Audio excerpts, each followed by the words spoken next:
We are the American Indians,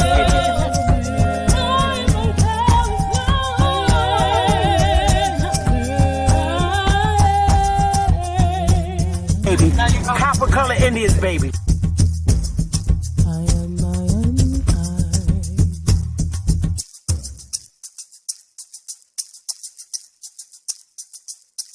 A real Indian, American Indian is me, not from Africa. Remember that. African Americans here, but they recently moved here from places like Kenya, Ethiopia, Zambia, Zimbabwe, and Zaire. But now the brother whose family's lived in this country for generations, occupying space in all the locations, New York, Miami, LA, Detroit, Chicago, even if he's wearing a dashiki and sporting an afro. And if you go to Africa in search of your race, you'll find out quick, you're not an African American. You're just a black American in Africa taking up space.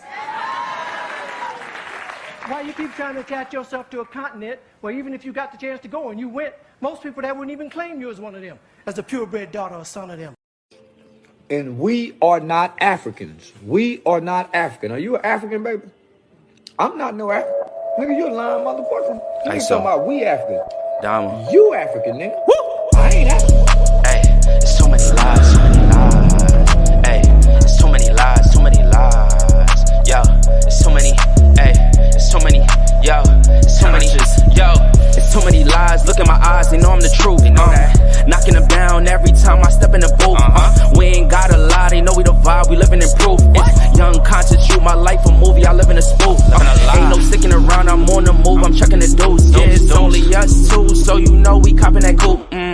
We on the roof, smoking dope, look at the view. Yeah, we used to chill on the stoop, now we out here breaking the news. It ain't what you really could do, cause we ain't got nothing to lose. We ain't switched side with no cruise, we just stayed out of the loop. Now we out here letting it loose, every shot we took it was swoosh. Gotta get it, ain't no excuse, ain't left to prove. Hey, yeah, hey, there's so many lies, so many lies. Hey, there's so many lies, so many lies. Yo, there's so many, hey, there's so many, yo, there's so many. Yeah, ask them a real question, yeah, I bet it's all lies. Hey, they won't cross that line for a fact that's offsides. Hey, too much penalties when they run this back, yeah, it's fines. Hey, could've been here with us, but we do not force no vibes. Hey, she gon' ride the whip and let me park it in the driveway. They just want the praise like they Yahweh. Getting so much bread, get a ride way. We done already won, yeah, that's worth the ride way. But they still lying right through their teeth, and they still hiding behind many troops. They was D9, watch my every move, tell them keep fine. Leave that shit on scene, I ain't replying. Less I know you, that don't mean I'm Hollywood. That just mean I'm Hollywood. All y'all I probably stood on no falls, all cause. More times I probably should. I don't know nobody like us. You see how much time it took.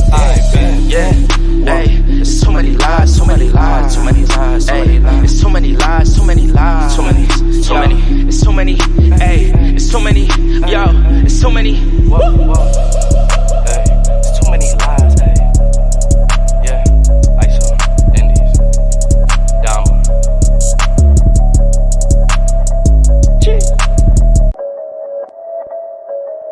ISO, Diamond.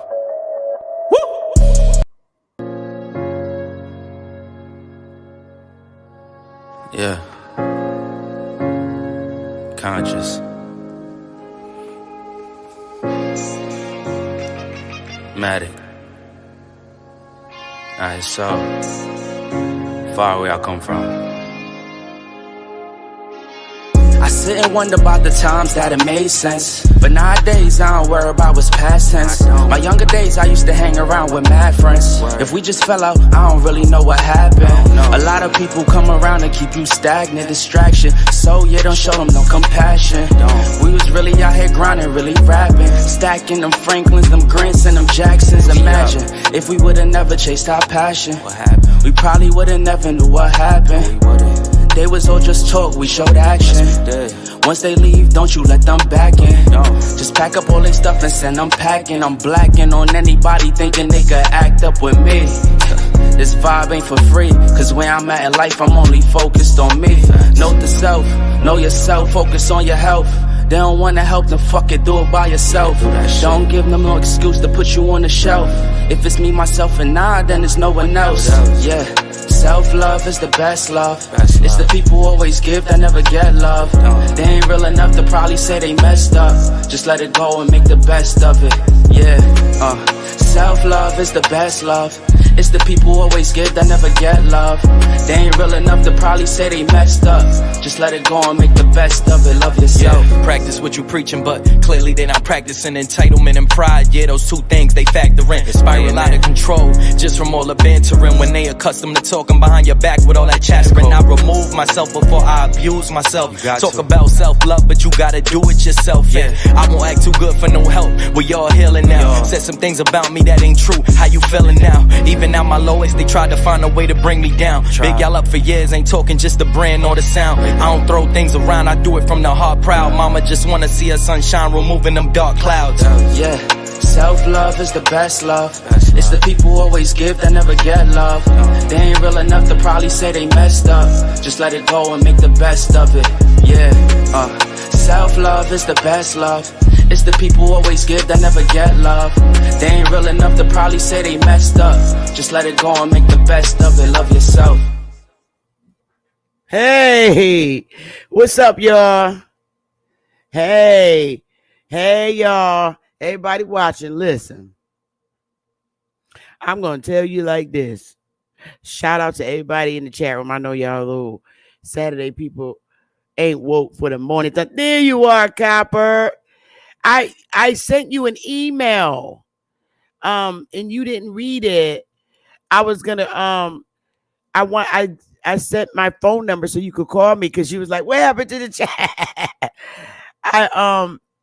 Hey Chief Eagle Eye, Copper Aborigines, I after the show, give me a call because you asked me why I after the show today, you asked me why I abruptly shut the segment down, and I was going to call you to explain to you why, and I know you're going to laugh. So yeah, I just came back in the house. No genealogy appointment today. Yay, but I got one tomorrow. So I don't know who this dude is, Mike TV. I don't know who he is, but I'm not even going to give him the 15 minutes of fame. It's some dude trying to get genealogy appointments for $50. So we'll let him have his little fun. I don't know him, you know, and I don't talk about people that I don't know. I don't. Hey, Cherokee born. Hey, beautiful. Hey, what's up, Chief Eagle Eye? Hey, Lady Moon. Hey, Doodle Butt. D. Allen Warren. Hey, y'all. It's morning thunder time. And I want to talk about this because this is what we need to know. Look at that stuff on my face. Dry skin. I was out in the rain. But this is important. And I don't know how long I'm going to be live today. And like I said, you can't talk about nobody in my chat room. Don't come in here. Hey, Will. What up? Will? Hey. So here's what's very important and what you need to know. I keep telling y'all, you can't get upset at people when they say dumb shit. For real. Here's the very first thing that you always, and you must remember about our history. And this is so important. We have, let's see. I think it's right here. This that we went over yesterday. Let me take the banner down so you could make sure you see the bottom. All right. These are the tribes east of the Mississippi River. All right. And these are the tribes. Where are they? West of the Mississippi River. There was tribes all over this place before Indian Removal Act. But let's just put where most of us is. The majority, a lot of us are. A lot of us is on the West Coast. I get that. Okay.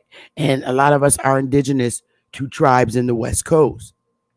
All right. So you see, let me see. Wait a minute. Where did it go? right here.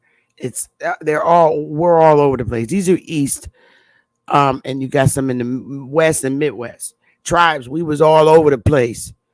All right, and as you can see, all these tribes. When I lift up the one from the Midwest too, and Central. Let me see the Midwest, the North, and the West. There are tribes all over this place. Okay, all over this place. Okay, now these colored famous Indian fighters, in which people with reading comprehension issues, uh, they have very, reading comprehension issues, and that's a trigger for me. It triggers me when someone can't understand that Troop A, Ninth Cavalry, had famous Indian fighters. Okay, well, to get them to understand their comprehension.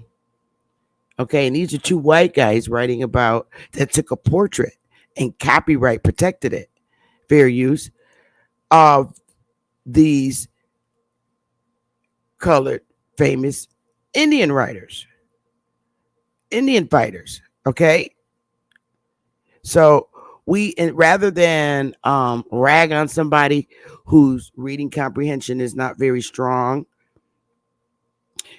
what we do is we help them. And we'll say, okay, if we saying famous Indian fighters, okay, we can say famous basketball players, okay? Famous basketball players. Same thing. So if you have LeBron James, let me see, Wade, Michael Jordan, they're all famous basketball players. Okay. So these are famous Indian fighters. Same thing, same concept. Yeah, they fought Indians. They're Indians too. But these are the famous Indian fighters. I'm a famous basketball player that wins games, that beats other basketball players in a game. Famous Indian fighters that fought other Indians and won the war. Now do we get the concept? If you're listening now, I think you can better understand it. All right. And these are two white men that took this portrait. They're publishers and they're photographers, and they took that picture. Okay. And they also wrote it on the end of their picture and then signed the picture, stamped it with their signature. Okay. Famous Indian fighters. That's what they put on the bottom of the portrait. And that was a way of giving them their, props to the famous Indian fighters. Just like we give props to the most valuable basketball players. MVP. Okay, so now we get comprehension and understanding. Hello, copyright. So I need you to understand this. Clearly, I show you, as you can see, all the tribes on here are not just Choctaw, Chickasaw, the 5 civilized tribes. There's thousands of them not listed on here. But all of these tribes on here are not Cherokee, Choctaw, Chickasaw, Creek. No, those are not the only tribes. Okay? Let's get that straight. We a lot of family tribes. So, just because you don't have a Cherokee tribal ID, Chickasaw, tribal ID, Choctaw, tribal ID. You get it. Creek, tribal ID. Don't mean you ain't no damn Indian.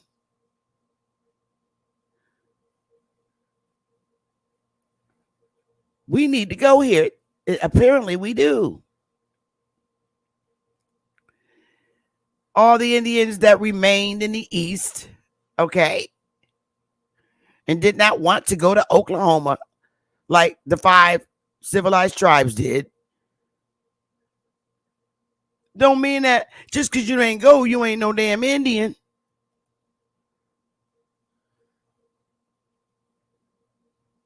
Those Indians wishing to remain in the East would become citizens of their home state.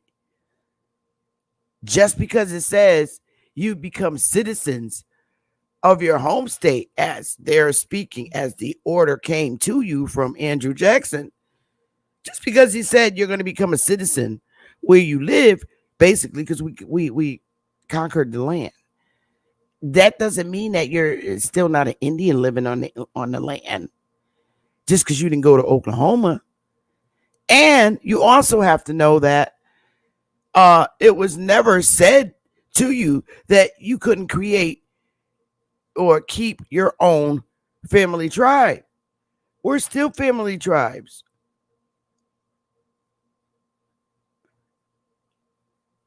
We don't have to be in the federally recognized tribes to be uh, deemed as an Indian. You're probably not a Cherokee. You're probably not a Chickasaw. And even if you are, what you need to understand, all the Cherokee didn't go to Oklahoma. All the Choctaws didn't go to Oklahoma. All the Chickasaws didn't go to Oklahoma. All the Creeks didn't go to Oklahoma. All the Seminoles didn't go to Oklahoma. Just those that wanted to go and voluntarily went and left. But just because you didn't go doesn't mean that you're not one of those Indians. Because there are a lot of us that are Cherokee, Chickasaw, Choctaw, Chickasaw, Creek, and Seminole. There are a lot of us that are. But that doesn't make up all the tribes on this damn mainland within the 50 boundaries of the 50 states. There's thousands of unrecognized tribes. Now, if you are a Cherokee, Choctaw, Chickasaw, or whatever one of those 5 civilized tribe members, you didn't have to go and join them. Just like today, you still don't. Number one, if I'm going to be in a tribe, let's just hold up. Hang on. Let's do this first.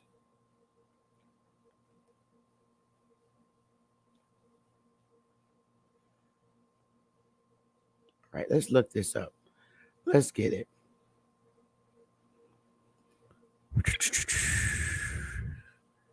See, I'm here to lecture. I'm not fighting nobody. Debunk it. That's all I say. And enjoy yourself debunking it. I don't need 15 minutes of fame.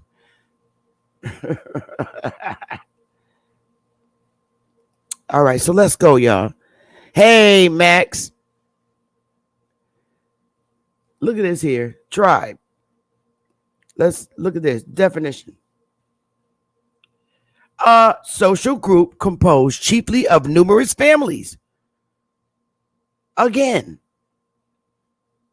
a tribe, a social group composed chiefly of numerous families, clans, or generations having a shared ancestry and language.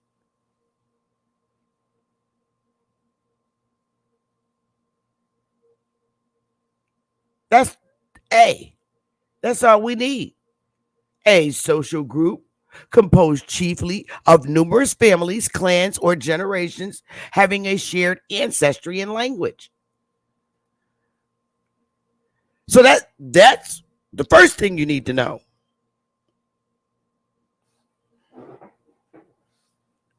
When all the other Indians went to Oklahoma, that doesn't mean that it took away you being an Indian. And let's not forget, they all restarted those tribes all over.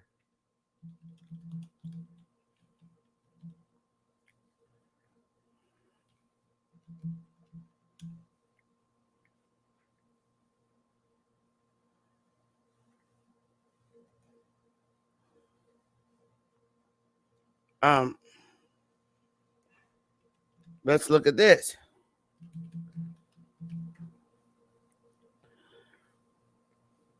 Now, hey, it's Ness. Hey, beautiful. Now, here's what you need to know. All the original Cherokees. All right, we got 5 of them, right? All of the original Choctaws, all of the original Chickasaws, all the original Seminoles, all the original Creeks, all the original Chickasaws. They restarted the tribes over. So all the original people did not go on the Trail of Tears. Give me a 1 if you understand that. All of them didn't go. Give me a 1 that you agree that a lot of the individual people that were affiliated with those civilized tribes did not go to Oklahoma. Therefore, you're still here. That means you're still the Indian that remained and didn't go. Right? Doesn't mean that you're still that okay, since you didn't go, you're not a Cherokee, you're not a Chickasaw, you're not a Choctaw. So when they did go to Oklahoma, new government restarted it all over again. All the original members aren't there. Okay, let's get it. Let's get it.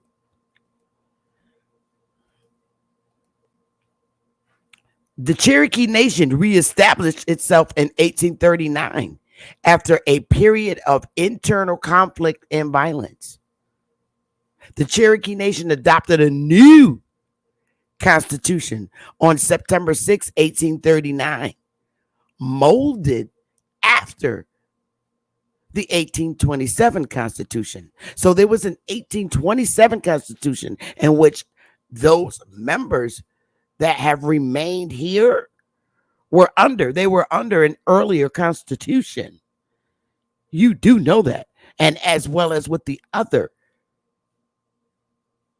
civilized tribes.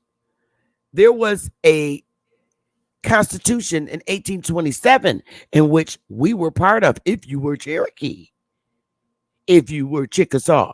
They restarted theirs all over again too.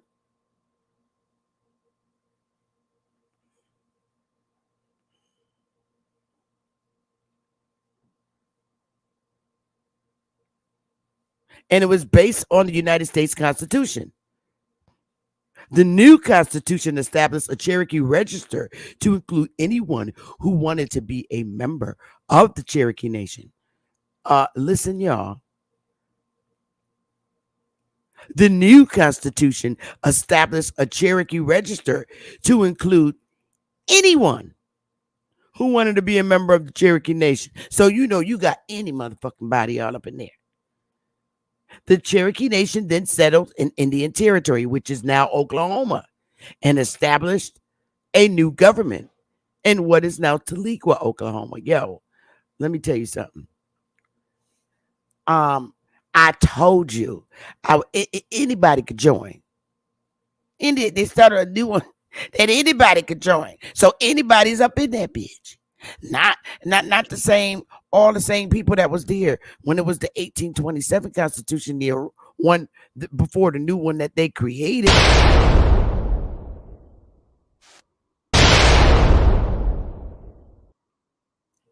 And let me tell you this.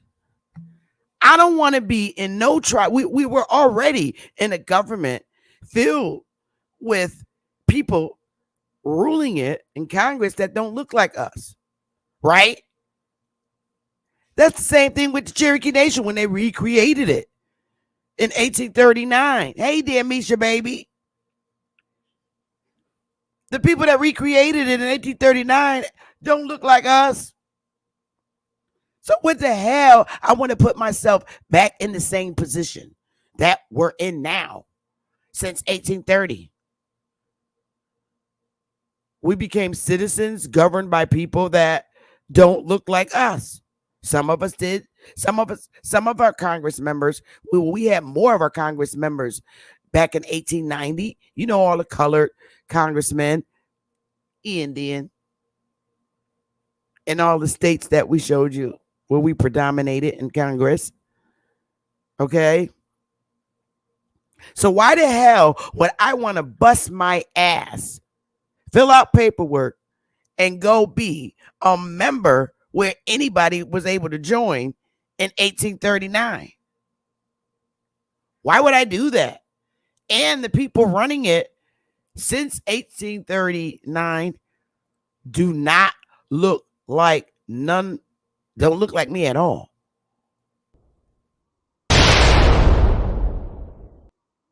That would be dumb.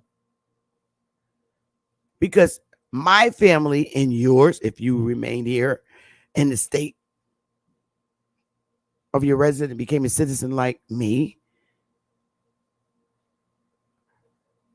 why would I, hey, Sister Freedom, why would I want to join it? Now, I don't have anything against any of the 5 federally recognized tribes. They recreated the tribe and fixed it to their liking, okay? And they're running it that way. But if I'm going to be in the tribe, the members is going to look like me. And for real.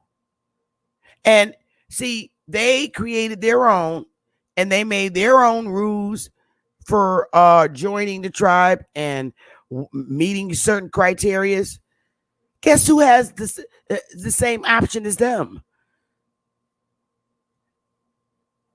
You could recreate the tribe you're originally from. You don't have to bust your ass and bust your head to go and join something that's in existence. Fuck that. No.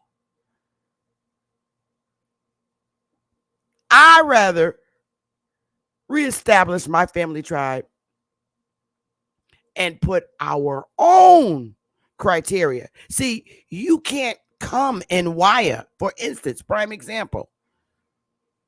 You can't be a member of Waya if you're not a full blood or half blood Indian. Right there. You can't. That's our law. And see, we get to govern who could be a member and who can't. You got to be full blood or half blood. That way, we won't get people in there that don't look like us. Hell no. That's the problem now.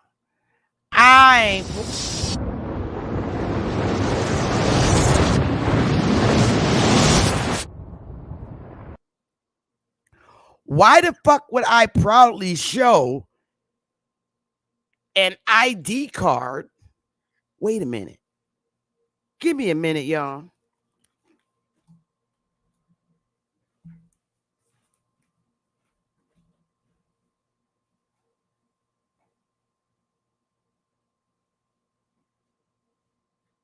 I'm looking for something. Got it.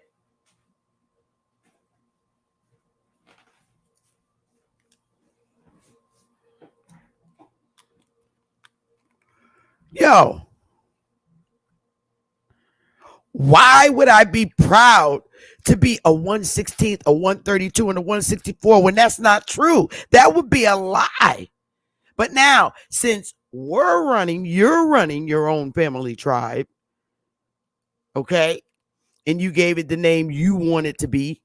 If you wanted to be Choctaw because that's who you know you are, you can recreate your own Choctaw, Chickasaw, Cherokee tribe. And you put your own limitations on who's going to be a member. Why? If I'm a member, I know I'm full blood. I'm not mixed. Well, with another Indian tribe, yes, I am. But when I get my card, yo, I'm full blood. Ain't no foreigners, bunch of people that don't look like me, gonna tell me that I'm who the hell I am. 100% full blood. You damn right. Who do you think you are? You don't give people that kind of power over you. You take your own power.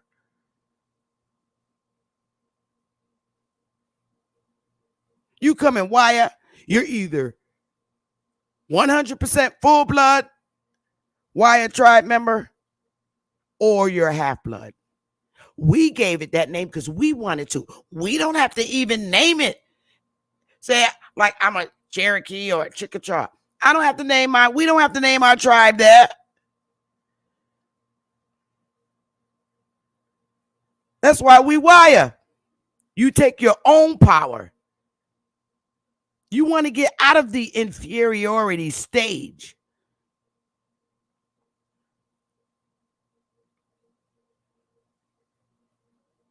Wire consists of many of the tribes across the 50 states. And I'm chief. I do the genealogy. And I know when you're full blood and half blood. We don't, and another thing, we don't look at our half blood members differently. We look at them just like they full bloods. That's just tracking for future purposes. Because there's stipulations. You must be full blood or half blood. We don't tell anybody who to sleep with or who you can't sleep with, but we have stipulations. You must be full blood or half blood. Ain't gonna ever be no 1/16, 132, 164 blood Indian. You're half blood or full blood.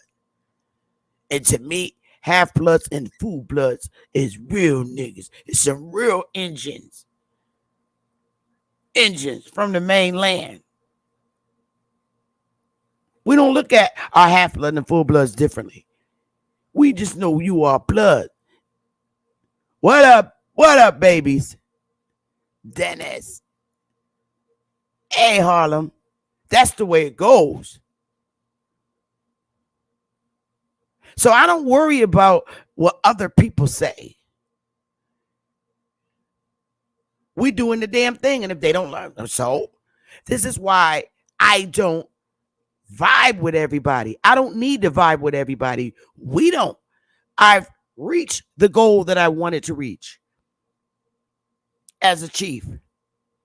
Now we're in active business. We provide services as a nation. Why a nation? Our main goals as a tribe: education. Education about our history. I educate daily. I'm not going to allow anybody that does not look like me tell me who the hell I am. And then the ones that kind of look like us ain't going to tell me neither. Especially if I was here when you got here. You got to back up. If I was here when you got here, you got to back up. And that should be your attitude, period. If you're an Aborigine, if you're indigenous to mainland. Now, I'm not talking about Central and South America. I'm speaking mainland Indians. Mainland Indians. I'm not really. Yeah, there's Indians in Central and South America. I don't educate on them. I educate on mainland, us. They do their thing. I don't get in their business. I don't debate with them. I don't need to. They Indian of Central and South America. Leave them the fuck alone. Let them be Indians. My concern is our tribal family and how we move forward. I don't give a damn about nobody that wants to knock somebody for what they charge for genealogy. But yet, in the same breath, you want $50 for your service. No. We provide professional genealogy services. And it's not just for us Indians. It's for all over the world. We're professional. And I don't need to advertise anymore. We're already advertised on our website. And I already get business. I don't limit my service. That's not what you're supposed to do. If you're a tribe, you don't just limit your services to people that look like you. That's fucking insane to me. That's insane. I work with everybody. See, that's when the professionalism comes in.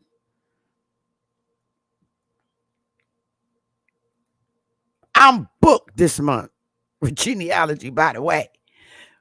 On our website, because we are a newspaper, we are the media. We do provide services. We don't just do it and say, okay, you're this. No, we give you all your records and your family trees for every member on the tree. For every member on your tree, they have a family member underneath them. You might have ancestors you got ancestors that got 13 damn kids. Don't you want to know who them kids are? And they should be listed on the tree. That's why we have the book. So you'll know every page has a mama and daddy and their kids. That's how you know who your family is. Connect back with the Indians. Don't even play with me. Don't. This is our newspaper. And it's important. My role,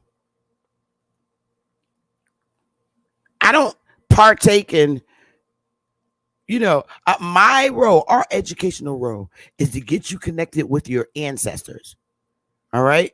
Yeah, land patents show up. We don't do that. We tell you directly, we don't get involved. Go get a lawyer.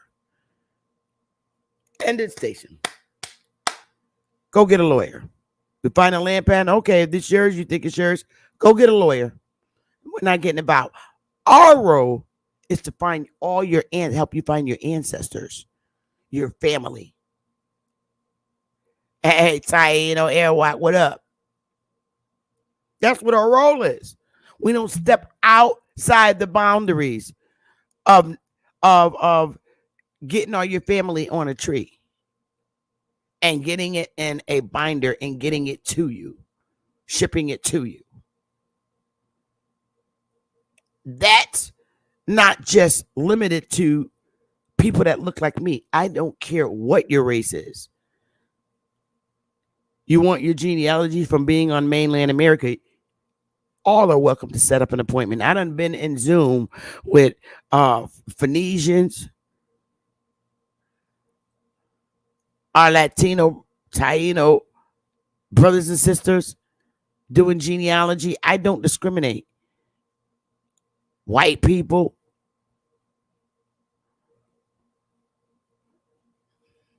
I love doing the one for the Puerto Rican one because all of the census sheets was written in Spanish.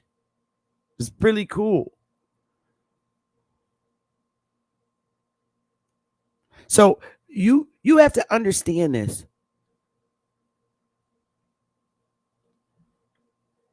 His tribe, if his tribe probably finds out that he's doing that, showing his card on and telling people you're not this and that, they probably would kick his ass out the tribe. They do that.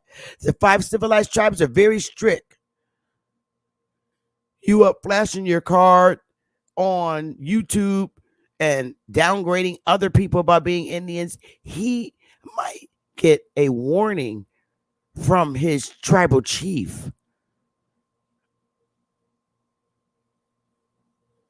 So he needs to be careful what the fuck he's doing. Because the 5 civilized tribes, tribal chiefs are very strict. And they don't promote that kind of behavior. They do not. So he needs to be careful.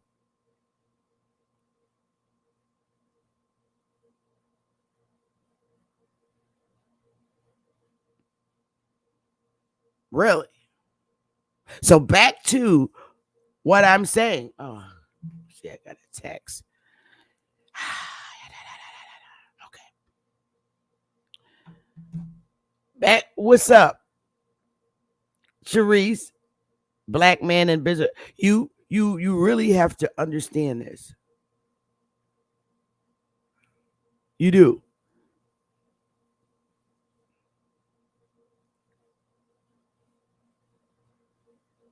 You do not have to be a member of the 5 civilized tribes to be deemed an Indian. Your family could have been very well attached, but remember, they rewrote the Constitution, and people that don't look like the original Indians are running it. Why the fuck would I put myself in an inferior position? Hell no. And the laws, the rules, everything changed. Nah, man, no money grip. No.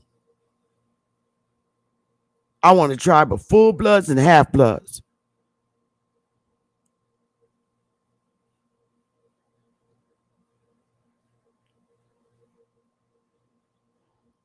Just because tribal families moved to Oklahoma and decided to go on the Trail of Tears doesn't mean that your tribal family that you were in, your individual tribal family, that can't be reestablished. Yes, you can. You just chose not to. Now I'm telling you, you probably just need to be reminded, like I'm reminding you today. But tribal families did business. They did business and they worked with the community.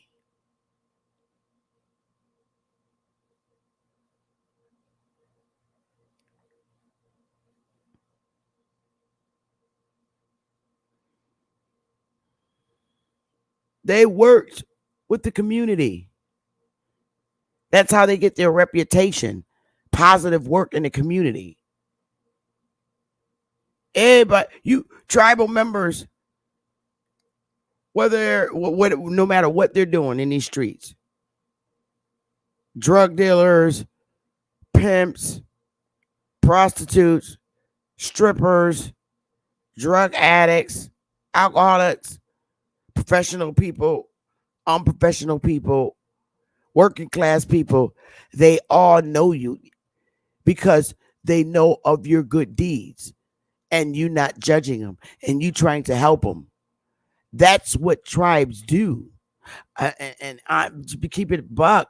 If we were still conducting our tribal businesses in our communities, I don't believe that we would have this type of chaos.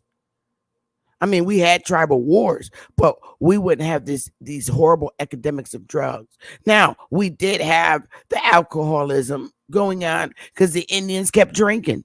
That's why they passed a law not to give our asses no liquor on Sundays or after 6.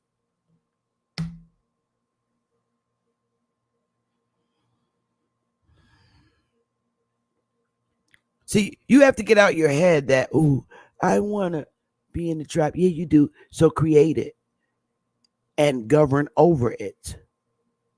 The hell with these fools say in YouTube. They need content creation. I wouldn't even show my tribal RD card if I was 132 Indian blood. I wouldn't even show that. I'm keeping it a buck. That's embarrassing. It's laughable. Don't show it to Trump because he's going to laugh at you like he did Elizabeth Warren. Yo, don't show that shit to Trump, man. Because he's going to laugh at you like he did Elizabeth Warren.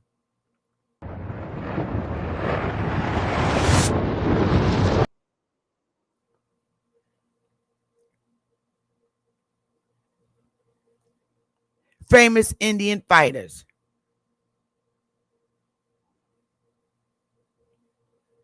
Now, I know some of our people want to move away from the government and all this other stuff. That's cool. This is why we all, everybody, and that's cool. It's going to take a while to get that going. I get it. But, we got those famous Indian fighters. They weren't forced at gunpoint to fight in the Civil War. You read Grandpa's story. Why did Grandpa fight in the war? Why? He knew when he fought in the war that he would automatically become a citizen. He knew that. By then they already were. Because you're talking 1861. That's when the Civil War took place. So why did Grandpa fight? These are things you need to be paying attention to. Grandpa and Grandma's directions in life.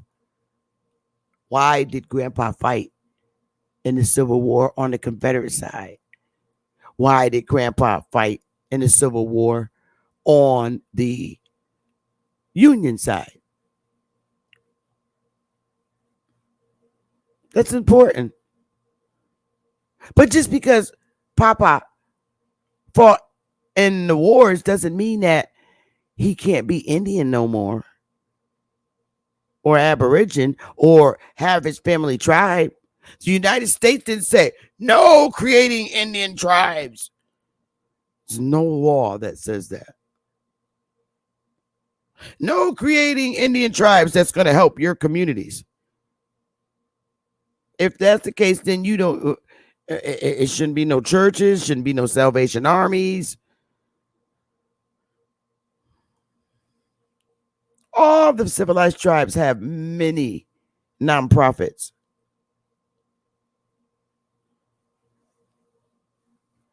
A nonprofit is a civil way of helping your community and your families. That's why the civilized tribes have so many of them.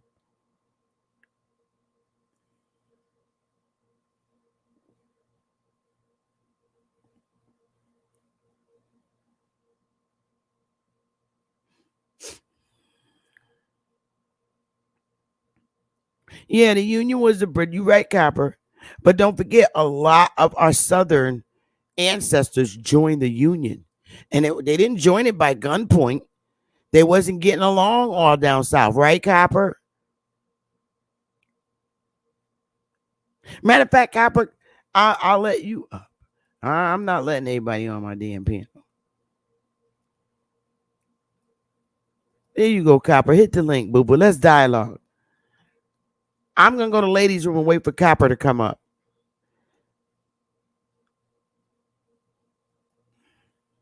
And I'll be right back. Let me take a little lady break.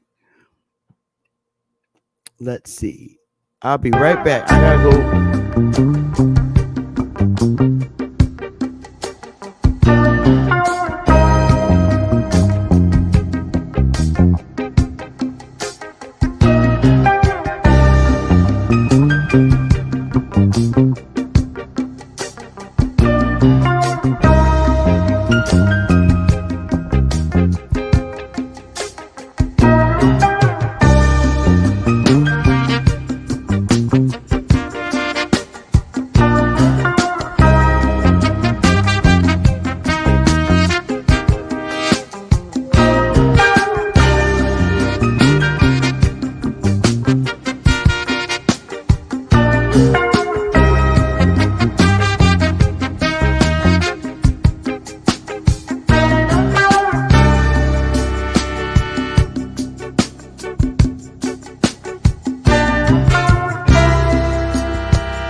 All right.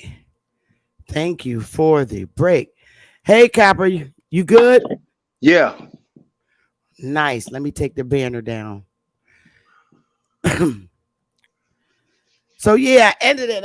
I'll call you and tell you why, or you call me. I emailed you my phone number so you could call me after the show. You gonna have to resend it. I sent it to your email. I didn't know, and when I was I in there, just, I had so many. I I had just so sent many. it. I Oh, just okay. sent it this morning. Oh, This morning. well. Wait a minute. I might have to go in there and look because I didn't see anything. Um, what I was saying is this about the about how the British and the Union were together because they were one and the same, except here in this land they are known as the Union. And when you go from, I want to say, I could be wrong, but you could correct me. I want to say from Pennsylvania all the way on down into Florida over to Mississippi, of Yeah, those areas right now. All of here that you is go. the Confederacy, and those are the Indians. And yes, we have plenty relatives who left and went to go join up with the Union, because you got to remember there were still some family squabbles going on, just like it is today. You Yep. got family relatives that you are not in agreement with, and even though you're relatives, you will fight against each other. And next thing you know, you done lost contact with each other because of some mess that happened 50, 60 years ago. So the children don't know nothing about each other. And this is how this sort of thing happens. Because I'm like many of you, some of y'all, this was years ago though. This was in the 70s. We have a family graveyard. And this one, it's a couple of them, but this one particular one is in Huntsville, Alabama, Madison County. Okay. George is Huntsville, Alabama. He always come in the chat. So at that time, I really didn't know. So when I found out, I think I had just turned 30. It was my birthday. And the reason why I know it was then is because we buried my grandmother on my birthday. So I'll never forget that day. So during that day, I'm out there clowning, because many of you all who live in the South, y'all know when we buried ours, you got your butt up about 4 o'clock in the morning, and you went out there to that graveyard and you dug that hole out. So so when the funeral happened, it was over with. You went out there to the graveyard and you put that body in the ground. The last time I did that was in 1990, y'all. I'll never do that again. So anyway, I'm out there and I'm with my great uncle who raised me. Him and myself and my brothers drove down there, and we were burying my other his older sister. But I had ventured off all the way in the back of this graveyard when the funeral was over with, after we put the body in the ground. I had ventured way back there. I'm talking about, when I say way back there, I mean way back there. I'm looking at grave sites in the early 1800s, going back into the 17s. And so I really don't know much about my family on that side, I really don't. And my great uncle was with me, and I seen some headstones, and it said Confederate soldier. And there was quite a few of them. So now, people, I'm gonna tell you, I was angry. You talking about a cat that done went off. And I'm asking my uncle, why is these people buried in our graveyard? And he just looked at me. He said, this my great uncle right here, my daddy's brothers, blah, blah, blah. And I'm like, what? I said, what were they, white? He said, no. I said, so what are they, traitors? He said, no. I said, they got to be traitors. Now, you got to understand, I'm born My parents are from the South. My grandparents are from the South, but I was born in Westchester County, White Plains, New York. Big dog. Uh-huh. And so with this story, what I'm telling you, what I learned in school in the East, I did not learn what was going on in the South. Got to remember, the parents are telling the children. A lot of the parents wasn't saying anything about what was going on in the South. Mine weren't until years later. Not my parents, but my great uncle and grandmother and grandfather. They finally started talking. So I'm thinking to myself, I'm like, at that time, I'm thinking to myself, like, these are traitors. Somebody need to dig them up and throw them in the river or something. I'm telling you, my attitude was messed up. I wanted nothing to do with them people, nothing to do with the story or nothing, until I calmed down and I had to think about it. And that's when they went to telling us, because I kept implying, and my great aunt, Susie, who was still living at the time, she broke it down to us, and she let me know on the 28th of April, 1990, that we are not Negroes, we aren't Black, and we ain't no African Americans. She let us know that we are originally of the tribe of Cherokee. So okay, I got that, at 30 years old. So as time went on, if you go from 1990 to this day, how many years are we past 1990? 34 years. So it's taken 34 years to accumulate a lot of knowledge.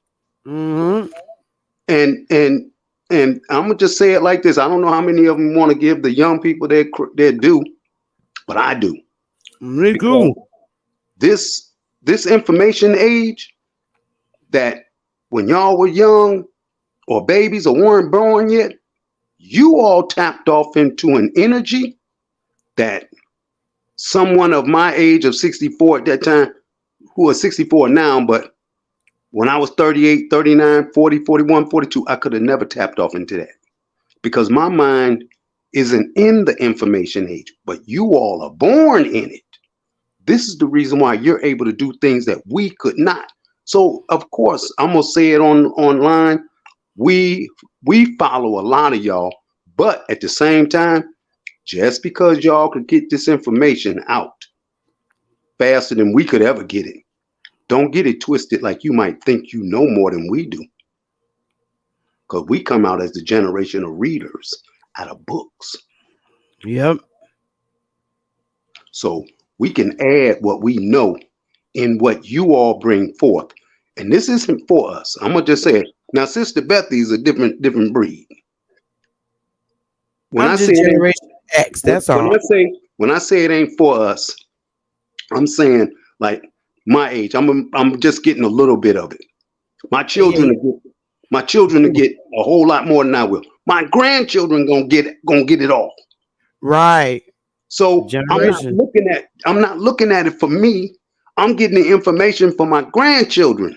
I'm good. And I want to say this to all of y'all out there who might be in your from like 55 on down. I mean, there's some ignorant 55-year-olds. Don't get it twisted. There's some ignorant ones in the 40s too, because they just as foolish, and some of them in the 30s. But you all that are not like that, y'all are the blessed ones. Y'all are the ones that I look at. I can tell who's in the chat that I can relate to at my age with them, and those in the chat who I cannot. Right. I can tell by the way you speak, by the way you talk to others. Your spirit, your soul tells a lot about you. When you're saying Southern morals, you're saying Indian culture. That's right. So those Indian cultural morals have dwindled away as we go past the Generation X. And many of us, we're the last generation that still has it, but we're trying to pass it to you all. Not down, but to Generation X has the Southern Indian morals, our morals. Yeah, You know, because they born from 1960. They're born in between 1979 and 1965. But if you think about it, I want you to pay attention to something. See, they say Generation X. They use that X for a reason, because that's on what's the name? What is that? 10. On the Roman numerals. That's 10, right? right? Yes. Okay. Okay. Now look at your baby boomer generation, and then look at your Generation X generation. And I want you to pay attention to something that was written back in the 1800s. Now, if you pull up or open up something and it's titled The Grandfather Clause, if I'm not mistaken, that grandfather clause came out in 1865. Yep. And when you read that thing, that chart right there is going to change. And what I mean by change is the actual free Indians of us is from 1965 to right now. Everybody else from 1964 all the way on back was still up under that enslavement, as they want to call it, the waging of war. Say that again. Okay. When you look at the grandfather clause, when you pull that up and you look at what year that grandfather clause came out, I think it came out in 1864, 1865, one of the two. I'm almost say 1865. From 1865 with that clause, it's called a grandfather clause for a reason. So it kept our people or Indians in a enslavement type thing for 100 years. 1865 to 1964 is 99 years. The babies who were born in 65 all the way up to now are the free Indians. Mm-hmm. Now, I don't know if y'all out here in this chat done got what I just said. If you didn't, I did. That sound, you could say it again, but here's the grandfather clause. Now, remember, they was not using no African American in 1867. Dodge the hijack. Nope. But it strictly says the grandfather clause was a law that restricted voting rights to men who were allowed to vote before 1867 or whose male ancestors were allowed to vote before that year.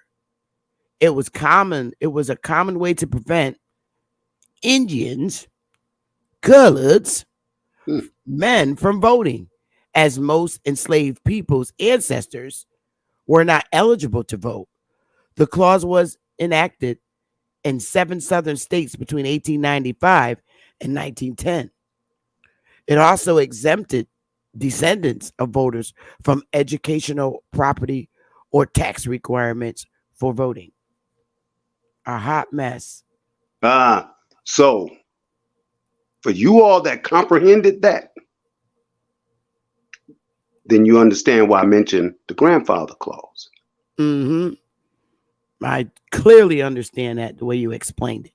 And if you want to explain it again, you can, so the audience can get it live on the recording. Okay. When you're dealing with that grandfather clause, I want you to understand they use the word grandfather for a reason. They didn't say your father. They said your grandfather. So for you all who were born after 1965, y'all are the free Indians. Facts.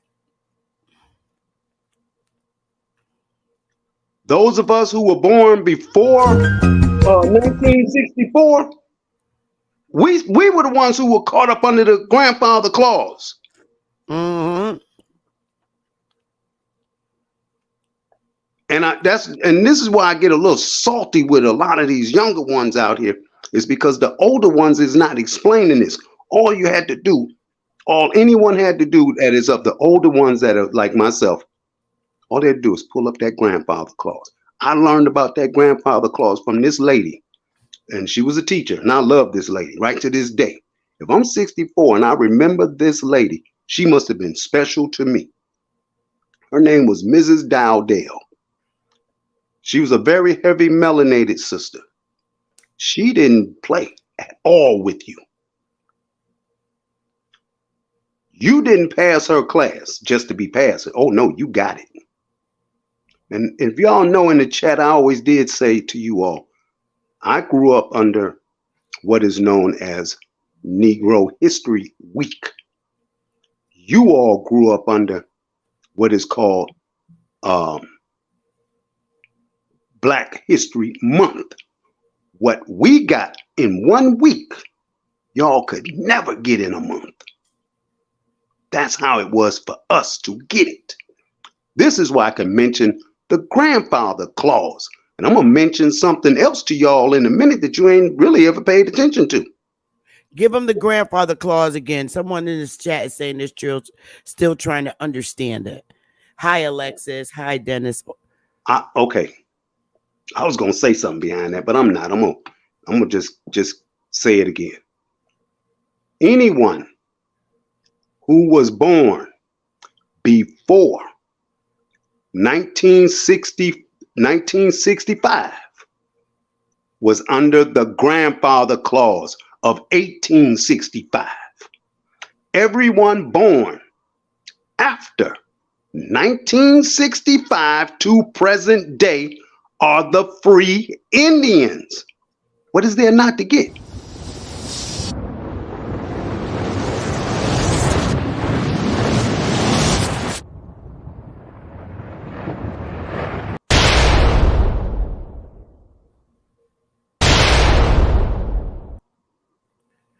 It's because real we easy. had all our protective rights as those in the grandfather clause did not Exactly have their protected rights. Now, I was born with opportunity, and our ancestors, freedmen who were enslaved, the Indians that were enslaved in their own land, they did not have any protections. That's why none. it was so easy for them to get their house burns down, for foreigners to come and push up on them and push them off their lands and burn them out of their homes. They had no protection. No police showed up to help put out fires or anything. So they didn't have any protections. And under the grandfather clause, whether y'all know this or not, there was a deal made. And it was the worst deal that we could ever have done. Our grandfathers, regardless of what you heard, they went about to trade in their weapons for farm equipment. Mm-hmm. I don't know if y'all grandparents or your great grandparents ever told you, but I know because I heard this from my own. And this is the reason why a lot of them were getting up out of the South, because they didn't have nothing to protect themselves with. Do you think it would have been easy for them people to come into the South and just take over your ancestors' lands and their homes and their clothing and run them off their lands if they had weapons to protect themselves? No. This is after the Civil War. Yeah. What y'all don't know is, don't get it twisted. It wasn't the South that seceded. That war was a long war. You just reading about it, talking about 1865. Oh, no. I mean, 1861. They just named it Civil War of 1861. You better go back all the way back to 18. You can take it back before then, because remember there was a treaty that was done to stop the Indian War. So you can go to what is titled called Indian Wars. Yes, that's a fact. That's right. And when you look at that, you look at the timetable of the Indian Wars from the 1600s all the way through to the 1812. And oh, yeah. You're going to see they wasn't conquered. Oh, yeah. They slowed it down. They slowed it down because they couldn't do nothing with them Indians. Right. So they had to come up with something. Them damn Pequots, man. Yeah. So they had to do something. So what they did was acted like they're gonna put a treaty out there, and I can pull all these documents up and connect the dots for you. They pulled these. They made a treaty to stop these wars with all of them, and for a little while, it did happen. But what they were doing was sneaking their own in the land. Now, I don't know if y'all know anything about that. They were bringing them in here through Canada, all the way on down through what we call the Washington right now, Idaho, North Dakota, Colorado. All of that ain't nothing but Canada, whether y'all know it or not. So they brought them through the Northern Territory, and that's how they started forming that military. Mm-hmm. It took them years to get this military together. Now you go from 1813 up to 1861. How many years is it from 1830? From 1813, along with the Indian Removal Act that was 1830, which wasn't put in place yet, which they didn't use until after 1865. I know I'm going a little fast for y'all, but I got to. You take these documents and you start connecting the dots and you start putting this together, all of a sudden it becomes real clear to you what really went down. They needed to have what they call a peacetime in order to build their military up, in order to come back at our ancestors, the Indians of the South. Because other than that, they wasn't doing nothing with us. Because they barely was getting a chance to come across that border, calling it Canada, into this part of the world. Go ahead, Boomer. Now, when you start looking at it, you can bring it all the way up to your day and time, because they got one for y'all. They got one for us now, getting ready to get started, but you ain't paying no attention to it. So anyway, I'm gonna go back. So you look at the 1813 where they had that.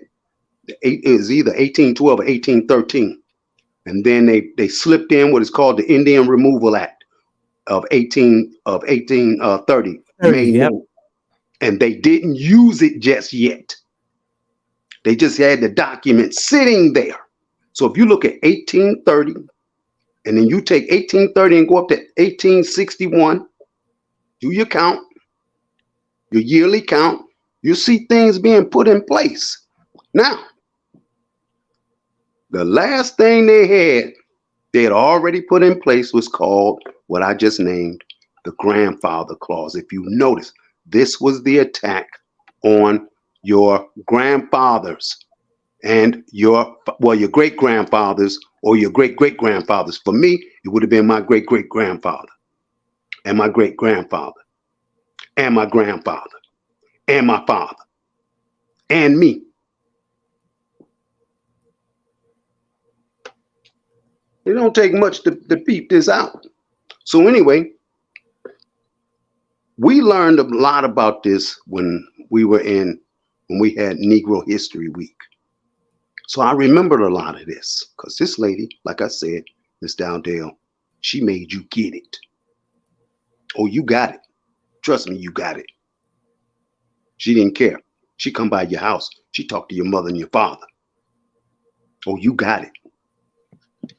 Wasn't no loose lipping and all that loud talking and all that cussing and stuff going on that y'all been doing.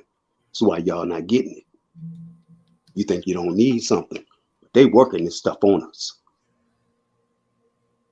So you go from the free ones. That's you all on in this chat right now. Y'all are the free Indians. Yes, sir. It's y'all. I'm just a beneficiary of that last generation who is in this generation with y'all who will benefit a little bit of what you all are doing. I know my time on earth ain't that long. I'm just keeping it real with y'all. Y'all got a bigger task in front of you. And don't think that it's a free task, because it's not. Y'all got a responsibility that you ain't never even thought that you were going to have to handle. Because if you look, many of you all are in this chat right now. So I'm going to help you out with something. All of you, whether you're a man or woman, turn your heads and look at your children. And then maybe you'll realize who you really doing this for. You're doing it for them. At the same time, you got to teach them. You can't tell them. You got to teach them. You got to show them. If you telling them and you using the word TELL and you think that's what it takes for them to get it, you're wrong. You got to teach them. You got to show them the way. I love these babies. I don't know about what y'all be thinking, but when I see these children out here, I'm crazy about them because I know who they are. Yeah. I see the greatness in these babies. Trust me. If you just turn your heads and look at your own children, you will see it. You ain't got to holler at them. You ain't got to do nothing with them. They will amaze you if you let them. So getting back to this, the deal was for them to turn those weapons in to the Union military after 1865. Many of them did not. Don't get it twisted. I already know. Right. They sure didn't. They Many bought most of their weapons. Yes, they did. Our ancestors bought most of their weapons from the French. Exactly. And if y'all know anything about the French, get the map and look at Canada. You got to go into the Pacific Northwest in order to find the French. From Montreal all the way on over there to Washington State. That's how you find the French. And then you got the British on the other side, because they told you what it is. It tells you British Columbia. And you know Washington, D.C. is District of Columbia, so you know that's the connection. Now you get some folk up here tell you, no, that ain't it, that ain't it. That's when you'll hear me go off. Because that goes to tell you they don't see who's running what.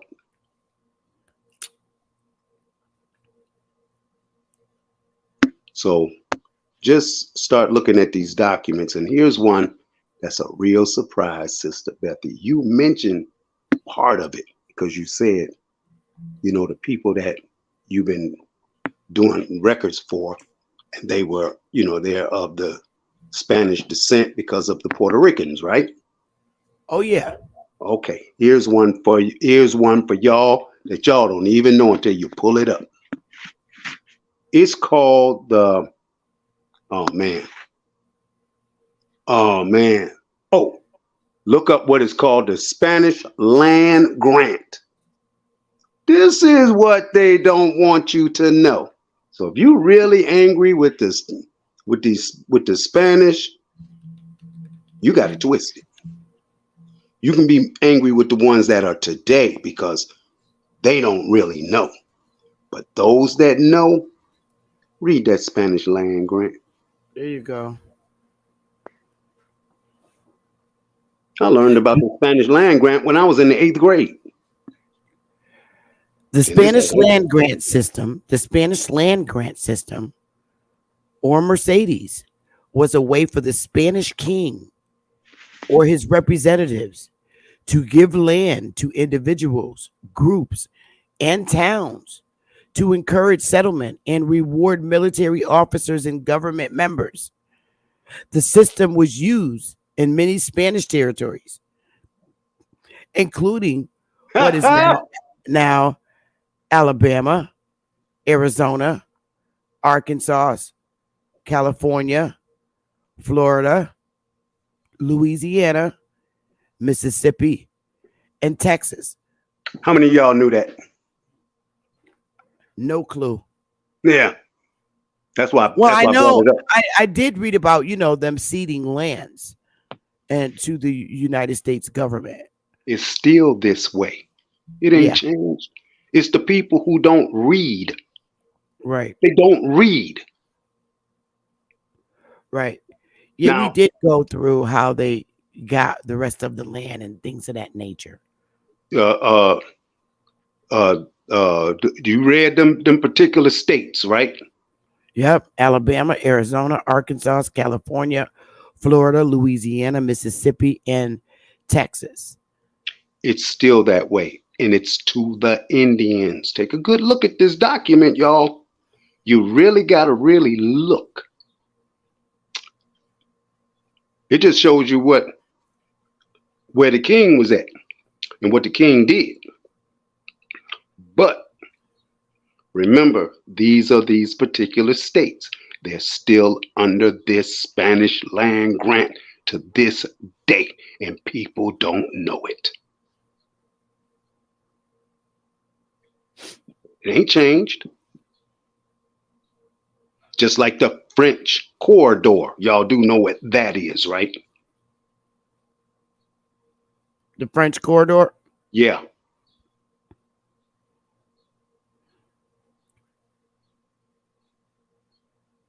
Watch you see the states that's involved in the French corridor. They just didn't say French land grant.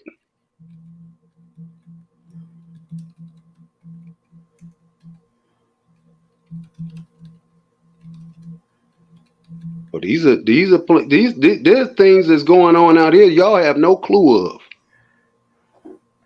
But those of us that do know, and many of y'all heard me on other conference calls trying to tell some folk about some stuff. And a lot of them cats that live in the East, they don't want to hear it, but they don't understand it or whatever, because they're dealing under what is known as either common law or King's law or the Queen's law. That's why I brought up the Spanish land grant. I live in the area that is called Michigan. This is the French corridor. Yeah, the Northwest, or whatever they call it, the Northwest Territory. These are different laws. I can't use these laws that I know right here that I learned in Michigan. I can't use them laws over there in Virginia or West Virginia or North Carolina, South Carolina, Georgia. No, I can't go over to Texas and use this. No.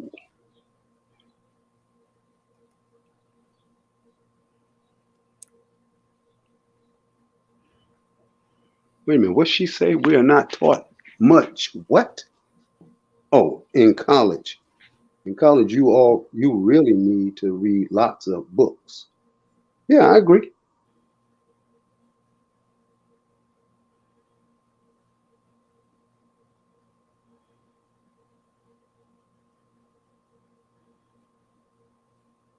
That's a fact, because when you're in college, they don't teach you. They want you to read, because in order to be a professional, you must know. What they do is give you the tools. That's what they do. So researching is a tool. Law is a tool. They give you the tools, not the answers, because nobody has the right answer.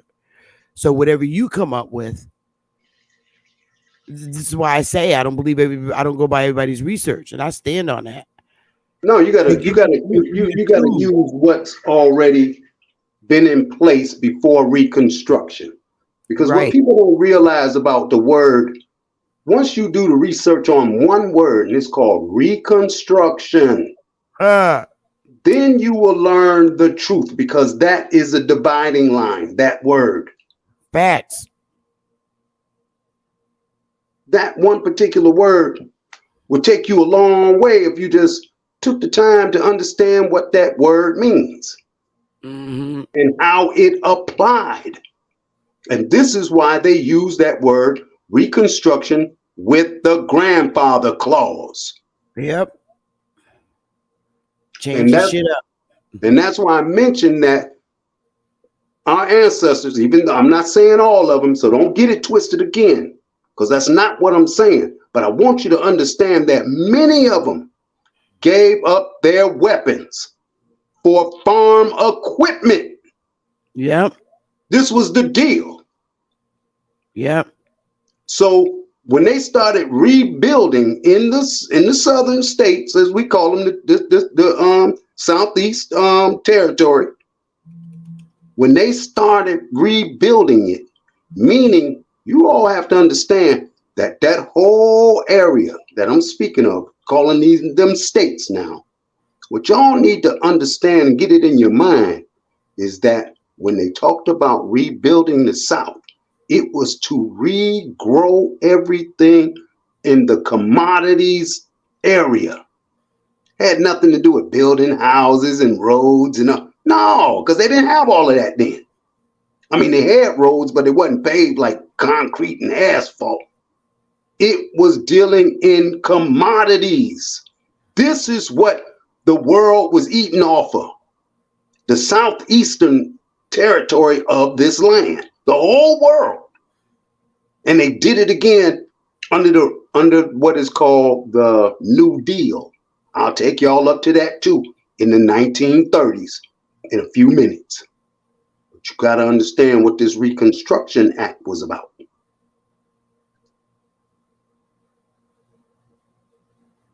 This Reconstruction Act is no joke. This is where we lost out at. And when I say lost out, I mean this is where the war picked up on us after 1865, because the landowners was your great-great-grandparents. That's who the landowners were. Those were the original, the real voters. Look in the Constitution. It tells you who the voters are. They were the landowners. It's written right there, right in your face.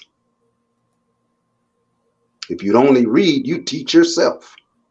I tell people right now today, all y'all youngsters, you can say what you want to say with me on here, but I'm gonna put it down to you. You might be embarrassed by what I'm gonna tell you. Why are you spitting out? Now, this is no disrespect, but I know one thing. When I was growing up, we only needed 3 things. Y'all know what those 3 things were? Reading, writing, and arithmetic. When you got those 3, you can't be beat. It's impossible to beat us. You can't outcount us. We can book the numbers and don't need paper nor pencil when you need a calculator. We don't need that. We got our brains. When we read something, we comprehend it. Correct. Why? Because we know words and what they mean. Because our generation, meaning mine, we grew up with the dictionary in our hands. Our parents will beat your brains in with that thing. You better talk about it. Shoot. Y'all got to realize, yeah, we had televisions. We had what you call hi-fi that y'all call stereo units today. We had hi-fi back then. You didn't listen to no hi-fi. Radio was not on and the television wasn't either. We weren't babysitted by no darn television. What we had was them books and dictionary. Oh, believe me, you carried that dictionary with you like you see a preacher carry a Bible.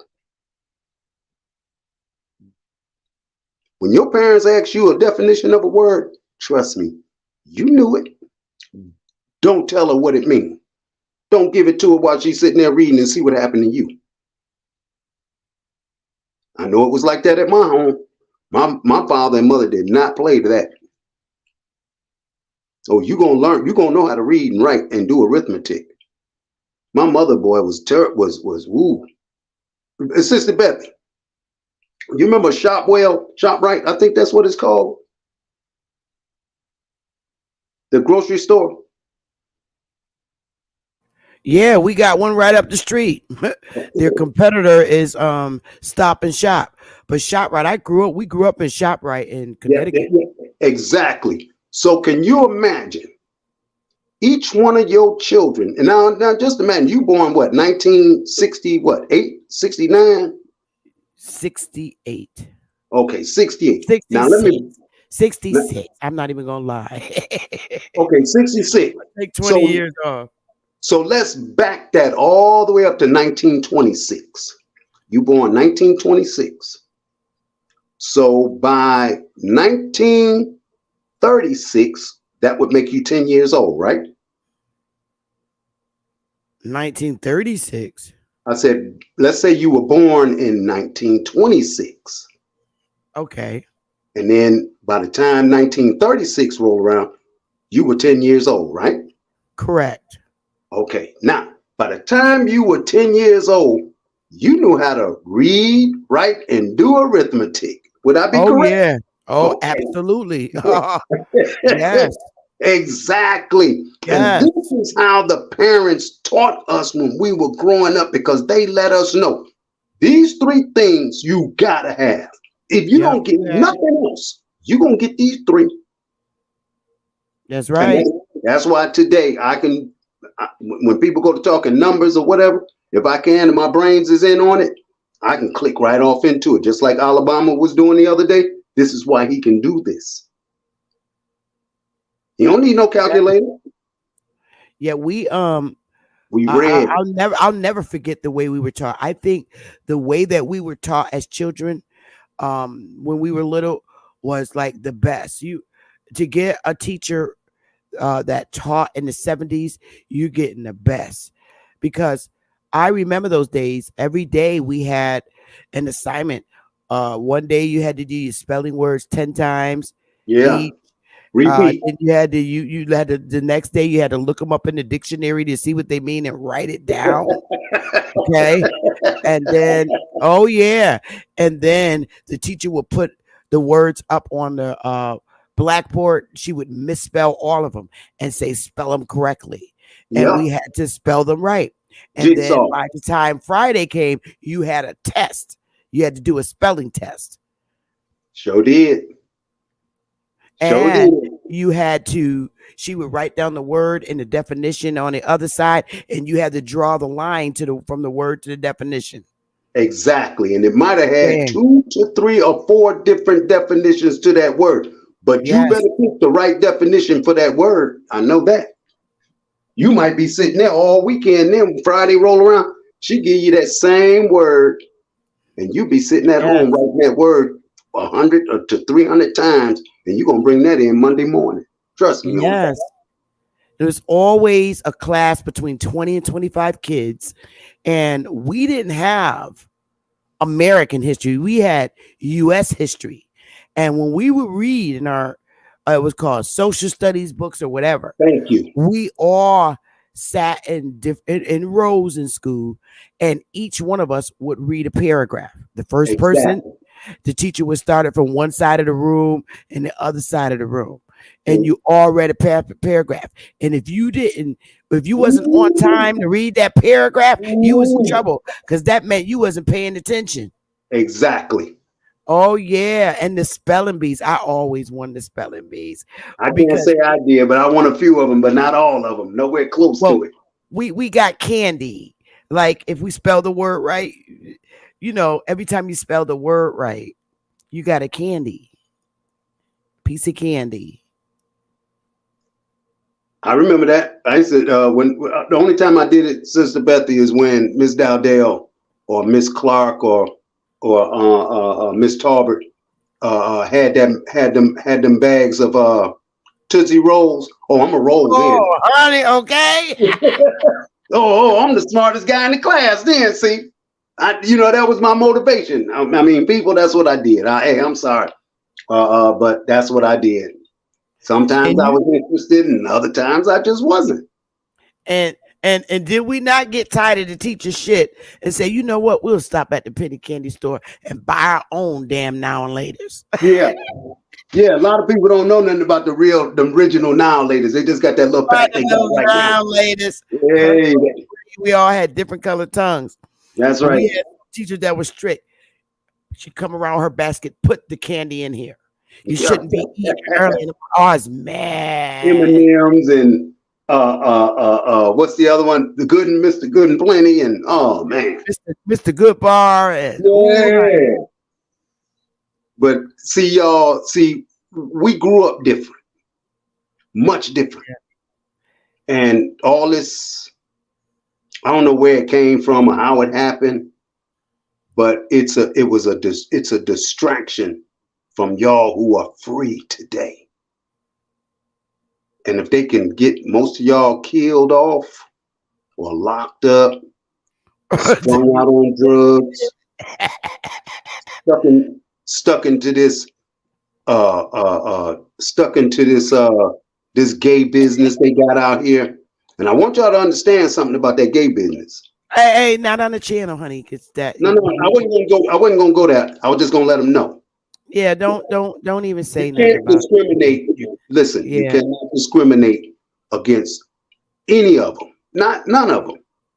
They are who they are, and you have to leave it like that. Right. You don't have to say nothing bad about them or anything because that's really not your place. Not my place, not anybody's place. Right. You have to leave That's all I was gonna say on that one. Because I know how it's going, out in the world out here. And it's like, really, y'all? Go about your daily lives. Leave them people alone. Yeah, just mind your business.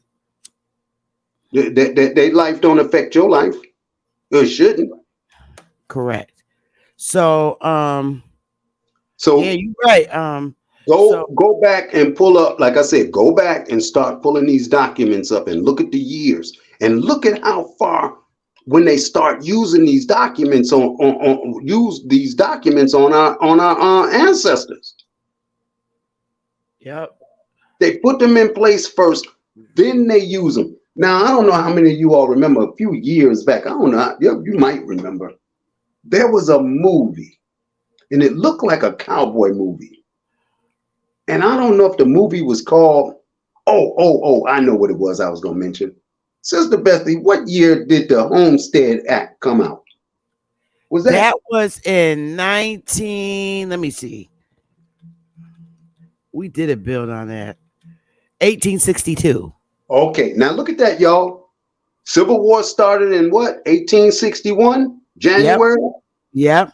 Homestead Act comes out in 1862. They at war. So how are they having a Homestead Act? That means it was already put in place before the war got started. So the Homestead Act is really used after 1865. Oh, definitely. But it's in place before the war ever ends. Yeah, they've been planning it for years, man. That's right. Prior to 1830, they've been planning how they were going to reconstruct, divide up his land. So right. Here's a movie. Here's a movie that I remember came out maybe 5 years ago. Might not have been that long. I don't know. But they were showing where in this movie where there were people who was in covered wagons, other uncovered wagons. How the West was won or whatever when they was in the wagons. Yes, and then the guy shot his gun off and everybody started heading west. Well, this was what they were showing you was the Homestead Act. They come out there in the West where all them Indians at, and what happens? Does not war break out? Yep. But they were doing all kinds of things, and the Indians in the West were very humble too. They were the further west you go, the more humble and accepting they were. They didn't know that they were being deceived. The shit that was done to them was done down here in the North first. Well, that's the reason why they didn't have the weapons. And remember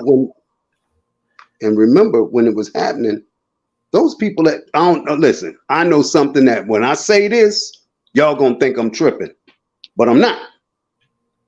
One of the very first buildings, I can't remember his first name, but I do know about him. One of the very first places out there in Oklahoma that was built. You can go look it up. Last name is Gurley. I can't remember his first name, but yeah, that's one of my ancestors, him and his wife. We got it. Is it Gurley? Yes. That And if we you got look them girlies up in Alabama, we got a you look- tribal member last name Gurley. I won't You say her name, but yeah, we sure do. you look Love them her. girlies up in Alabama, my family, they very prosperous. Now, that's my great grandmother's side, Mary Gurley. Wow. That guy that I just mentioned and his wife, though that's her, that is her uncle. They moved from Alabama out there. Just like I got other relatives that moved out there from from Huntsville, Alabama, in different parts of Alabama, moved out there out west, all the way to California, Arizona, Washington State, California again. And if I asked y'all who formed or founded Washington State, many of y'all couldn't even tell me. Show you Negro History Week was deep.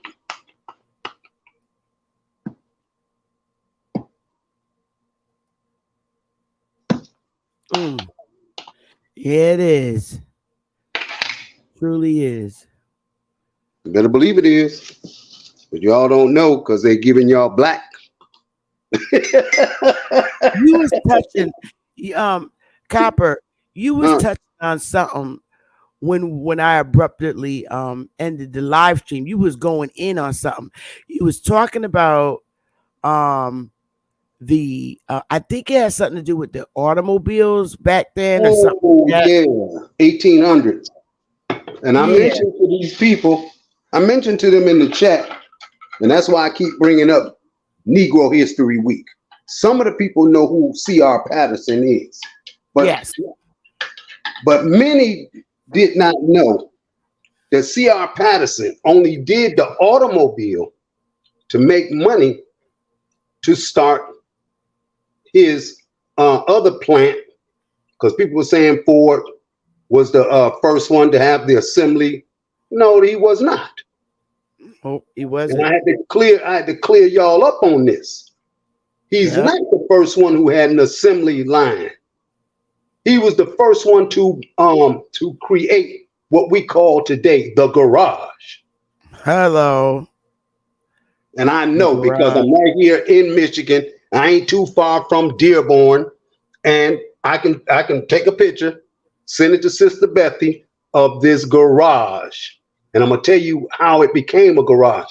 It became a garage because he had gotten a car from C.R. Patterson and he didn't know how to operate it, and he ended up running through the building, and he went right through that wall.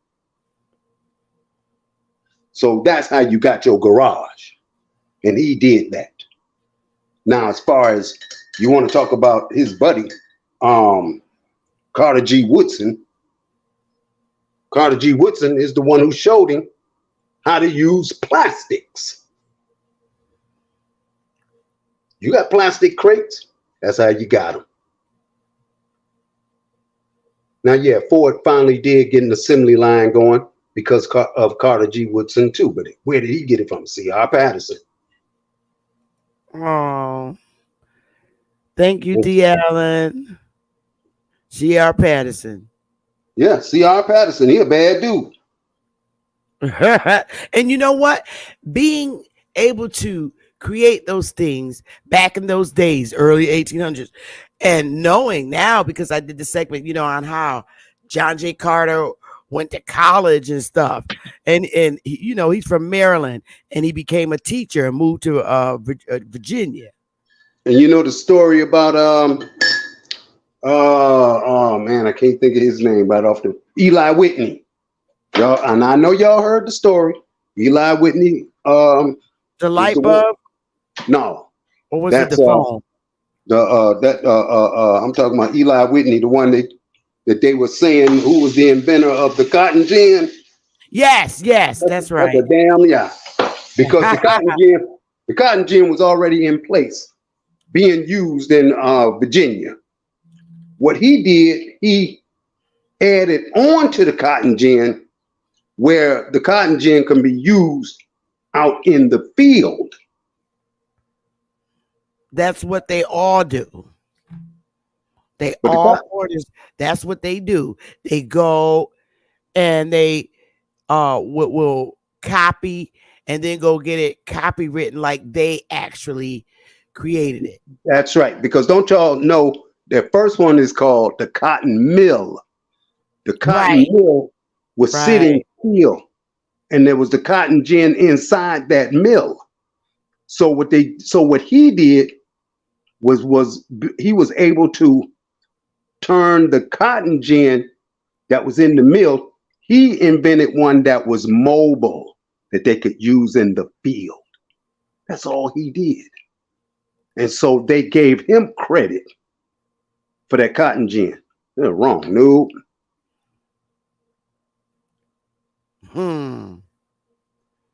Yeah, that's how they was working it. And I'm just letting y'all know. There you go, Cali girl. She said that. Somebody said the Patterson family line. Okay. Yeah, Demisha. Yeah, all you had to do, the Patterson family line, from what I remember, C.R. Patterson was from Ohio. I don't know if it was Toledo or Akron, Ohio. But I do know his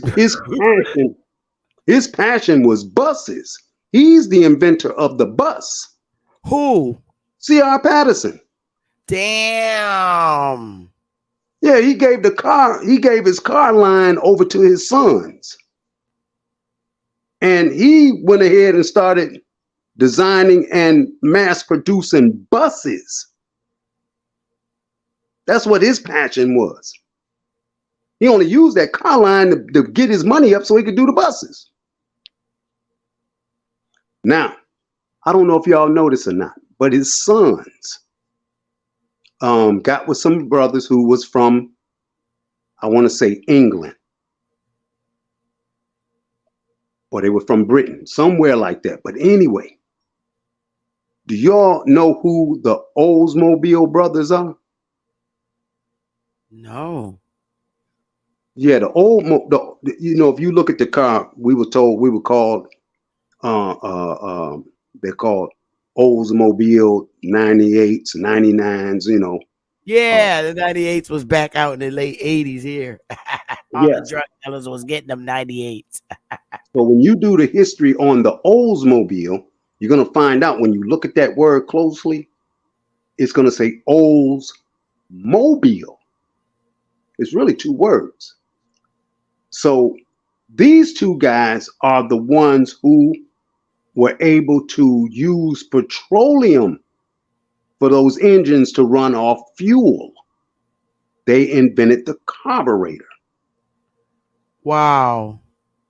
Yeah, the Oldsmobile brothers. And they got with the Patterson sons.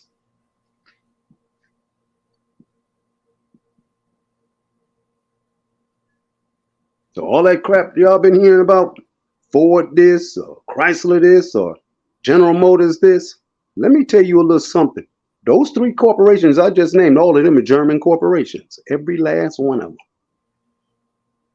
The only one that had sense enough to use the Indian to do anything was General Motors.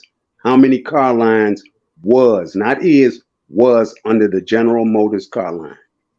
Think about it. So basically, it seems like what you're saying to me, Copper, is that our ancestors created a lot of things and they upgraded it and patented it based on what they learned. Yeah, absolutely. Wow. Because when you look at, check this out, y'all. You look at Oldsmobile. Oldsmobile is older than Hudson, Packard. Yeah, I'm bringing them up. Stuff that y'all don't know nothing about. I know you ain't never heard of these car companies.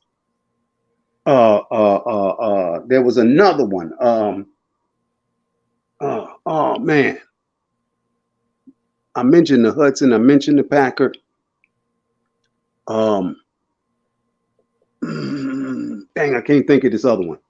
But anyway, then you got Oldsmobile, you got Buick, you got Chevrolet. Yeah. You got Pontiac. Yeah. You got all American made cars. You got Cadillac. Yeah. All of these are under the GM General Motors patents called Fisher Body. Fisher Body is the frame company. Got Fisher deep in my family. Woo. Yeah, because when you look up the Fishers, when you got the Fishers, they left the South and they came all the way what we call today into what is known as Michigan. And if you go to their town, it's called Cadillac. Cadillac, Michigan. Hello. Cadillac, Michigan. Yep. The other company I forgot called Studebaker. How long you been out in Flint, Copper? No, I've been in Detroit. I mean, I'm sorry, Detroit. Ever since we had to move here from New York in 1971, December 21st. Oh wow, you went there in the 70s. Mm-hmm. Wow. Yeah, all three of us. I don't know what was worse. Was New York or New York was crazy in the 70s. No, I don't know New York or Flint. New York City was crazy. Right. During that time, but New York. I just say New York. I just say yeah. See, that's why they tell you New York, New York. New York's so nice they had to name it twice. So when you wanted to party and all of that kind of stuff, you went to New York City. Right, which is Harlem, right? Yep. Yep. Because now Jonathan wrote, Cadillac is the spirit of Detroit. Yeah. And it's and what you'll notice if you really take a good look at that statue, bro. We see that statue every time we go downtown. It's right there at the Wayne County building. Right there, right there at it. Mm. Just like the Joe Louis fist was right across the street from it. facing right over there to Canada. Right across the Detroit River. But when you talk about Cadillac, the two plants, a lot of people don't know. If you got a Cadillac, that Cadillac came out of Detroit. The first plant it came out of was called Fleetwood. Now I worked at that plant for the summer of '77. After high school, they let you, you got your summer job. So that was my summer job, working at Fleetwood for that summer. Oh, made good money up in there too, because they let me do overtime.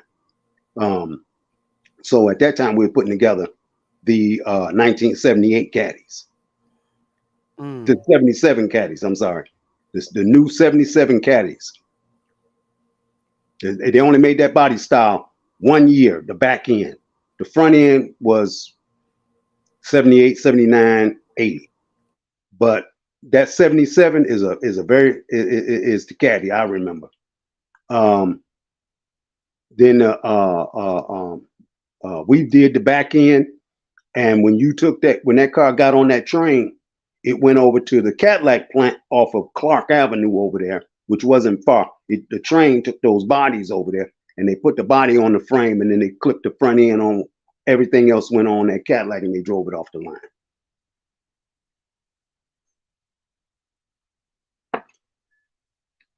So if you got a Cadillac, trust me, that Cadillac was built in Detroit and Detroit only. They didn't start building Cadillacs in New Jersey and anywhere else until after it was like 1987.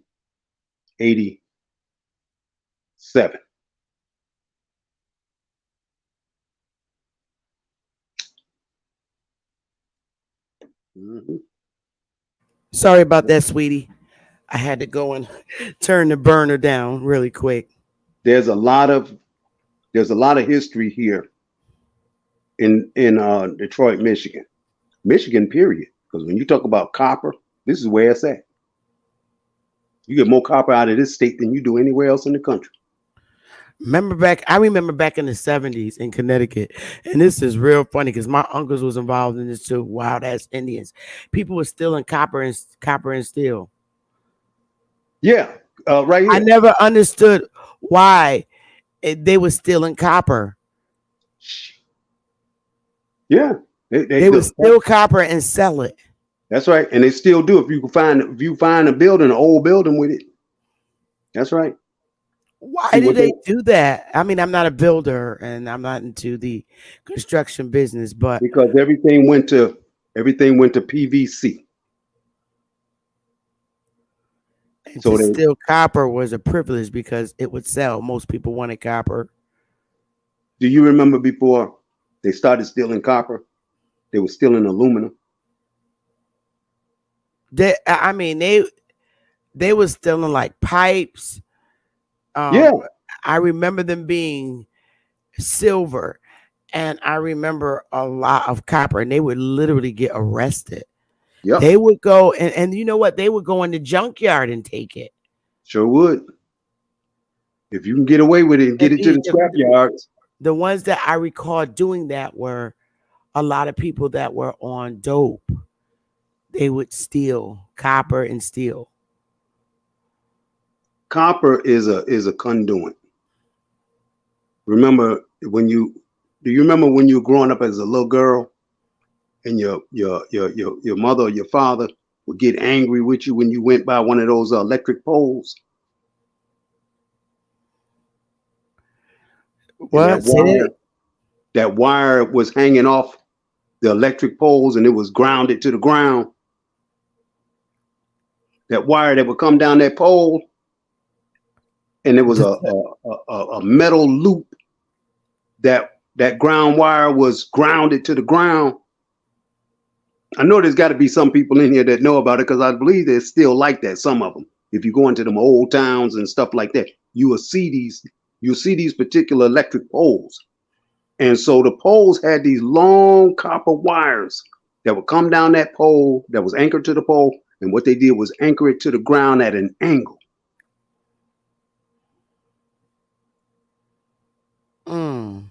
I don't know why I can't recall that. A child went next to one of them poles and his mother would tell him to come on away from there and don't let him come away from there fast enough.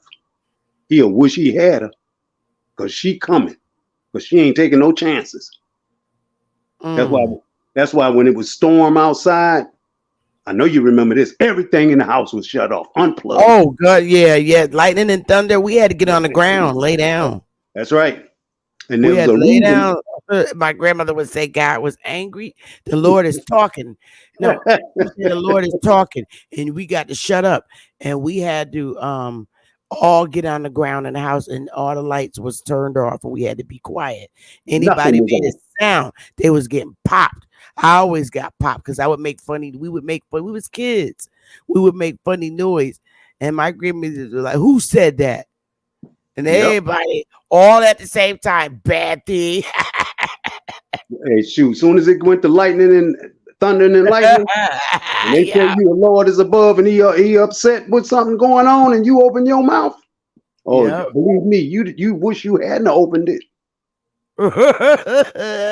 Oh, I'm serious.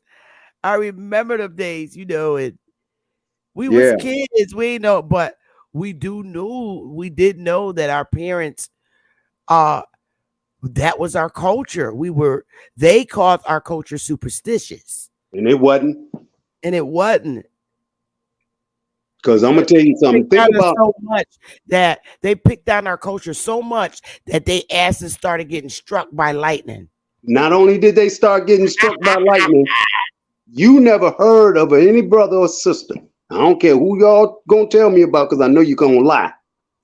You ain't seen or heard of no brother or sister getting struck by lightning. Nope. Not one. Nope. Here's another one. Here's another one for you. This is something y'all need to really pay attention to. The only time anything bad ever happens to us,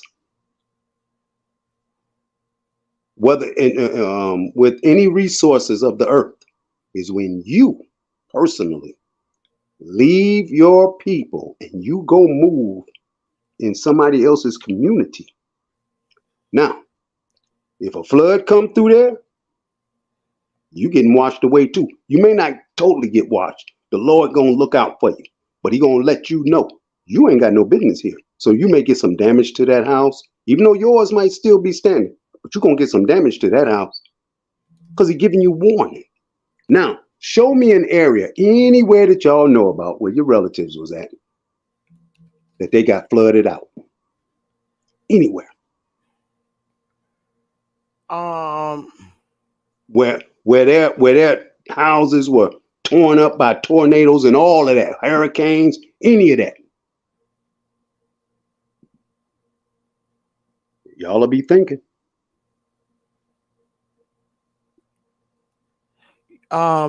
There and where I live, was raised in Connecticut, our worst flood was caused by a hurricane. That was in 1955. And it caused the Naugatuck River to overflow by about 27 feet, destroying homes, businesses, and industries, and sweeping away multifamily houses. Yep. And now it killed like 87 people, yep. including the people who died of heart attacks. Now let me ask you a question. Rescued. If you did the research on that, could you go back and pull up all them people who? This is all the suburbs. It was in Waterbury. Let me see. All them people that fell to the Winsted, Naugatuck, Derby, and Sonia, Farmington. How many of them was Indians? Because I'm gonna ask that question. I'm just gonna put it out there. You know what? I really can't tell, but I know we ain't gonna be able to tell because it ain't gonna be based on history that our people predominantly didn't live in those areas. Damn, that's what I'm talking about. See, what y'all got to realize is that the Almighty has always protected us, always, and y'all don't realize it when you sit and tell other people, "I don't believe in this, I don't believe in that." Yep, move out that community where you at talking that nonsense, and believe me, something will happen to you when you go to talking that stupid stuff. I can tell you right now, when I was growing up in New York, now I had never heard of any earthquakes, never. But I was in New York back home, I think it was 2012. I'm upstate where we all come from, born and raised. There was areas that earthquake hit up there and tore it up. But I didn't see any of our people suffering because of that earthquake. None of them down in New Jersey, nothing like that. But it tore up where the mother folks lived at. You seen it because Barack Obama was president at the time. And when that earthquake ripped up through New Jersey, who was the ones crying to Barack Obama for assistance? Sure wasn't nobody look like you. Chris Christie was at office then. Yeah, and before that earthquake went down through there, what were them people saying to Barack? Think about it. I know a lot of them. The senator, and was it what was that? And was that Louisiana that got flooded out, right? Well, Louisiana got flooded out. Water from the sky and shit. They got messed up. But when you go back to that, go back and pull up them articles and the C-SPAN articles when Barack was president in 2008, 2009, 10, 11, 12. You go look at this earthquake that ripped up New York, ripped up New Jersey.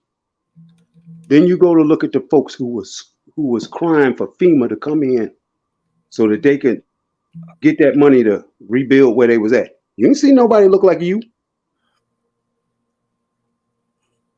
That was when Chris Christie was in office, right? That's right. He was governor.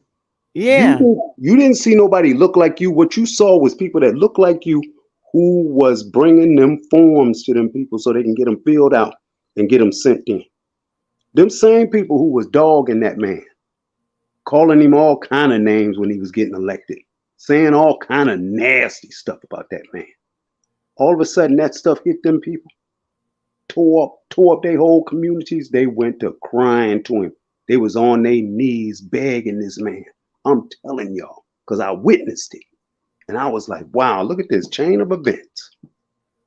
I can't believe what I'm looking at and what I'm hearing. Y'all hate this man. Y'all hate everything that this man stood for. And now you on your knees begging this man for federal assistance. I'll be darned. Boy, how things have Well, changed. they didn't really have to beg him. They was going to get it anyway. You think No, they Congress? weren't. No, they weren't. He had to sign that, Sister Bethy. Don't get it. Don't listen. He had to sign that as an emergency. Had Right. he not signed that, it wouldn't have happened. They were begging. Christie was up there on his fat knees. I'm telling you, I watched it and I was cracking up. I laughed like I don't know what. I said, I'll be darned. Now they crying. Same thing. Remember that flood that was down there in, I think it was Virginia or West Virginia? And it flooded out that whole town down there. People was in rowboats. Same ones talking that crap. They went to begging him. It happened in, I know y'all remember this. It happened in Tennessee, in a certain area of Memphis. I know because I was stuck in it for a minute. This fuel station I went to called dang, what is the name of it? One of my favorite fuel stations to go to. Dang, I can't remember. It started with a T. But anyway, the gentleman that I was teaming with that was from Detroit, we was driving for Swift, and we had just left the Swift terminal in Memphis, Tennessee. And we had got a load, and it was taking us over to Missouri. But anyway, we had to fuel up. So it started raining. So, of course, you know, ain't nobody paying too much attention to rain, right? So we get out the truck, we go into the fuel station so we can fuel up, get some items, and we're going to come out of there. Now, it was raining when we were going in. Let me tell y'all something. When we came out, water was already 2 inches high. That's alarming to me. So my man, he want to stay parked. Like, oh man, we could park here for the evening, and we can just pull out in the morning. I told that brother, I said, not me. What year was this? This was 2011 or 12. All I know is when that flood happened, I was man. They was telling us to send things to help the people, and Right. all I know is I didn't have a lot of money, you know, because I back then, you know, and I took $300 and went in the dollar store and almost cleaned it out Sister because I Beth, bought so much stuff because everything was $1, you know, from women products, men products, Pampers, and I bought all these waters, so many waters, and just I think drove about it it. to they told us to drove it to our National Guard base. Yep, you Which had to was drop that stuff off. Yep, it was across the street from our capital, and Yeah. I felt so good about doing that because I knew that it was to help people cross, way across. Think about just imagine, just give this some thought. You're an individual who has walked home in the rain as a child. And you know how we do. We can't wait to find us a puddle to jump in and water splashing all over the place as a child because you ain't paying no attention to this. But as an adult, if I'm paying attention to that it's raining, and then I'm coming out the door with my bags to put it up in this truck to put in the cooler, and I'm noticing there's 2 inches of water, and I'm looking at how I figured it out that it was 2 inches of water. I looked at the tires of the truck. Mm. Water was above the bottom of that tire. You mean 2 feet or 2 2 inches. inches? 2 inches. Because you know we hadn't been in there that long. Okay. By the time I ended up fueling up, That water was up there to the bottom of the rim from the ground, covering that tire. I said, "Oh no, bro, I ain't staying here." I said, man, we getting in this truck. Look, man, I'll take over. Let me cut this Qualcomm on, and I'm gonna cut it on your time to drive. Since you don't want to drive, I'll drive. I pulled that truck out of there and went up that hill, came up out of there and jumped on 55 north. I was heading up out of there. Sister Bethy, the next day, it was reported that the TNA, that's what it was called, TNA fuel station, TNA was underground. Oh my goodness. Yes. It went that high up? It went that high up, and there were truckers that had them trucks. They trucks front ends was covered all the way on up past the windshield. They were showing truckers standing on top of the trucks. And he talking about we're gonna stay there for the night. You crazy. My intuition lets me know when something's going on. And when he seen it, he was like, man, we would have been stuck in it. No, you would have been stuck in there. I wasn't staying. My intuition tells me when to get up and go. I'm not listening to nobody else. And if you do the research, that when that tornado hit down up in there, go into Alabama. It's one of them towns, a couple of towns down there by Mobile or Montgomery, somewhere along in it. It's been that long. But anyway, there were 3 black families that lived in this city or this town. They're nice houses too. And that tornado ripped up through there, tore up every house in that town but these 3 houses. So a CNN reporter was down through there. And I'm going to show you the intelligence of a 9-year-old. Now, this 9-year-old's house, well, matter of fact, on all of them's houses, the spray paint on the houses are the N-word. And all other derogatory things that are written on their garage doors. It was sad to see this. So now this whole town is tore up. It ain't nothing there. So the CNN worker comes down through there and she sees this little 9-year-old boy standing in the driveway. And the lady asks the little boy, she says in these words, "Why are you all's houses still standing and everybody else is flattened out? It looks like a war zone over here." And his words to her was, "You got to go ask God."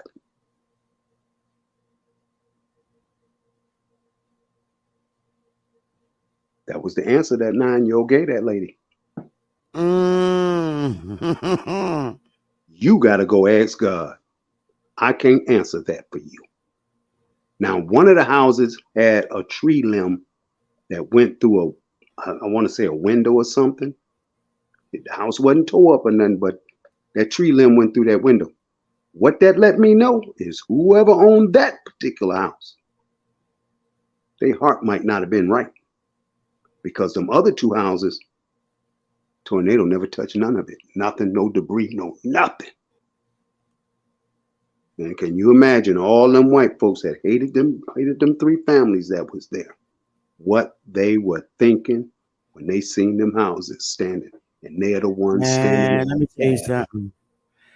What scares me is when I see water go over bridges like the Chesapeake Bay Bridge. You know how long that is, that bridge. I hate that. I'm so petrified of that bridge. And the water rose up over it. That's right. That scared me. And I'm going to tell you something. When you see that, just reverse your mind and ask yourself this question. Why would nature attack that like that if something malicious and evil was not going on in that town? I'm just telling y'all. I don't know. I'm just telling y'all. It's We scary when I we see don't control we don't control nature. So you got to ask yourself things naturally happen. that's right. And I'm telling y'all might hear me. I'm not speaking religion. I'm speaking straight up faith and straight up facts, not religion. Don't get it twisted. Don't use that word. If you can, go look at the word religion. That's a compound word too. And then legion. I'm not talking about that. I'm talking about your faith that's inside you that is tapped in with the source that created you. This is why the things don't happen to us like this. Now you got these other folks that look like us. It happens to them because Yeah. they not tapped in like you are. So I know stop when saying I all our people because all of them are not our people. They just look like us, but they aren't of us. I know when I see on the news, it just hurts me so bad. Two things that really disturb me when I see a home floating in water because the flood was so bad. Homes just spinning around and floating across in the water. And not only that, Bad Saint, you're when I correct. hear when I hear of people, what do you call that again? I forgot what you call it when they're just sitting in their house and then all of a sudden it just sink in the ground. What is that? Sinkhole. Yeah, yeah. You could be laying in the bed and then all of a sudden your house sink in the ground. Sink right in the ground. That's scary. And you never see the people again. They disappear. Now ask yourself, how many Why would people? you How build many a of our house? people? How many people of our people ever experienced their homes going into sinkholes? I want Well, y'all to think I didn't about want to that. make it a racial thing. It's not a racial thing. It's not a I mean, racial. I'm not speaking racial. I'm saying how many Indians, so it's not racial. How many Indians do you know whose homes have went into the earth opened up and swallowed them houses up? I've never did a count, honey. I don't know. Sister Bethy, none. I'm trying to tell you something. You got to understand that you've been protected since the day you was conceived. It's always been that way. Why you think you're so not popular, but why you think you're so powerful? It's because your inner spirit. It's your inner spirit. Or maybe it is, but I just don't like to see nobody suffer like that. I mean, you could be on the phone with your parent. All of a sudden, just checking on mom and grandpa or mom and dad. And next thing you know, their house just done sunk right in the ground.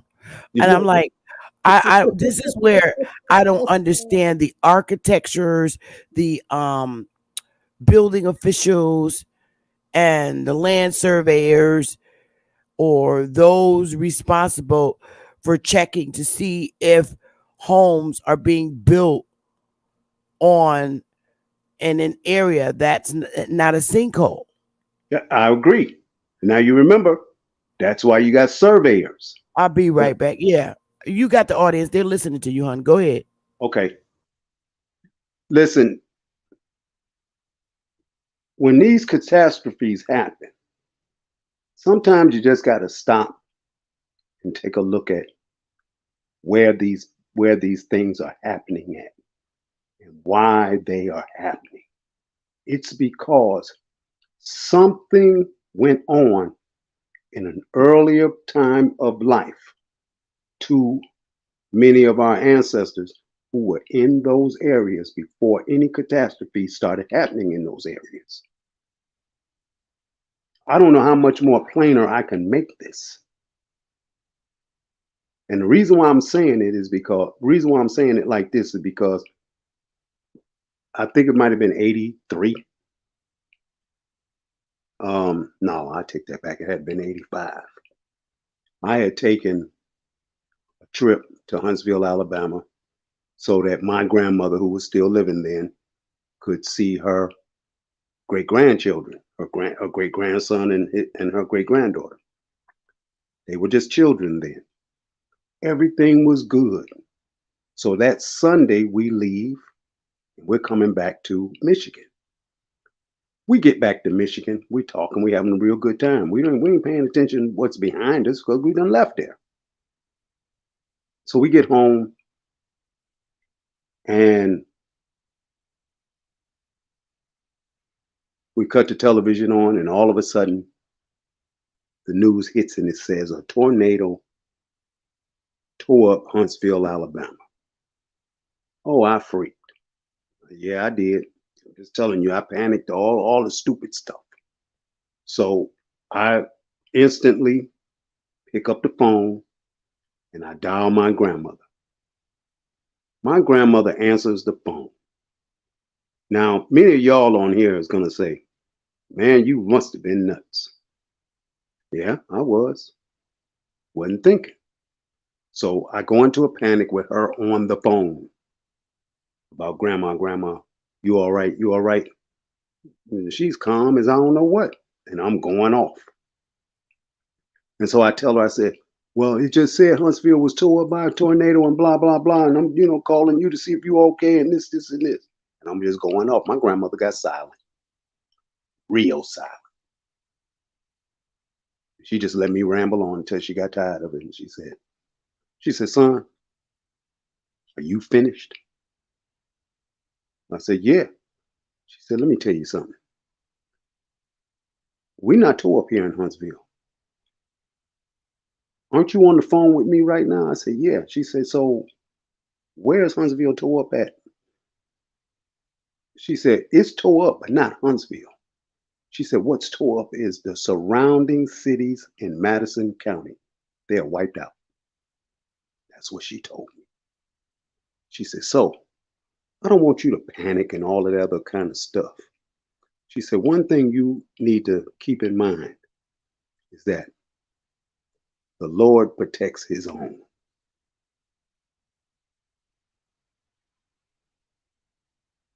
And I ain't fret that kind of nonsense ever since.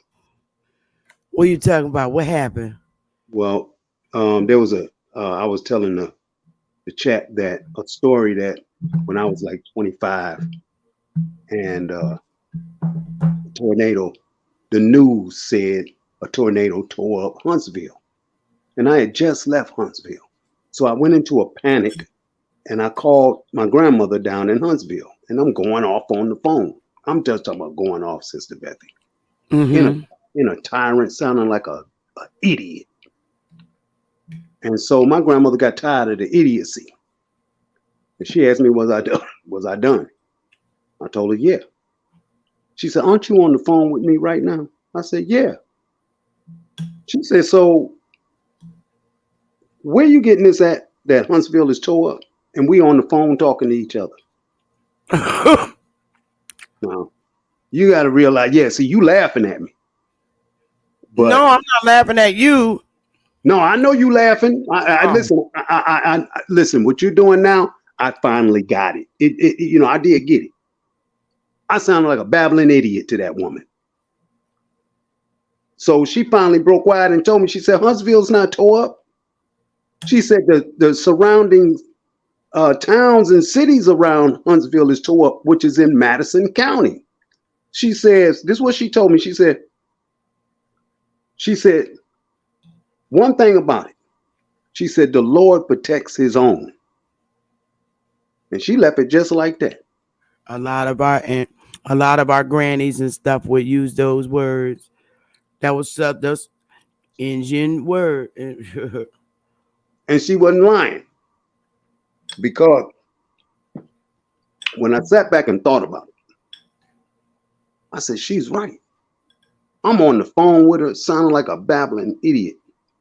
Now, my ex-wife, who was my wife at the time, her grandmother stayed over there in Vicksburg, Mississippi.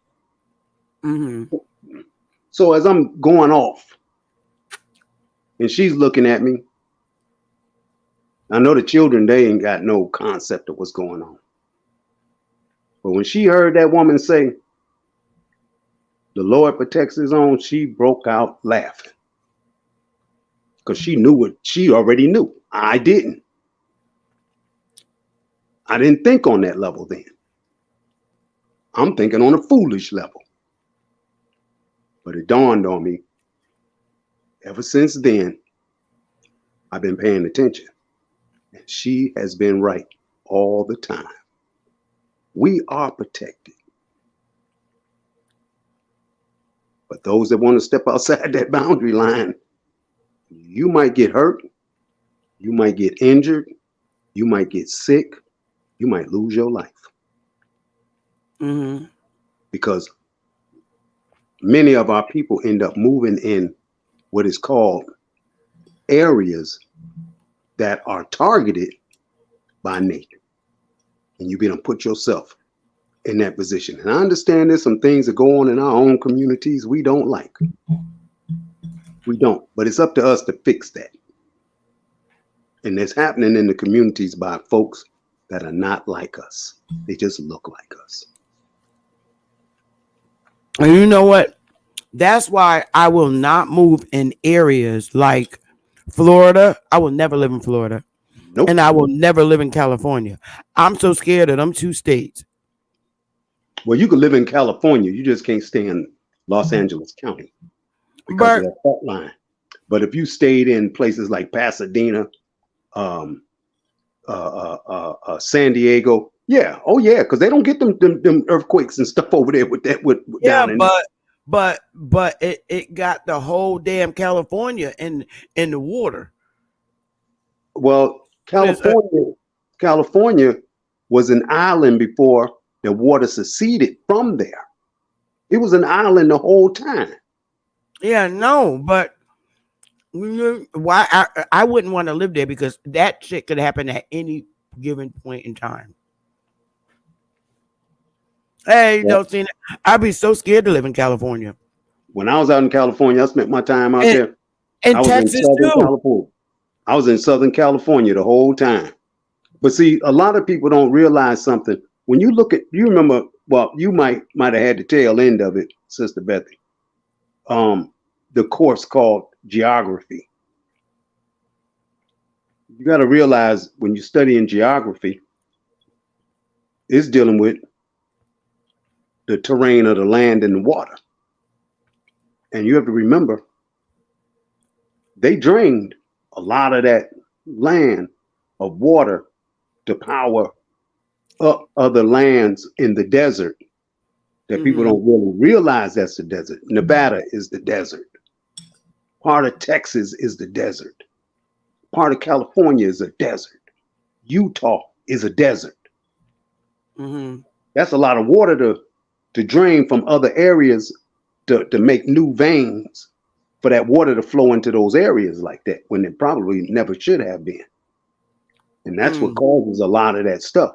Because just like, somebody have a heart transplant, right? Well, your body is made up just like when you look at the map. You see all the water, that is nothing but veins. Just like your veins in your body. You clip one of them and reroute it and see what happened to you in your body after so many times it's done. Well, no, I get that, Copper, and I know Florida is beautiful, but their weather, it happens so often. And like California, I was looking at a map. I swear, I can't find that map. But it was showing which states would just be dissolved in water. And it scared the crap out of me. And plus, I was talking to my girlfriend yesterday about the earthquakes. That is so scary to me. And places like doesn't Kansas and all these different places that have these horrible earthquakes where literally the ground opens. And it scared the crap out of me when I looked at California and Florida. It just scared me. And I'm like, if people know this is bound to happen, why would they live in those places? Because if you go back into the 1950s, when they were building up those particular states like that, they used it as tourist areas. And so, with the people who left these cities up north, and many of them traveled over there to travel down there to Florida, and they started bringing in a lot of dirt. They were building up all them wealthy homes down there and everything else that we see, and they built that up as their as their own stomping ground. But now they've been there for so long. I think it's what, 2 generations now, and all of a sudden, certain things are happening in Florida. Meaning, when I say all of a sudden, things started happening in Florida from the late '70s on up until now. Because remember, that was all basically Florida was all swampland, except for the northern part of Florida. All that going down towards the southern part, going down there across that water to get down there to the West Indies, that was all swamp. It was actual land. Swampland. And the reason why I know it was swampland, because you can go down there hunting right now and mess around there and step in something that's a quicksand down up in there. You're behind. Oh my God. See, that's what I was trying to think. I couldn't think of the word, but quicksand, it petrifies me. You better believe it. And most people don't even know that they done walked in quicksand. I know. That's what I'm saying. And it's bound. Oh God, I just can't. You start sinking, you better be, when you feel that ground moving under you and your feet starting to sink, you better hurry up and start moving up out of there, backing up. Don't go forward. Back up out of that, because you will sink and you gone. That quicksand is no joke down there in Florida. That's what I'm scared of. And the water is getting so low that what scares me as well is their sewage system for the irrigation allows snakes to travel through the sewer system, and next thing you know, it's coming up out your damn toilet. You better believe it. Same thing. Yeah, I can't live like that. I can't. That would drive me insane. You wake up or you go to the bathroom and pull up that toilet seat, and there's some snake sitting right there in your toilet. Yes. Or you ain't cut no light on, but you done went into the bathroom and raised the seat up to sit down, and next thing you know, there it is.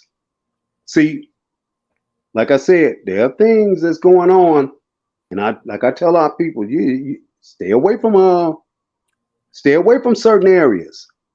Don't go following the crowd. I'm gonna give you an example. Before I started driving trucks for Fords, that was a hard thing. That was a hard thing to get into car hauling with Fords. You was an employee, but I got in because I was, I worked on the assembly line at first. But we'd have to take them cars all over different places in the country. And so going down in Florida, there was a few places down there where you had to drop them cars off at certain dealerships. That is not a place I'd want to live. I don't give a doggone how nice it looks. Where? Yeah. Nope. Yeah, don't see that Jersey one. That's because Jersey sits right on top of water. It sure does. Sits on top of the Atlantic Ocean. The thing about the difference between Jersey and New York City sits on the biggest rock. That's what it sits on. The city sits on a rock. Most of that up in their area, from New York on up, as you know, that's all mountain. Yeah. That's what that is. That's all mountain from New York all the way on up to Maine. It's all mountain. Now, you don't hear nobody having problems in Maine, New Hampshire, Vermont. You don't hear that. You don't hear that problem. Now they get that bad ice stuff up there. I had like the weirdest dream. And the dream, a lot of our dreams, y'all, I really believe that they are true. I had a dream that I was in a high rise, but I just didn't know where I was. But there was this huge flood, like, and it reminded me when in my dream, it reminded me of the fake story that they show in the Ten Commandments Which one is that one? when the water split. That and there was a Oh, big. Okay, the part that it reminded me of is when, remember, the water closed in on the soldiers. That part of the scene. yep. I was. I'm telling you, but we was inside something, right? And I believe it was a boat. I just and what happened was the elder that was in there, the adult, I don't think it was a family member, but it was a black man. And what he did, because he saw, we could see when the water was coming. It's like the water was coming forward to us. So me being a little girl, I just looked up at him. I was sitting on something. I just didn't know what. And they closed. He closed the curtain so I couldn't see it. And he looked, and basically in his eyes was like, "You don't need to see this." And he closed the damn curtain. That dream is still in my head. You know how Do many you know? years ago I had that dream? Do you know there's a place in the country that most don't know unless they are in? I think it's, dang. Where did my uncle show this to us at? I want to say either. Oh, white damage. I want to say either Colorado or somewhere in Arizona, because we was out that way, and we went to go visit, the girlies out that way, and the Townsends out that way. But anyway, he took us to a particular river, and at a particular time during the day, y'all, I had never seen this in my life until this. The water itself stopped on both sides, and it kind of opens up where you can cross this shallow area of the river. Then it'll close back up if you don't get your butt across there fast enough. Now that's a natural phenomenon. And that's what you were just describing when you said that certain thing in the Ten Commandments. I actually saw that. It's like the water was like, I remember when I had the dream. I was an adult as I am, not long ago. But we were living in the high rise projects. It was 8 stories with 16 apartments on each floor, and it was, the water was coming, just and like a force, and we seen it before it got to our building, and Wow. the elder closed the window so I couldn't see it, and then I woke up.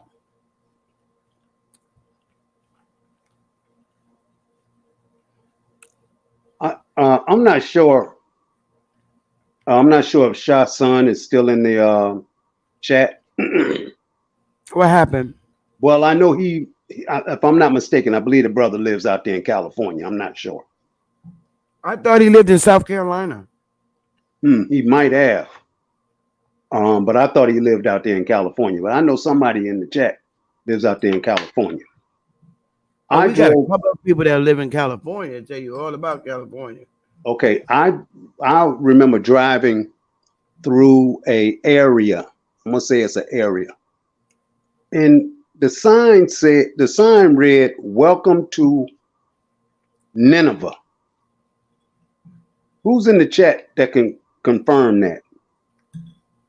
I was up in I was going towards Northern California, going towards like Oregon up that way. Mm-hmm. And I went through this area and it says, "Welcome to Nineveh." And I said, "What? Nineveh?" I said, "I only seen this word one place." And I said, "I read this in the scripture." I said, "I ain't never seen this word nowhere else, wherever I drove. I never heard of it anywhere else on the map or in the world, nowhere. But right here in California now." I said, "Nineveh?"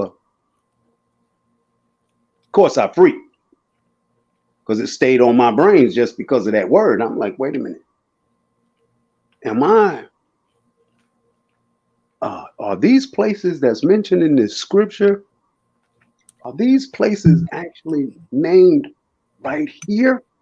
And we're being directed mentally for someplace else when all the time it's right here. Now that's just how my brains work. I don't know about nobody else's. Yeah, stuff like that be scaring me. Because when I saw that, I said Nineveh, and it went a long way, y'all. I was like, wow, this is a huge place, but there was nothing there. Mind you, it was nothing but trees, mountain lines, all the way on up through Route 1. That's where it was at. It was on Route 1. And once I drove over that mountain, going out of California to get up there into Oregon, that's where I seen that sign. And I was like, wow, ain't nothing out here. And it started dawning on me. There's a reason why ain't nothing there. Because if this is what I think it is, this is where a lot of our people left from out there in the West, and they ended up over there in the East. And I know Shah San said they don't, I remember reading something in the chat, I don't know where it's at, but he mentioned about people don't talk about the Indians out here in California. They talk about a lot of the black people. Yeah, mostly because most of us that are in YouTube are in the areas east of the Mississippi of the river, because that's who's in YouTube. But we do acknowledge and know for a fact that there's Indians out in the West. You better believe it. And a lot of them do not look like us, but they are indigenous to those lands. I'll tell you what. Has anybody ever really looked at what a Hopi looks like? Go pull up, get online and pull up the Hopi people. Pull it up. Take a look at them. Hopi or Hopi? H-O-P-I. H-O-P-I.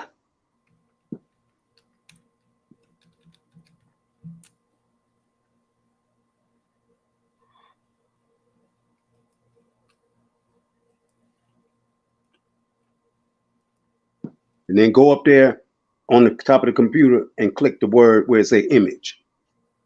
Yeah, I got it up. Yeah. What they look like to you? They look Asian, but she look like my sister. She's cute. Mm-hmm. Let me tell you something. You can run across them Hopi, and when you look at their skin complexion, a lot of them different hair textures, their facial features. You're going to be thinking that you are looking at a bunch of Negroes. Just mulattoes. They're pretty. Their skin color is so pretty. It's very smooth, very clear. Very pretty.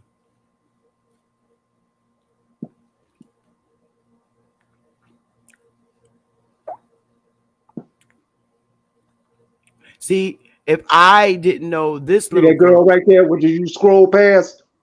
You just scroll past that girl. No, it's up further. It's when you first started. Nope. Nope. Scroll up. I'm up as far as I could go. No, okay. Scroll right there. Right there. You just passed her. Keep going. See her right there? Now, you see her right there with the pigtails? Yeah. Mm-hmm. How many sisters in your family look like that? A lot, but she's right, pretty. they do. Very pretty. Yeah, she is. But people in the chat, there are people in your own families that look like this. Yeah. I know. Because I met them. Right here. I met mine in 2000. If I was in the north, we would walk up to them and start speaking in Spanish.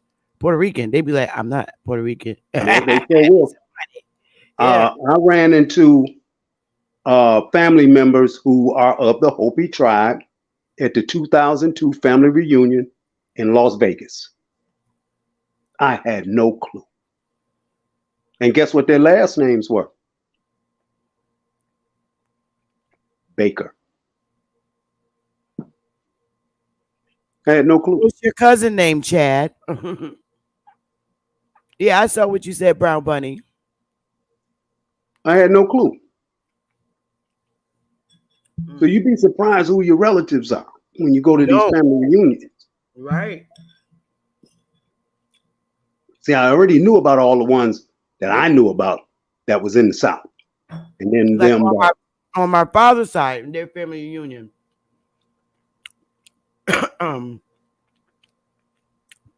The girl from oh God, what's the girl name? Damn it, Left Eye, not Left Eye. The other one with the curly hair, Indian. That's how my father's family look. Oh man, I can't remember. T-Bars. Let me just look them up.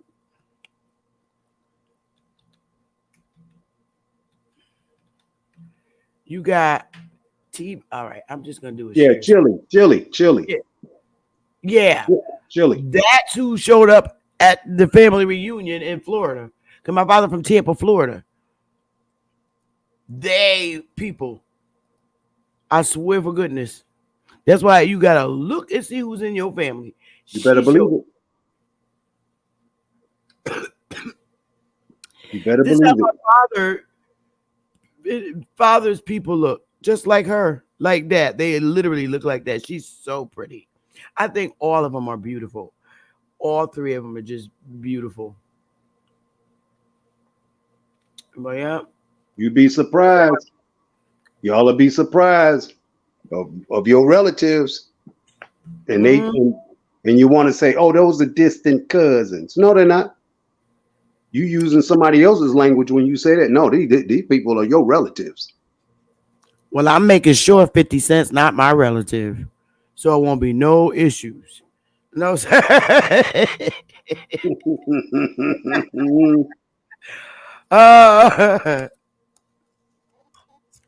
Now, see, you can tell who's who by the communities that they live in. That's real talk. Kelly, girl laughing. I'm serious too. Look at Tubby. I be like, nope, you ain't on the tree, and don't be nosy trying to look up there and see. You're not a family member. Well, yeah, you can tell by a lot of them where their people have come here, and they stay in the same communities. Yeah, my dad's people are deep from Tampa, Florida. I think they the Rosewood people. You know, a lot of them, Sister Bethy. Now that you mentioned about Rosewood, go back and take a look at what year that went down. And it went down. Let me see. Wasn't it the same time as Black Wall Street? Wait a minute. Let me see. Before then, it happened before then. I see, know a lot of them people from Rosewood ended up out there in Oklahoma. Yeah, I was right. 1923. They ended up out there in Oklahoma. Some of them got off them trains in Illinois. Some of them got off them trains in Alabama, but the majority of them, they got as far away as they could. And nobody seems to realize something about them people. Do y'all know that all them people that ended up getting run up out of that town, if you notice, they were defenseless. They had no weapons to protect themselves. So they was easy. And it wasn't about just because somebody got blamed for rape. Oh no, this was planned. It was, of course it was. It's like the one in Oklahoma with that boy. What was his name? Emmett Till. Emmett Till, that's Mississippi. The one that you're talking about that was in Oklahoma was that young man that tripped on that elevator and bumped into that girl. Yeah, that kind of shit. Yeah. See, a lot of stuff happens because the plan was to take the land. Now, I know I'm gonna bring something up that's very recent. It's a 900-page document. I don't know if y'all read it yet, but it's called 2025. You might want to take the time to read this thing. Yeah, the Tulsa Massacre was 1921, sweetie. Now, don't forget what else happened in 1921. It also happened over there in East St. Louis. What was the name of that one? The Tulsa, East St. Louis Massacre. Yeah, all of these things that y'all seeing are wars. They're calling riots. I mean, they're not calling them wars. They're calling them riots. Yeah. This ain't nothing but war. And it's been going on. It ain't never stopped. It's never stopped. Even through my high school years, we had riots in the cafeteria. It was always the brown children against the white children. They had food fights. They still do that shit today. They have food riots. And the principal have to tell you, do not start a food riot for the last day of school. They would just do it. But yeah, lots of schools was having food riots. And food riots. They call it riots. But when you dealing with when what's happening is when you got a certain, and I'm gonna use it now, when you got a certain group of people that don't look like you, and you're reading about the other group of people getting slaughtered out, shot up, homes burned, cars turned over, airports being burned up, planes being burnt up. This is against your ancestors. You may not look at it this way. You may not even be affected by it. You may not even care about it. But the moment that it hits your city where you live at, your neighborhood where you live at, and you start seeing all these different, first, you're going to see the police come in, beating heads. And then you're going to see the rioters, as they're called, coming in, burning down your stuff. And they'll blame you for burning it down, whether y'all know it or not. Then it gets so bad, you start fighting back. The moment that you start fighting back and you start getting at them, now the National Guard is called in. And they shooting and killing you in the streets too. Now I can tell you about that because I witnessed this myself as a child. We was confined to the house. Was that New York? I can't remember if it was New York, Detroit, or it was Detroit. I seen it firsthand. No. I'm talking about when they couldn't control the riots and they brought them big ass, giant ass military tank style. Detroit. They was driving them through the hood. Detroit. I'm trying to tell you, Sister Bethy. Detroit. I mean, them. You know how they so tall up in the air and they have the big, not a gun, cannon like. Right. It was Detroit. They had tanks going up and down our streets. as when we were children. Do you know the only people who could come out the house and possibly go to the stores, and you had to have a letter with the items that you were getting from wherever you had to go, was children? I'm telling y'all, y'all don't know. That was in Detroit. That's Detroit. Look it up. What was that?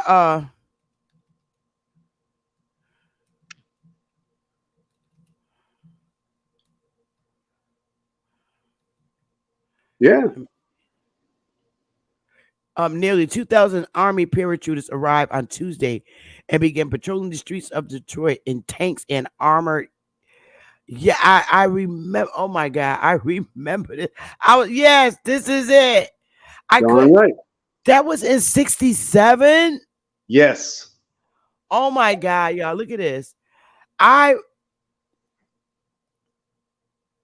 was like, they did that recent. Look at it. Look at this shit. Driving these through inner city neighborhoods.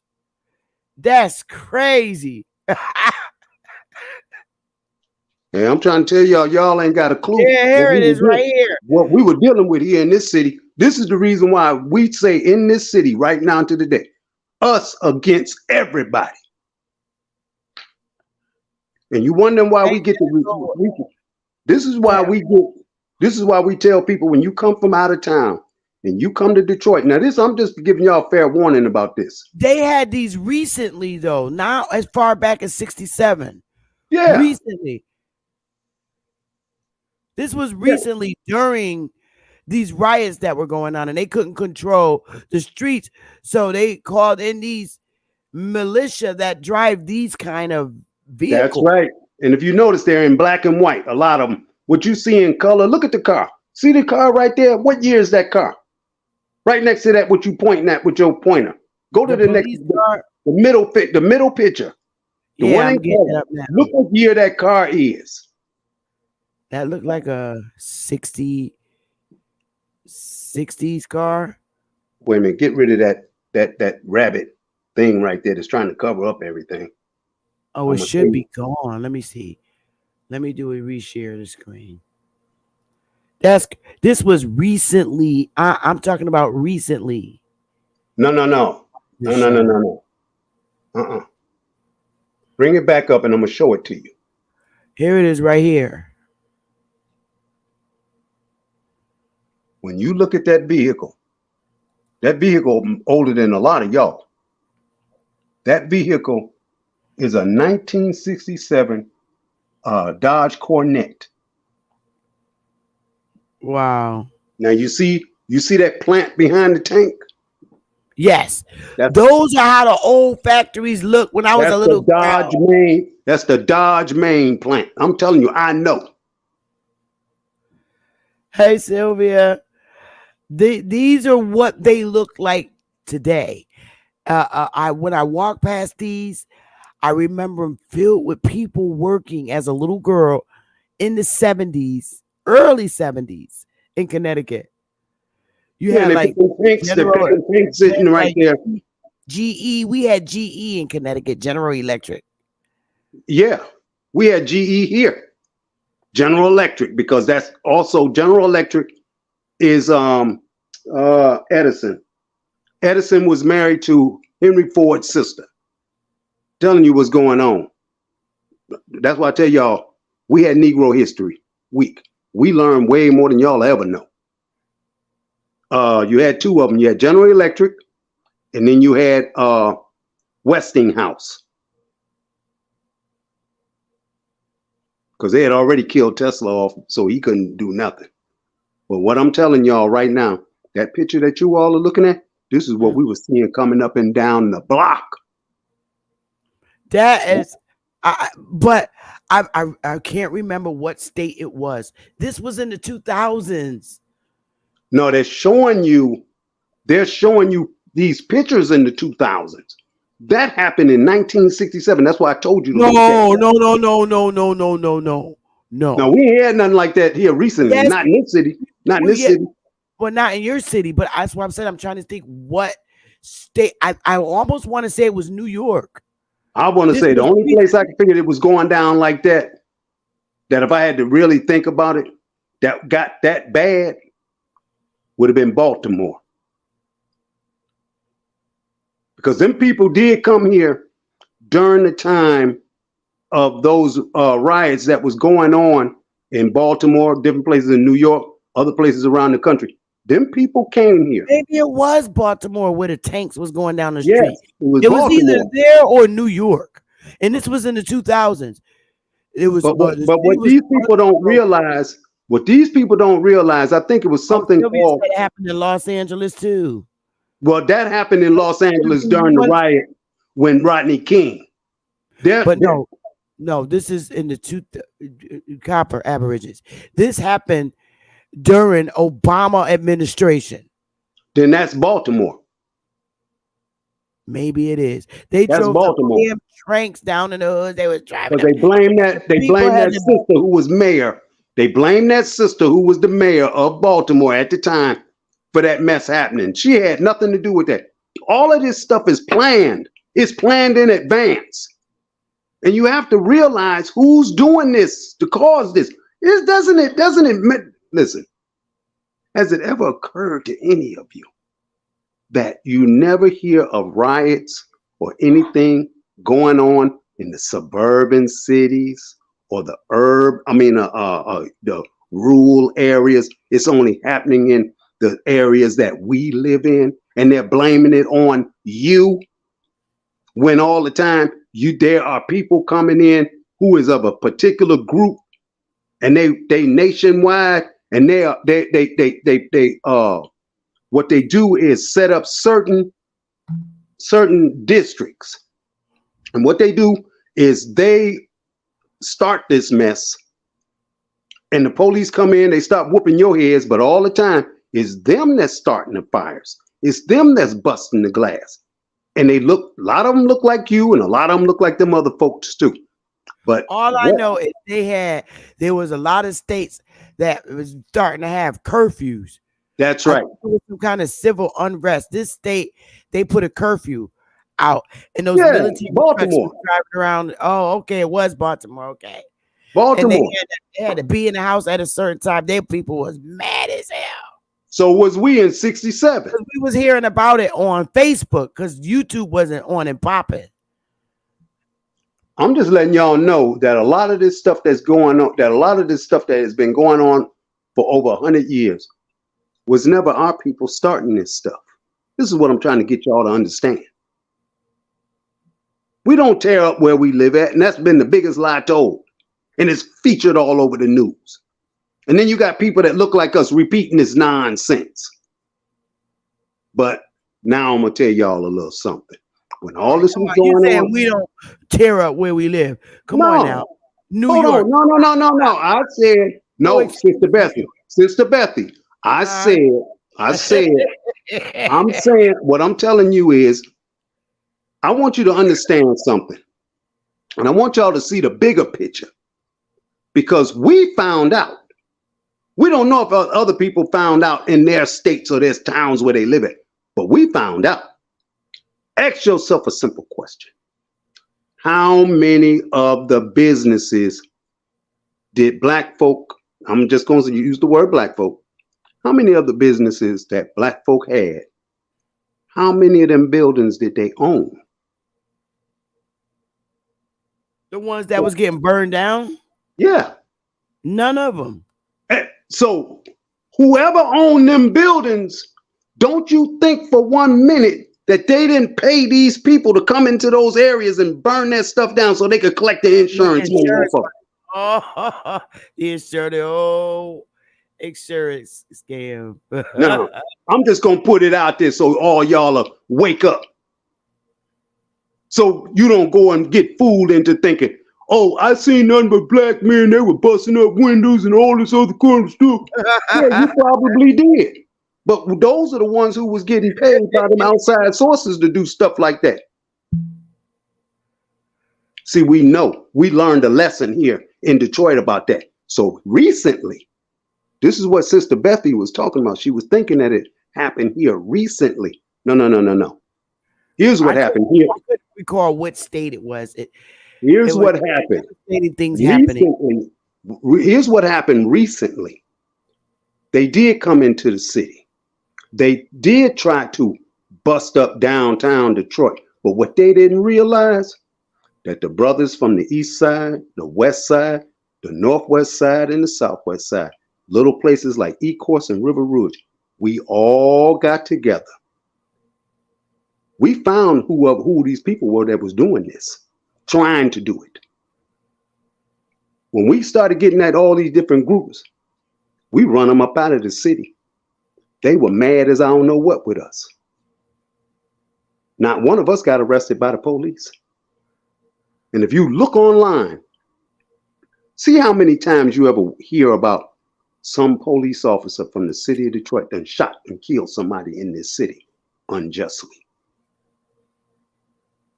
It ain't happening.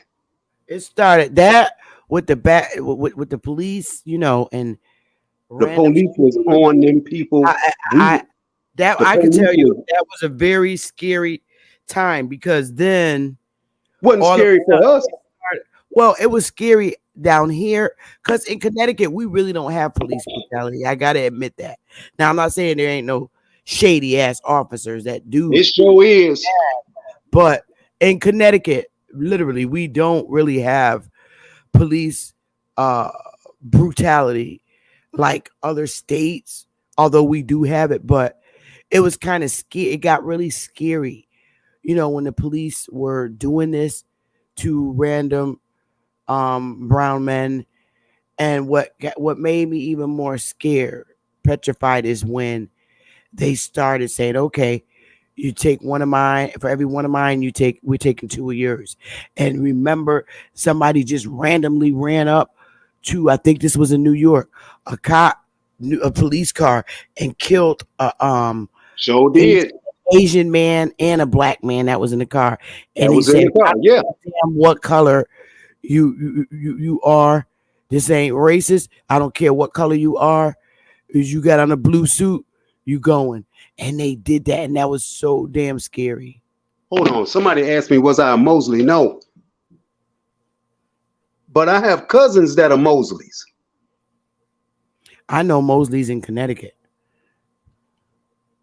No, I got cousins that are Mosleys. In Connecticut, we got Mosleys. And we just met them. That's why I wasn't on the conference call over the last weekend. Because we was down in Huntsville at the family reunion. First time. Oh boy, these people killed me. Anyway, this is the first time we had the family reunion back in Huntsville since 1982. It's always, how they vote and it's in different places. Well, nobody was voting to have it in Huntsville, and all of a sudden now, complaint went in, I guess last year or year before last, and so they decided to have it in the one place, and man, there was so many families there. Oh my goodness. I grew up with Mosley. Yeah, because there's some Mosley. Listen, I grew up with some of them that lived in Ecorse, Sylvia. Some of the Mosleys lived in Ecorse. Some of them lived in River Rouge, and the majority of them that I knew was over there on the east side.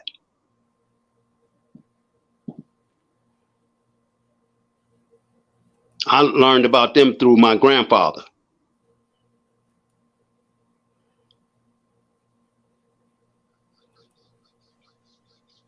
But yeah, Sister Bethy, I'm telling you. Yeah, you may not have that going on in Connecticut. Not on a big scale. Wait. Connecticut is still hit because, see, with Connecticut, you got all them. Look, you got all them educated. You got a whole lot of educated Negroes in Connecticut. This is why you don't have that problem like this. Yeah. Whoa. Back up. That's because they all killed each other in the 90s.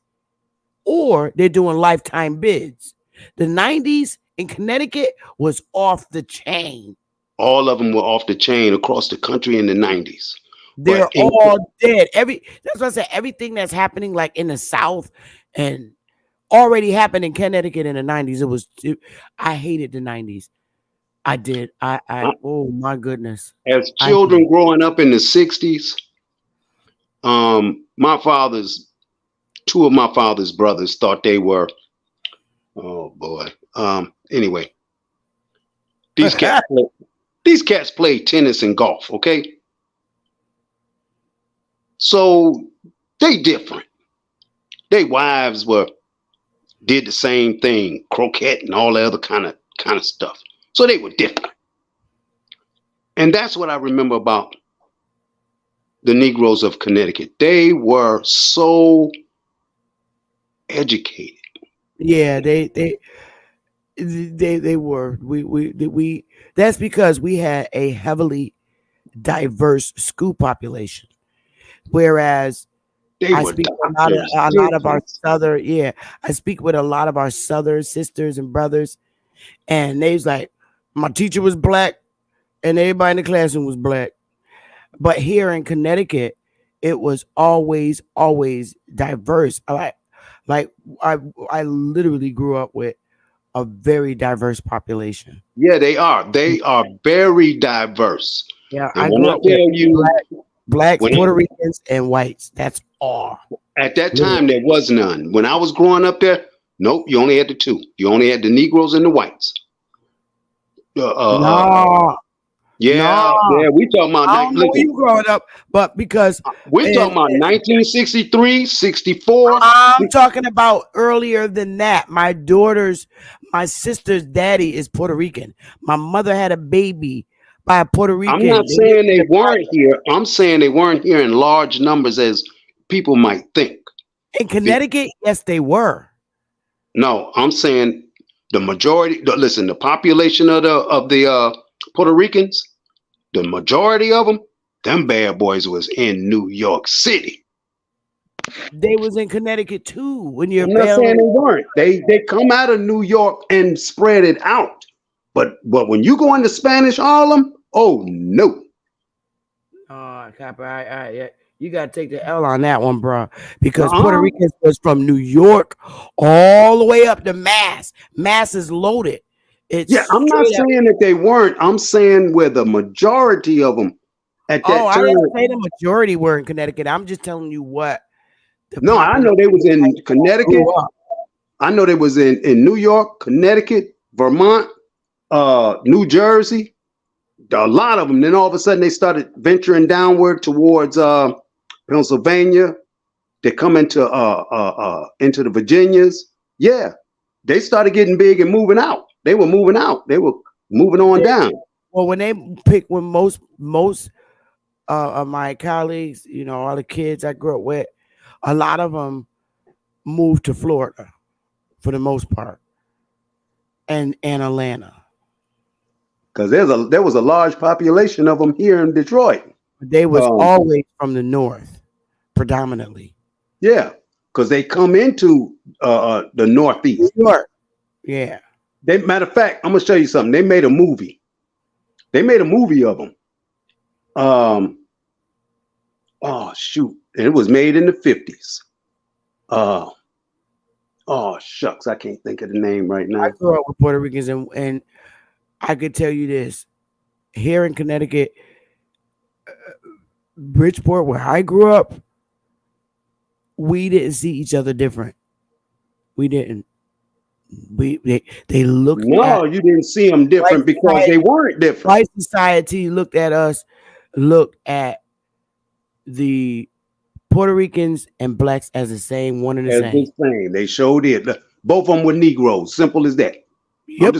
I'm just gonna keep They, it they, real. they didn't even care if they had straight hair. They did not care. No, and that's why I was gonna mention about that movie. It It was was ugly racist towards us Latinos and blacks. They called the here in Connecticut. They called them spicks and mutts. unfortunately, yeah. It was And that terrible just the names that they called them. We treated us the same, and we stuck together in our hoods. that's right. We Uh, really did. my mother worked with a Puerto Rican lady who was a nurse, and I couldn't tell the difference between, to be honest with y'all, as far as attitude is concerned.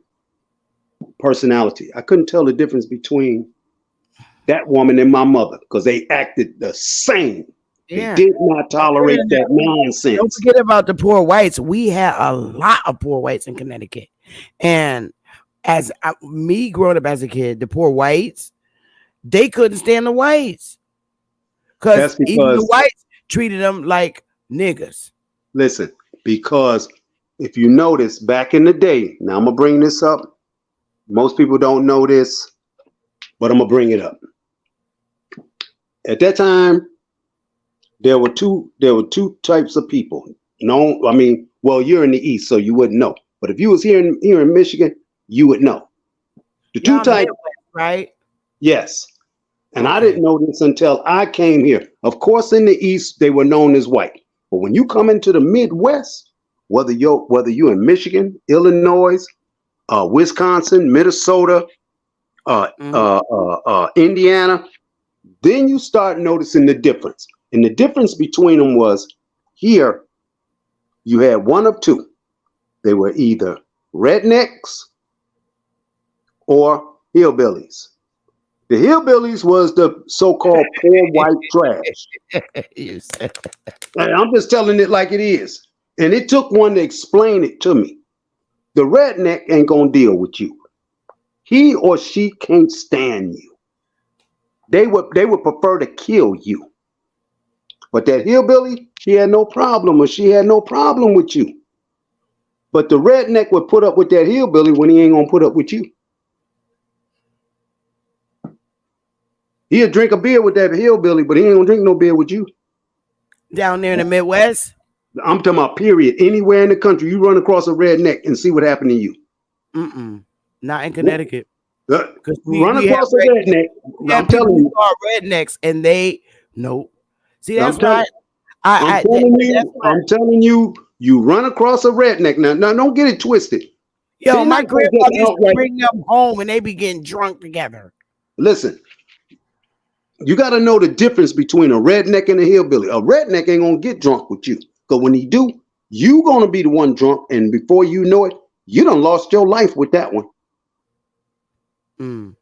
A hillbilly, you can get drunk with them all day. He'll come to your house and eat because he gonna eat what you eat, because that's the way they grew up. But a redneck, he ain't think about you. He'll get you drunk. He'll get you drunk with his boys, and before you know it, your butt hanging from a tree, or you drown somewhere, or you. Well, I remember watching an episode on Jerry Springer. No, it wasn't Jerry Springer. My bad. It was, what was his name? Phil Donahue. And this white guy got up in the audience, and he said that he's a redneck. But he was keeping it real. He was a heavyset white guy, and he stood up and spoke against the KKK. He was like, it's people like y'all. You don't represent me. You make us rednecks in the South look bad, and you don't represent us. And he ain't telling no lie. He's not lying. That. He said he was a redneck.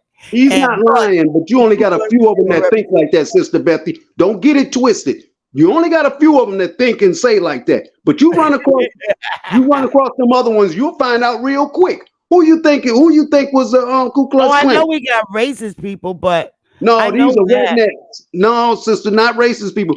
There's a difference between somebody that's racist and a redneck. A redneck, he gonna let you know. Listen, it's a known fact that there are two types that our people would call these type of people. What was that guy that was in jail and they won't never let him out, and people was killing people for him? He hated niggas. Charles Manson. Redneck. I'm telling you, redneck. I know about these people. Let me tell you something. There's a place in here, you can look it up online. It's called Pole Town. Old Town, Detroit. Okay. That's Polish town. Okay. Them hillbillies. Polish people? Yes. Yes. Damn, and I work with Polish people. Then I don't You know. better believe they are. They the coolest. I don't know. I guess it's all where you're raised at. No. I ain't ran Yeah, across a we racist go Polish to man or woman in ever in my Connecticut. life. Yo, I'm telling you right now, in Connecticut, we go to the Polish um uh uh uh community center, right? Well, it's a club, it's a bar, and we go there because Polish people make some good ass soup. They're That famous ain't down all they make. That ain't all they make is good ass soup. there. Shoot. We go. Listen, It's called the Polish Home. Look it up. We would go there, and go in there. Was called Pole Town. It's in Detroit. What's wrong with We could go into Pole Town, no problem whatsoever. You were talking about some folks that was partying and having a good time, Mm. but then they'll come out and they may want to go fishing somewhere. Yeah, we all go fishing. Before you know it, here's some stupid redneck gonna talk crap. No stuff. This thing's different. I'm telling you, they treat the Polish people like dirt. And we never could understand why. Because the Polish people never had anything against us. They didn't fall into that. They did not fall into that. I'm just letting you know. I've never, ever, ever been mistreated by a Jew. Nobody on this call can say they was ever mistreated by a Jew. Never. Not one. Always been good to me. Can't say that. So when you got these other ones out here hollering this nonsense about I the don't Jews, even have those conversations on my panel. no, not on the panel, just in life itself. Yeah. You don't have to buy into that nonsense Yeah. because they lying on them people. Okay. I'm younger than a lot of them who are in their 70s, 80s, and 90s still talking that stupid stuff. I don't know where you been, Golden Jaguar, where you say Jews take advantage of. I've never experienced that with a Jewish person, and I've been around Jews all my life. I think what Golden Jaguar is saying is this: you can borrow from the Jews, but the Jews don't borrow from you. That's basically how it. That's basically how no it goes. fucking body. No, they don't. No, they don't. They don't. But if you got a good business plan and it's going to generate some definite revenue, that's the one you want to deal with. You're damn Skippy and the lawyer you too can't for go to them with that nonsense. You Right. can't go to them. And I'll tell you something else. If you ain't got sense enough, if you get a dentist, get a Jew. You get a surgeon, get a Jew. Because anybody else gonna screw you over and mess you up because they really don't care about you, but that Jew know you.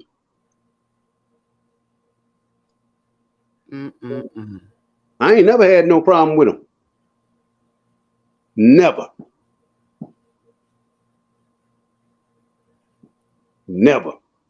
The most fun I ever had with them were the ones who were school teachers. Never had a problem with Jews. Never had a problem with Polish people. Nope. Polish people are nice, man. They always want to feed you. But we go to the Polish home. Sister Bethy. Stop lying. Wait a minute, Sister Bethy. Stop lying. What? They ain't just feeding you. They fattening you up. Oh yeah. Don't do that. You know. We go down to the Polish home and get that good ass soup. Sausage, like, you don't want that. name it. It's like, you don't want nothing to drink. I was like, I don't drink alcohol, but I'll take some water. I'll tear the soup. Oh, that food is so good. They make some of the best Danishes that you gonna eat. Yes, and I go to the Jewish deli. Oh my goodness, they're very strict on how they cut their meat and the type they eat, and they got those. That's I drive because miles to get some Jewish food. that's because they taught. That's because Your ancestors taught them how to do it. That's the reason why they so particular about how they do things, because they know. Same thing I just got through telling y'all. We had the family reunion. You know how most people might have. They may cut up. And it's not lunchtime here. They be done cut up a pig or something. Well, we had they cut up Jews this. do not. Who cut up a pig? I said, you know I how know. most people. No, Sister Bethy, listen to me. Not no I Jews. said, I ain't never heard a Jew cut up a pig. no. I didn't say that. I said, you know Oh. how a lot of our people, when they have cookouts down south and it's a family reunion, they Mhm. know some of them will have they be done slaughtered a hog. But Yeah. before they slaughter that hog, y'all, before y'all go to talking, what they do is clean this hog out while it's living. And Mm. what I'm saying to y'all about that is this: all the vegetables that's in the garden, when they get ready to do this one particular pig like this, they feed this pig out of this garden. Pig don't do nothing but eat these vegetables, and they doing it for 90 days. They done got them cleaned out for the slaughter. Now, Mm. now, what mine do? They do this to a particular type of cow, and this is how we do it when we're down south. Mm. And before they even gut this cow, they say a prayer. Are you serious? I'm saying, look, it's been doing. Look, I learned it at 15 years old about what they were doing, and I was like, "What the heck?" That I did not know that this is the way that you were sounds supposed like to a do damn this. ritual. It is. It is a ritual. That's just like most men. Unfortunately, a lot of us aren't taught when we say prayer at the kitchen table. That those that still do, Yeah, well, they're not I taught. still do that. I still say They're my prayer. not. They're not the men and the people at the table. Most of them will not, when they say in the Lord's Prayer for that food, you're supposed to give thanks also to the cook. And they don't do it. We do. We still do that. Because it don't be for the cook, you're not eating. And most of them cooks who's doing the real cooking, they cooking with their soul. So that's why you give them praise. And I can't blame you. Hey, I'm just We telling had you. a southern them southern cultural morals, man. Them Indian That's morals. right. I still laugh when I see when I see Good Times when JJ used to say the prayer over the oatmeal. Listen. I'm gonna tell y'all one day I got beat. I'm talking about got beat. When I tell you I got beat for saying these words. I never did it no more. But I done did some stuff that other people won't do because I was silly. I'm gonna just say it like that.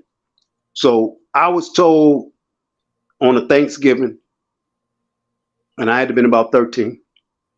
And so my aunt trusts me and my uncle trusts me to give grace. And I did. And it was nice. But at the end of that grace, I messed around there and added something to that grace that even right now to the day, I regret it. At the end of the grace, these were the words. Okay, trick or treat, smell my feet, let's eat. Oh yeah. I said those words and my aunt snatched me up from that table by my afro. I could feel it right now. My feet left the floor. She took me in that back room and it was a wrap. Yep. And it wasn't just that because I said trick or treat, smell my feet, let's eat. She equated that as me playing with the Lord. I My was trying to be grandmother funny. did some old boy. They did. I remember them old Southern. You call them Indian cultural ways. When my auntie and uncles used to pee the bed, and my grandmother was training them not to pee the bed, and she told them when they was little, they was like 5, 6, 7, 8, and they would pee the bed. So she said, anybody pee the bed, from now on, you're going to drink your pee pee. And that's like gross. My mother told me this story. So Yeah, VA, I got it. Trust me, yeah, I got it. they peed the bed. So my grandmother went in the room with a clear glass, right? But before she and she had a bowl, she had put some lemonade in it. And she was pushing on the bed like she was squishing the pee pee out. And so she sat all the cups up at the table. And Granny said, you make sure you drink your pee. And she ate Whoa. outside. It was really lemonade. Oh, she worked on the consciousness of them. She put salt in it to throw it off. So my aunt wanting to get outside with her wild ass, she just said, well, I'm going outside. And she drunk it down. She said, I got up on the table. And they was looking at her like, oh, she drinking pee. Yeah. And she left and they still sitting there too. Yeah. And she was like, I'm going outside. And she drunk it. Oh, the big gross out. It's like all the little things we remember from our grannies and grandpa. Like my grandfather told my mother that he'll give her $100 if she could catch his fart and paint it green. Oh boy. So oh no. my mother was sitting on the end of the bed with a green little can of paint and a brush. And she kept saying, is it getting ready to come, Daddy? So he said, here it comes. And he passed gas. And she was waving the green paint. He said, girl, get out of here. You damn fool. You can't paint no. Shouldn't have never told that child that. I just thought those were so cute. You just remember those good old days. Those folk stories that you hear at family gatherings and everybody. That's right. And you know, it's what we stopped doing. That's why it's so much war within our communities, because we stopped being tribes. Once, you know, we just literally stopped. And that's was my whole point today, to say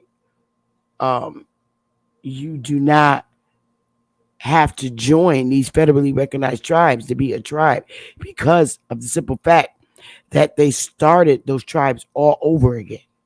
Well, I'm gonna tell you something. Over again and let in who they want and kept out. I'm gonna say this to you and to everybody listening into the chat. What Sister Bethy is really saying to all of us is that your tribe starts with your family, your household. Yes. Start right there with your household, whether it's Correct. you and your children. That is the tribe. Then you connect with other family members after you put this tribe together to join into the family tribe. This is what Sister Bethy is really saying. Right, so and they all wasn't individual family tribes. They were families that came together and became the tribe. But it's going to take one. It's going to take one. Like I'm just going to say it because unfortunately we can't say family, but it is family.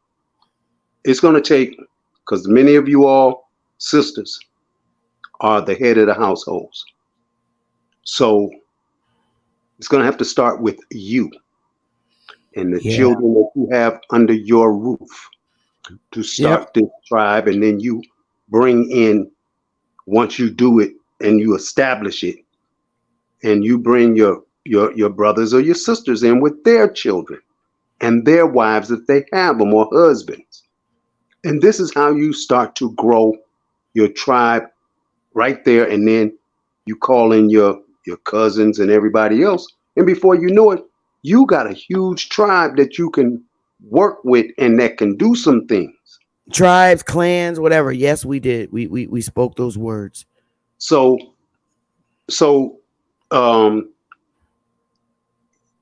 she's just one individual, but she shows or has the pathway to for each and every one of us to do exactly what I just said.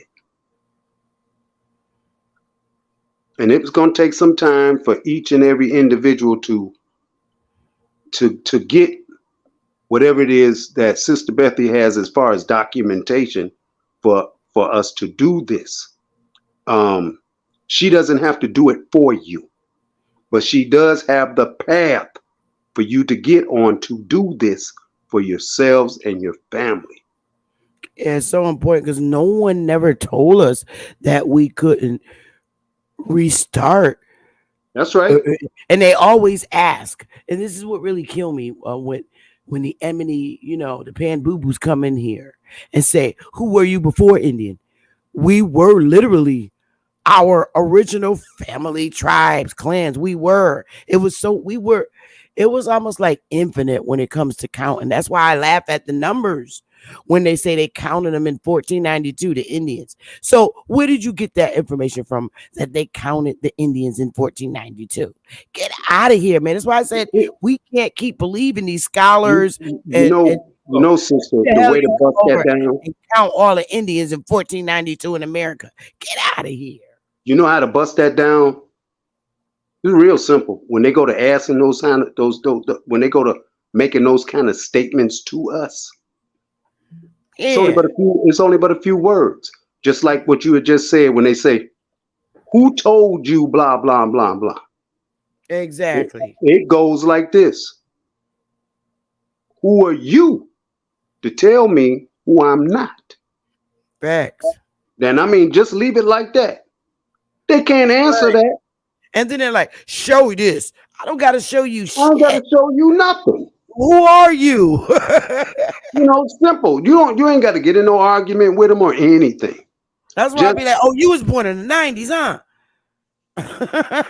Get your ass out of here." And that's why I love the words that was being used some years ago. I forget who phrased those words, but they called it grandma killers. I fell out when I heard those words. I was like, whoa, these people out here trying to kill your grandma. Because they don't have a connection to anything. And they don't want you to have a connection to anything. And all you're doing is connecting to your own family by creating yourselves back as a tribe. That's it. And no one ever, and there was no law. Okay, once we became automatic citizens, even though we didn't naturalize, and they said if you don't want, basically they were saying if you don't want to get down with this new Reconstruction, the way things are going to be run now on the land, take your ass to Oklahoma. But those wishing to remain will become citizens of their home state. But just because they said that didn't mean that you couldn't be who you were, create your own tribe. They never told you you couldn't reestablish.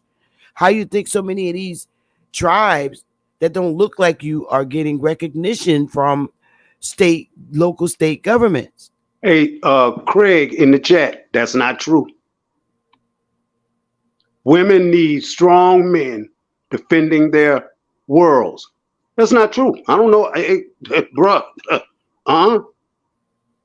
No.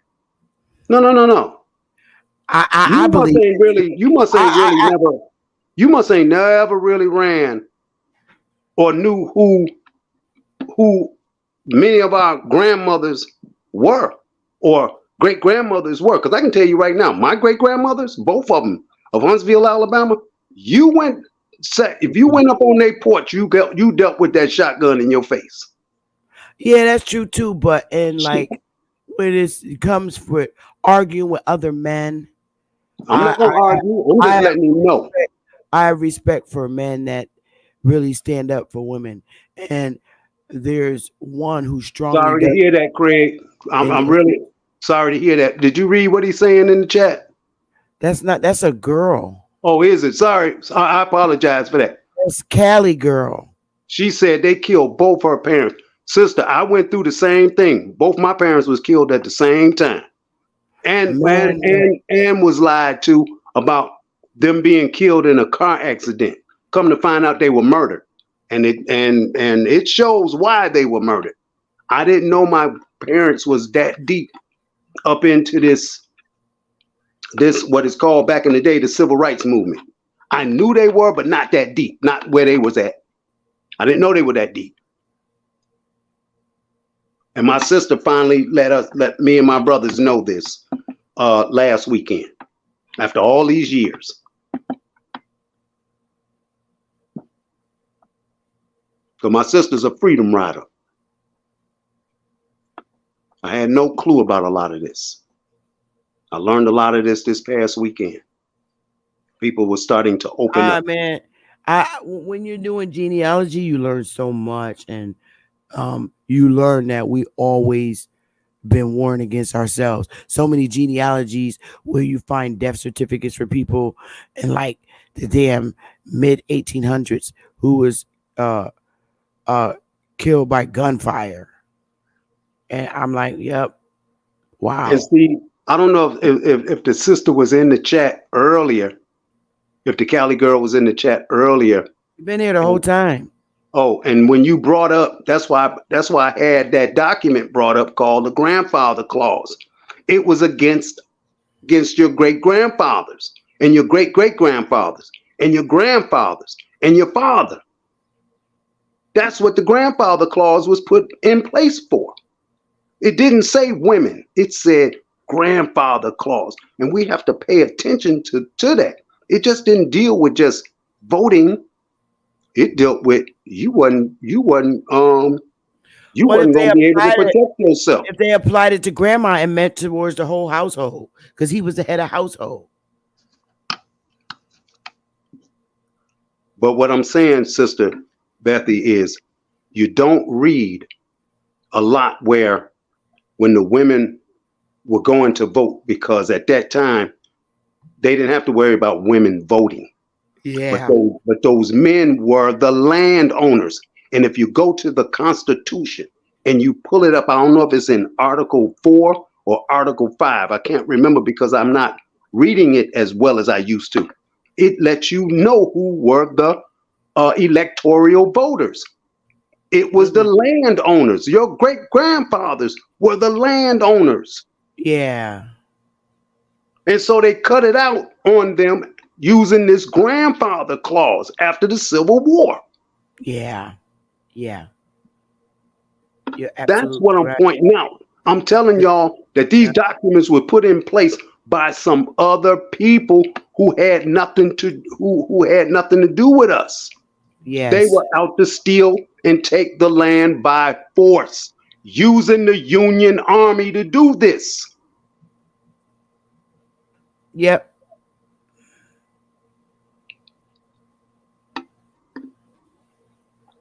And that's why I keep saying, if people would just read these documents and look at the year that these documents came out, and then go 10 years after those documents, you can't leave out though, Copper, that there were a lot of white Confederate soldiers too. Oh no, sister, that's not what I'm saying. No, I know that's not what you're saying. It wasn't the Confederate. I'm not saying the Indians. I'm saying the Indians of the South were the landowners. I'm not saying that there was no Caucasian Confederate soldiers, because it was, but they weren't the landowners. You were the landowner. Yeah, we were, but the Indians also sold them lands too. No, sister, do you know how many of them really were landowners after the Civil War? Because they took it away from the white ones too that fought in the Confederacy. They sure did. They sure did. But the majority of the folks that lost that land were the Indians. So this is why I don't add the other ones into it, because the other ones were able to get their lands back because of who they were. Not saying that they got the land back and then mistreated the Indians, because they didn't. I'm saying that the majority were of the majority of the landowners were the Indians. These Correct. were the electoral voters. I get that, and you're absolutely right. And so when I said they took the right of them away from being able to vote, they used the grandfather clause and it stretched out there 100 years. That's why I Well, brought that up. right, and don't forget about the sneaky ways that the Caucasian got the land, where in an effort to try and save their home lands from getting taken from them, they saw that the Caucasians were starting to get all the lands. So a lot of the Caucasians helped the neighbor to say, "I'll say this is my home and y'all are my slaves." And Exactly. that happened, but he never gave the land back to him. No, he did not. But That kind of stuff went on too. yes, it did. And do you know what they were titled as doing that? Our people, A handshake. they call them There was no. carpetbaggers. They call them carpetbaggers. Oh yeah, I forget about the carpetbagger. Now, these are the ones that, yes. See, a Yeah, lot of people yes. don't realize that the ones that were doing this was the carpetbaggers. Yeah, yeah, So, yeah. so a lot of the families lost their land to these carpetbaggers. Millions of acres. But Rodney, if it's not abandoned, you need to wake up and smell the coffee, Rodney, because a lot of our lands was not abandoned. We were forced off them and to run off of them and run, escape death. And then when we ran, they called it abandoned. So it Yes. wasn't abandoned lands. That's some bullshit. No, you only took off. It's like right now. I'm gonna give it to you like this, Rodney. Get out of here with that. Let's say bullshit. hypothetically, you at the gas You station. you can hit the link and come and speak What? to Wait on a that. minute. Wait a minute, Sister Bethany. Anybody can hit the I'm gonna link. give him an example. I'm gonna give him an example of it. Let's say hypothetically, you just pulled in the gas station, and you got to get gas because you're on your way somewhere. And there's a couple of guys over there that done watched you pull into the gas station, but you done got out the car and you done went to the gas station, you done paid for the gas, and then when you come out the gas station, you go to put the gas in the car, and all of a sudden one pulls up on you. He walks up on you, and he got his pistol out. Now he's telling you to give up your car keys. You really don't want to, and then there's another one standing at the car door, driver's door, and now you outnumbered. Then the third one shows up. Now you really outnumbered. So what do? You abandon your vehicle for them Yep. thieves. And it's the same concept. It's no different. You live in a nice home. All it takes is for them to knock on your door and be standing outside that door with sheets on their heads with torches burning. You gonna And get you up out of left, that house. You and gonna they get your wife and children and go. yep. And when you left, they moved their ass right in your home. Damn right they did. Sleeping in your bed. You ain't got nothing but the clothes on your back, if that. You done left that house. You done left that land because you ain't got nobody there to help protect you. I don't know where y'all get your mindset at. The whole no protections through the whole process, all the way from, shoo. Oh man, it's just endless. You right, Copper. See, it don't matter if you got insurance. It don't matter none of that because he can just kill you right there on the spot. Who Yeah, gonna do anything about it? You by yourself. Lord knows, don't let your wife be in the car, your girlfriend in the car, and your children in the back seat. They either gonna kill them or take them on with them. What you gonna do? What you gonna do? But watch them drive off with your wife. Ain't no telling what they're gonna do to her. Ain't no telling what's gonna happen to your children that you got with her. Y'all need to stop this nonsense thinking, because it can happen. And it has happened. And it's been happening on a large scale. I put it on a little small scale for you to see it. Gas station, car, abandonment. Or you going to abandon that car. One way or the other. You're going to be dropped dead right there on the spot. You're going to get them keys up and he going to drive off in it. What you going to do then? Don't talk nonsense to me. Please don't do that. Because I'm almost 30 years older than you, and I know I am. I had to show Sister Bethy on what year that car was. It's a photo Dodge Coronet sitting there next to a tank. Detroit police car. I know what I seen growing up. It wasn't a good sight. What you gonna do with a tank riding down your street? Don't talk that foolishness to me, man. Please don't do that.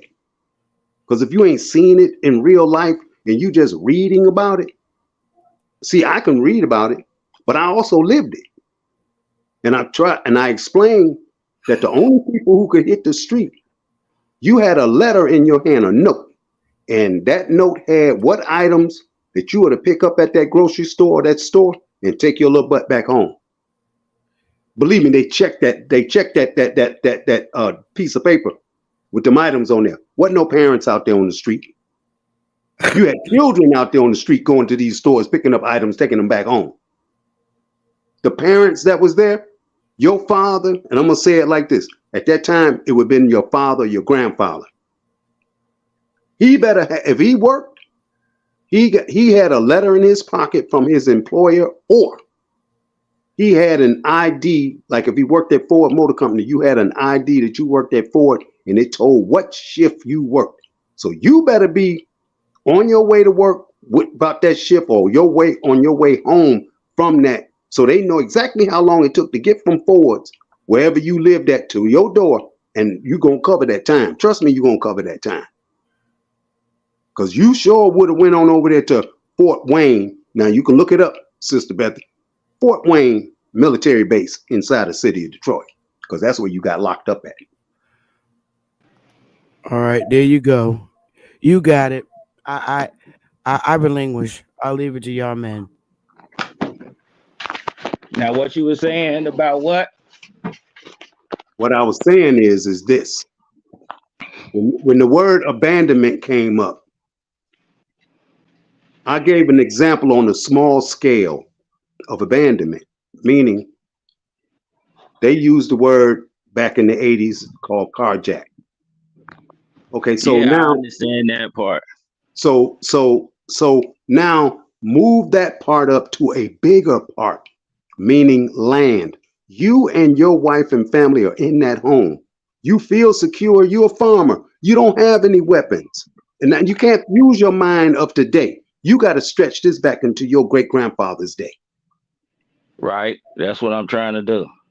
Okay, so they made a deal after the Civil War, brother, under the grandfather clause, that these men had, after that Civil War was over with, the Confederate soldiers, which were your great grandfathers, they gave up their weapons for farm equipment. This was the trade-off. And I'm quite sure in your day and time, you have heard where certain mayors in certain cities wanted these men to trade in their steel for, let's say, $100 check or some old crap like that.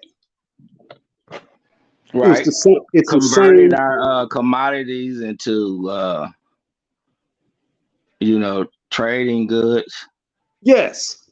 So just imagine that. Now you go home and you tell your wife, Lord have mercy. Hold on. You go home and you tell your wife, babe, you know that artillery that we got stashed in the house? Yeah. Well, we could trade that in and get a John Deere tractor. And we get all the equipment to go with that tractor so we can farm this land. Now, I'm gonna tell you, most of the sisters I know, they ain't going along with that. You just get you a mule and that plow and go to work, because they ain't trying to give up them weapons for nobody.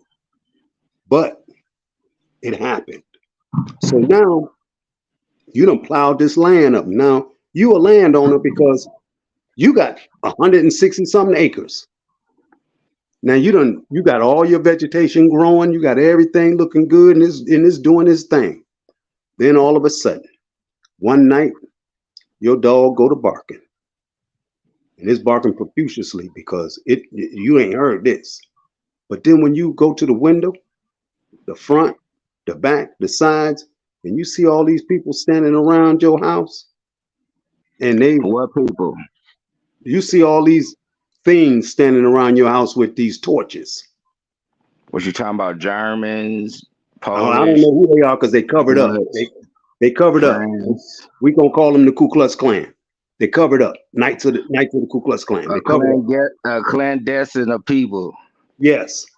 Now, elite and of nations, they elite not. of nations. It don't matter who they are. What the word we want to Yes, it use on it. does. No, bruh. No, bruh. What you no. You're not thinking like this when you see all of that flame going around your house and they just standing there with it. They ain't burnt the house Yeah, down now. but They giving you a that's the choice. past. No, We're in the present. bruh. So you Listen know to me. who Bruh, you know listen who's to me. there now, because the Bruh. people that ran you off is there Is now, there right? any way possible that you could listen to him and then after he finished, you could respond and he's not going to open his He's mouth? so long-winded with it. But I'm you, like, wow. that's what. Okay, that's wait a minute, what Rodney. Wait a minute, That's Sister where, Bethy. that's where Sister patience Bethy, come I'm gonna in. let this brother cook. I'm not gonna say a word. I'm gonna let him Okay. use his mind on what he thinks. Okay. Go ahead, bro. Go ahead, Rodney. The floor is yours. All right, let's take it back from the beginning. We had massive farms selling to multiple nations. Sugar, corn, tobacco, they went and got rich, came back with their people. So those people that's sitting around the house is different nations that our ancestors sold our commodities to. They signed contracts with different nations and they come for the commodities. Once they sign them contracts, they convert them commodities into tractors, farming hoses, and it was off the land. So the land was under contract. So we had to abandon the land for it to be developed. The land is developed right now. It's still in our ancestors' names. That's what I'm saying. Bruh, the description that you just gave without giving the title to that, do you know what you just explained? The trust No. funds, No, that's not what you just private explained. banks, commodities. No, bruh, that's not what you just explained. And What I that's why I'm explained. speaking. That's why I'm speaking the way I speak. And I kept saying, you got to line these documents up. See, people talk off the top of their heads without even realizing. And there's no disrespect to you. I'm just letting you know.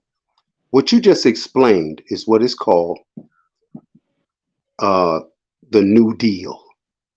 Yes, sir. Okay. You just and you didn't tell the chat that what I'm going to explain is the New Deal. Now, the New Deal that was posed that you're speaking about falls under what is called the Land Lease Act. Yes, sir. The Land Lease Act was dealing with 920,000 Negro farmers. Now, see, I know this. You don't know this. I don't. That's why I need to speak on it. That's what everybody talking about. Okay, we need you. We need was you. We real. need you to mute. Rodney, how you gonna speak on something? I'm muting you so you can listen to him like he gave up the mic so you could speak. Even if you disagree, you're still going to have a chance to respond. How can you tell the people in the audience of what you're explaining to them without using governmental documentation? Because all of this was put in place, and it started with the stock market crash of 1929. When the United States crashed, they had to get with these 920,000 Negro farmers because none of us, and if you do the research on this, you will find out that your ancestors, they didn't go through no depression, bro. Not at all. So the theft is labeled under Land Lease Act. There's a land lease map. Now, part of what you said was 100% correct. I won't disagree with that, because then you use the word commodities. I agree. But here's the thing. Under this Land Lease Act, it shows of all the other nations that you're speaking about, that the Roosevelt administration, once they got this land from these Negroes, and the commodities of the vegetation and everything, even the mines, copper mines, silver, gold, you name it, all of this fall up under the Land Lease Act. And you use the word trust. Well, you're 100% correct on that one too. But you got to realize what it falls under. All of that falls up under the Land Lease Act. And when you see the map of all of the commodities that left this land, you're going to run across billions and billions going everywhere outside of this hemisphere into other areas. Billions and billions of commodities, which turned into billions and billions of dollars that was to go back into this trust. Which, now this is where I'm going to do two things. I'm going to explain something, and let me explain it. After the Civil War, this is why I keep going back to the Civil War, the same deal was made, but it was only dealing inside the country. Now, when you move it up from the Civil War and you come into the 1920s, and I think it started in 1921, and they used it as the title of it would have been called the Roaring Twenties, where it showed these other people living like wealthy, rich white folks. But what they were doing was living off of your ancestors' jewelry, clothing, automobiles, the housing that they were living in, the mansions and stuff. All that belonged to your ancestors, but they got ran off. And when you say the word abandoned, they didn't have any other choice, because they didn't have the weapons to defend themselves no longer. So everything they did to our people was done legislatively. And that's why I'm going to come up to the Land Lease Act. And when you look at that land lease map, this is where the truth comes out at. This is something that was not disclosed to any of you all when y'all were going to school, but it was disclosed to us, because we had the teachers to do this for us. Our teachers was nothing like the teachers that y'all had going to school. I'm sorry to put it that way, but it's the truth. Because these teachers were the very descendants of the people that this happened to. That's why they knew. So when you move it on up, you get into the 1930s, and you go look up these 920,000 Negro farmers who ended up going into a deal with the government. And we say they lost the land. They didn't lose it. It was stolen from them. And the word is this. And once I say this, and all of a sudden you can move it on up the ladder. As long as the United States is in war, they won't be able to get this land back. So here's the thing. You got World War II. You have the Korean War that we were told that went on. You had the Vietnam War that went on. After the Vietnam War, you know that there's what is called the Cold War. We were just about to get all this land back in 1989. In the following year, under the Bush administration, they went into Desert Storm 1. Desert Storm 1 didn't stop when they let you know this. It didn't stop until after Bill Clinton left office, and then George Bush became president after that, and Desert Storm 2 hit. After that, it started ending up with all these other little small wars under the Barack Obama administration. And this last one before Biden, Donald Trump. And now we're still in other wars under the Biden administration. As long as these wars are going on, this is the deal of what's in the Land Lease Act. Now I'll yield and you can have it now.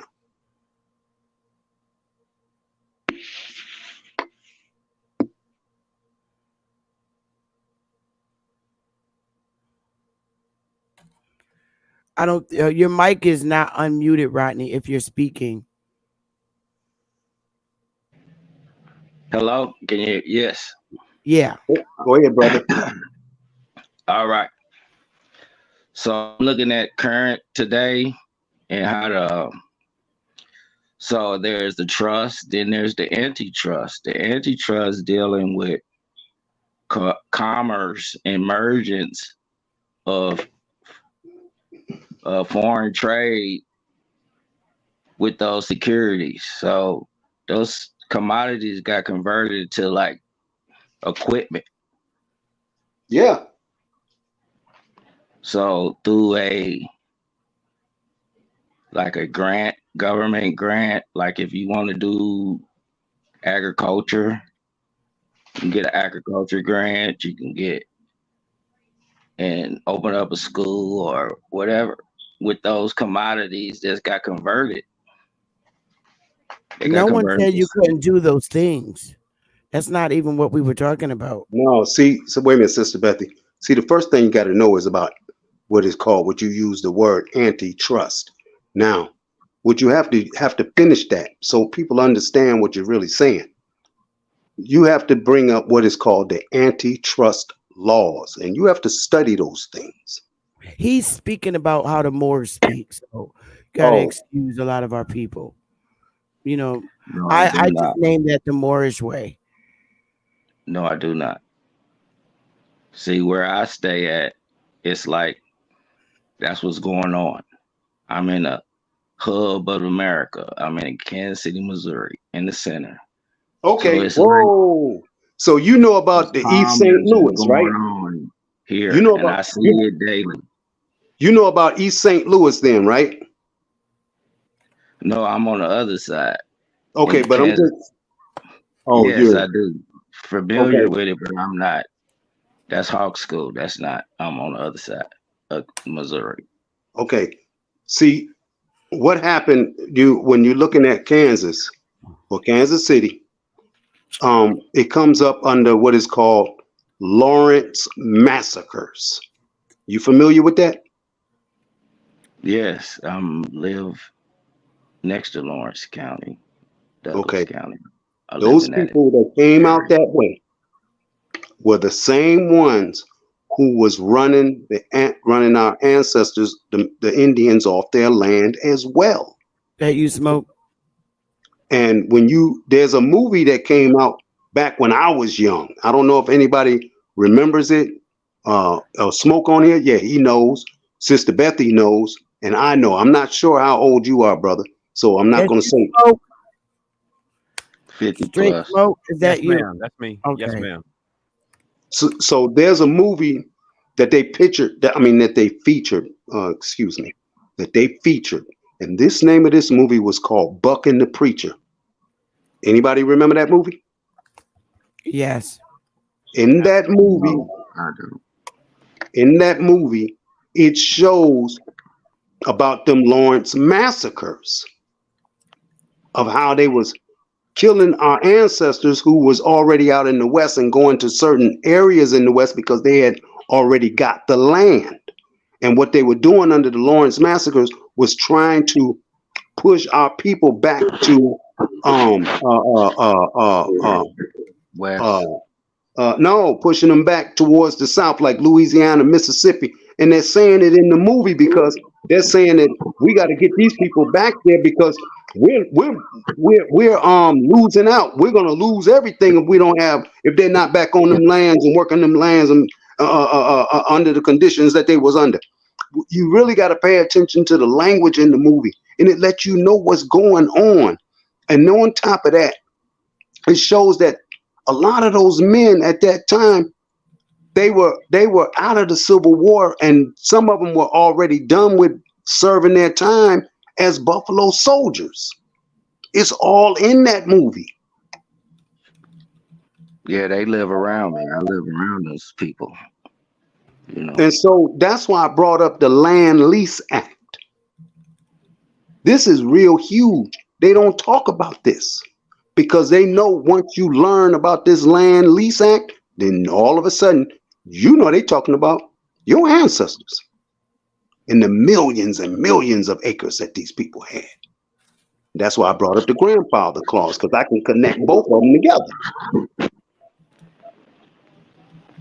Okay.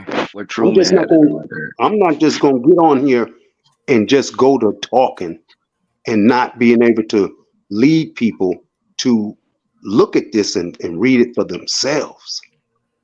I don't do that. I'm bringing it up. Yeah, the antitrust dealing with merging our culture with theirs. So everything that we feel is going wrong is under like civil and commerce and merging and all that type of stuff. So once the antitrust dealing with converting those into like a house, a business. So I don't be understanding why we be talking about working hard and then go get a business, and we knew about securities and the trust fund and the probational process, and that's how you get credibility or granted to do commerce. You know, Rodney. Again, he's speaking about today, but go ahead, y'all got it. You know, Rodney, I hear what you're saying, and for the life of me right now, I can't remember what it is that I'm trying to come up with in my mind. And when you're mentioning about this trust, right? Well, yes, sir. The trust that many of these people are bringing up, that trust isn't even in this land. It sure isn't. It's not here. It's in Switzerland. I can't remember the title to use that people can call Switzerland, and they can get the information about this themselves. All of what I said that was saying, it's a whole government organization. Like it's a unified government, mean all nations. So we dealing with one person, and we got to deal with a nation of people. No, VA finest, I don't have. Sorry, Rodney, forgive me. I'm gonna answer VA finest in the chat. No, VA finest, I don't have a channel, not at all. I don't think I'm good enough to have a channel. Simple as that, to be honest with you. I disagree. I disagree with that. Now you ain't gonna be able to sit up here and tell that lie. No, sir. Look what I just responded to her. Look how I just responded to her. Or him. I don't know if VA finest is a girl or guy. Yeah, see, I live right next to the world's largest underground storage, and right on top is 18-wheelers, all kind of manufacturing. I've been there. You said the world's largest underground storage? Yeah, I've been there. I've been where he's talking about right now. I delivered when I was trucking. I had to deliver a load right there where he's talking about. That's something I ain't never seen before. It's a mountain. It's a mountain right there, and you have to drive down in that mountain to drop them loads off. Yes, sir. What's the name of it? I can't remember the name of it. There was a tornado out there that tore up a whole lot of stuff out there in Kansas. Right, And but Mr. Williams should know the name of it. I don't remember because it Metro, happened. bro. I live Copper, next to it. I know the Copper. name. Calm down, brother. Right, that's who I was talking to you, Mr. Williams. Is metropolitan. I mean metropolitan or subtropical. Kansas City subtropicus underground storage. The Hunt Midwest. Yeah, that's major manufacturing going on there. I see it. Commerce, everything. The world, what it's called, foreign trade zone. I ride around the foreign trade zone every day, all It's over just that month. the reason I'm sounding like that is because there's well, maybe that's just not on record.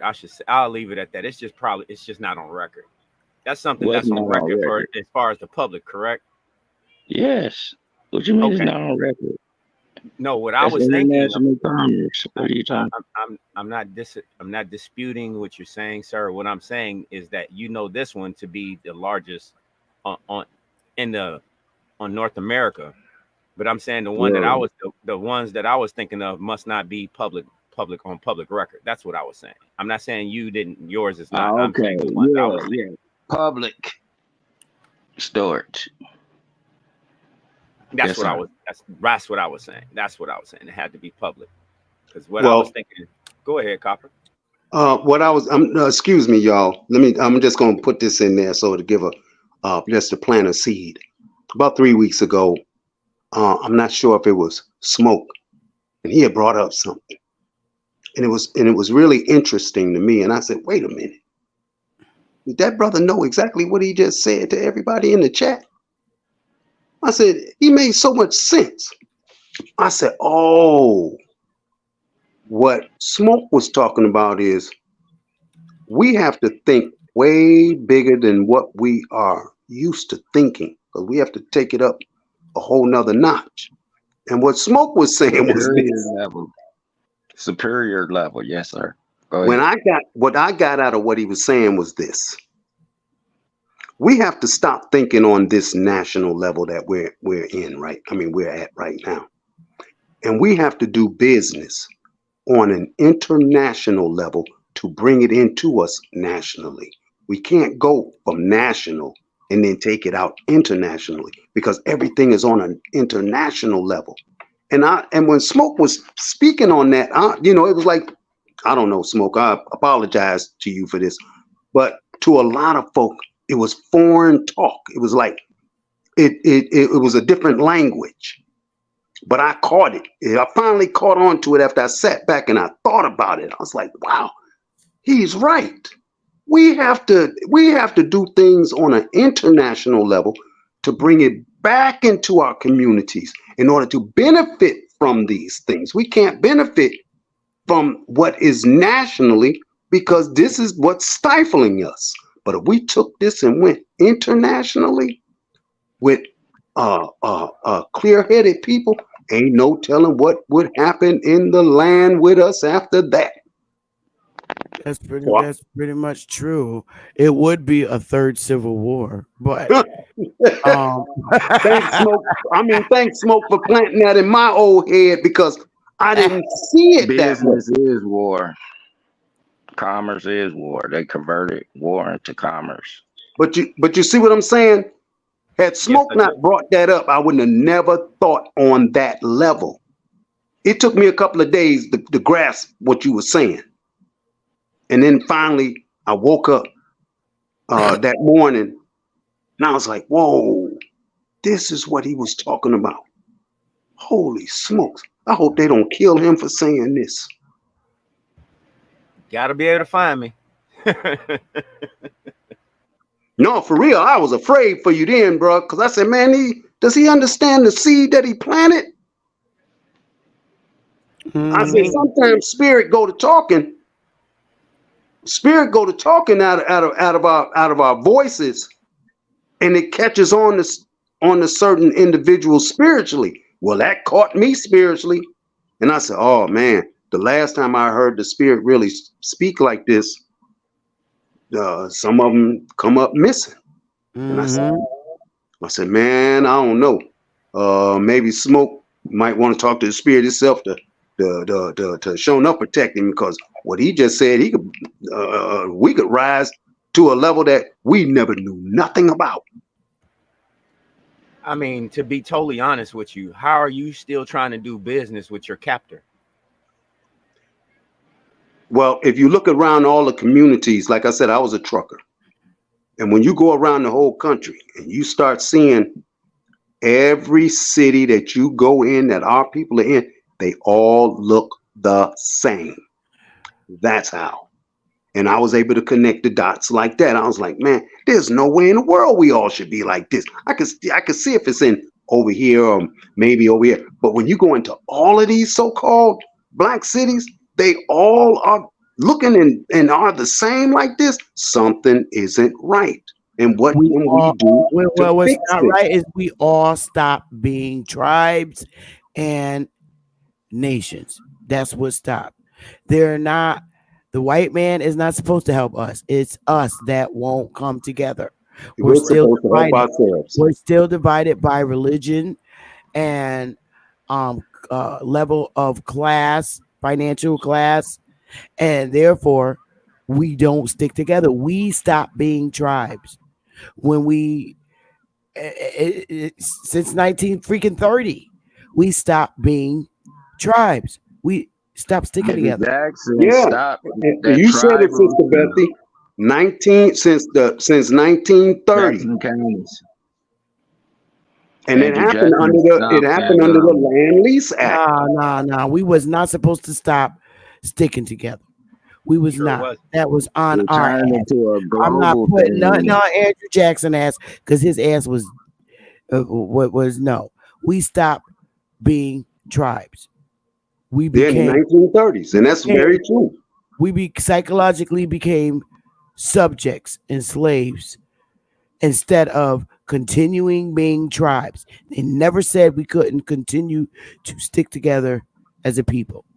We allowed their religion and all other things to divide us. No, The they religion, absorbed the freedmen's bureaus. We had good paper That was in the writing, record 1920s, bro. keeping, and they absorbed our way of lifestyle and That was in the adopted it. 1920s.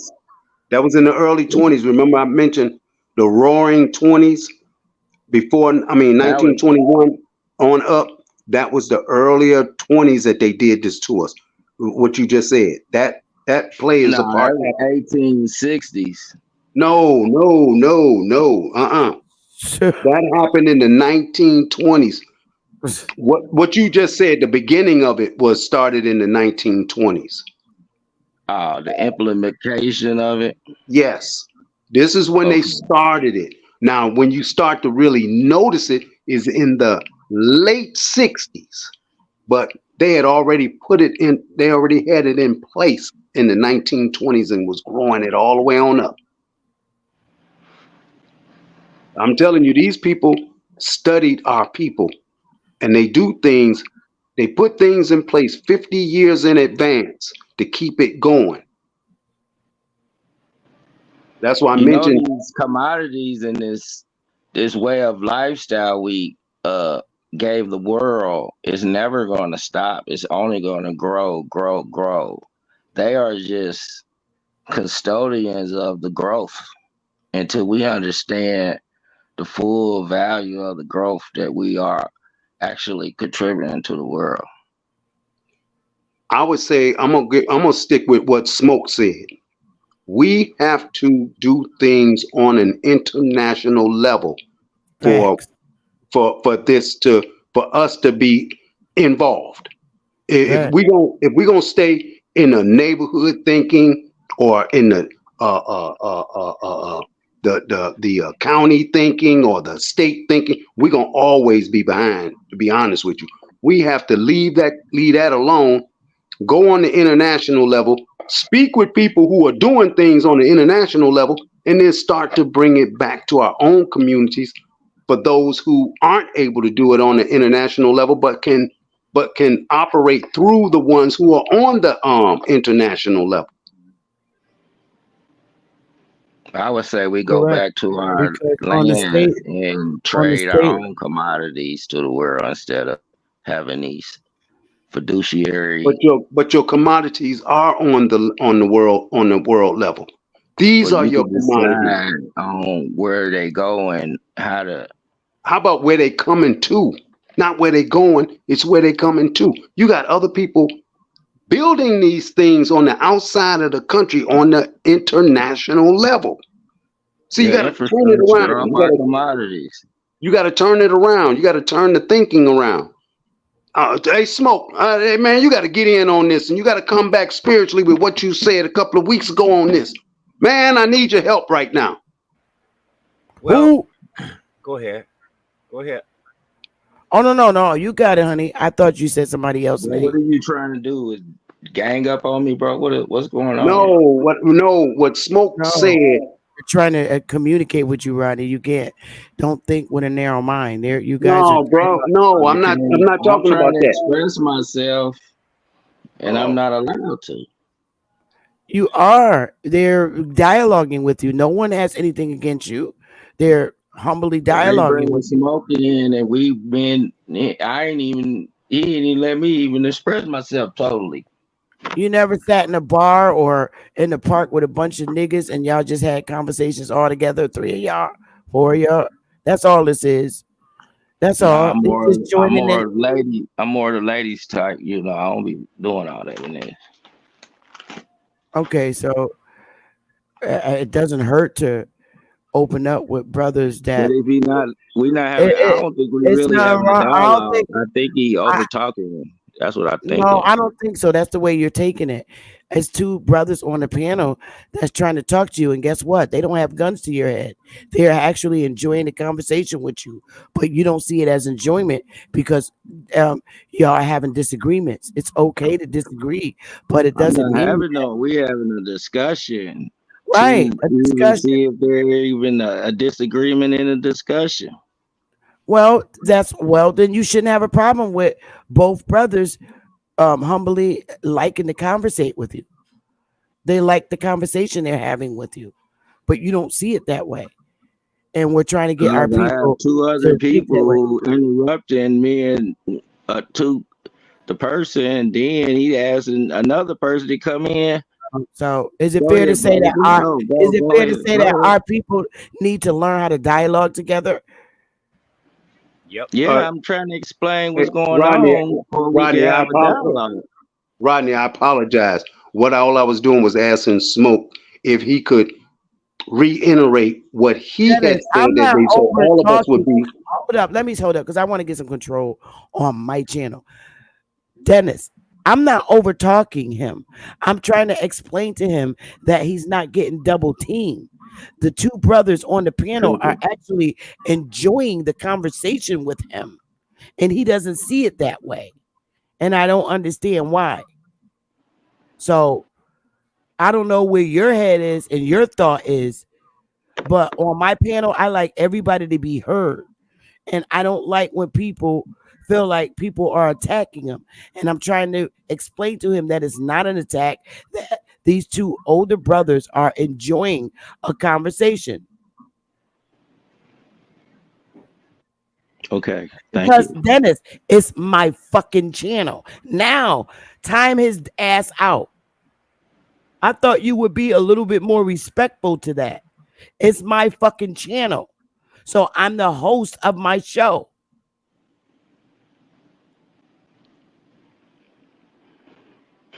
These people get pissed off when you don't agree with their fucking rhetoric. I understand he's pushing something that you like to hear, but not everybody like to hear that bullshit. There's 1,500 fucking people in here. What's wrong with you? Y'all got it.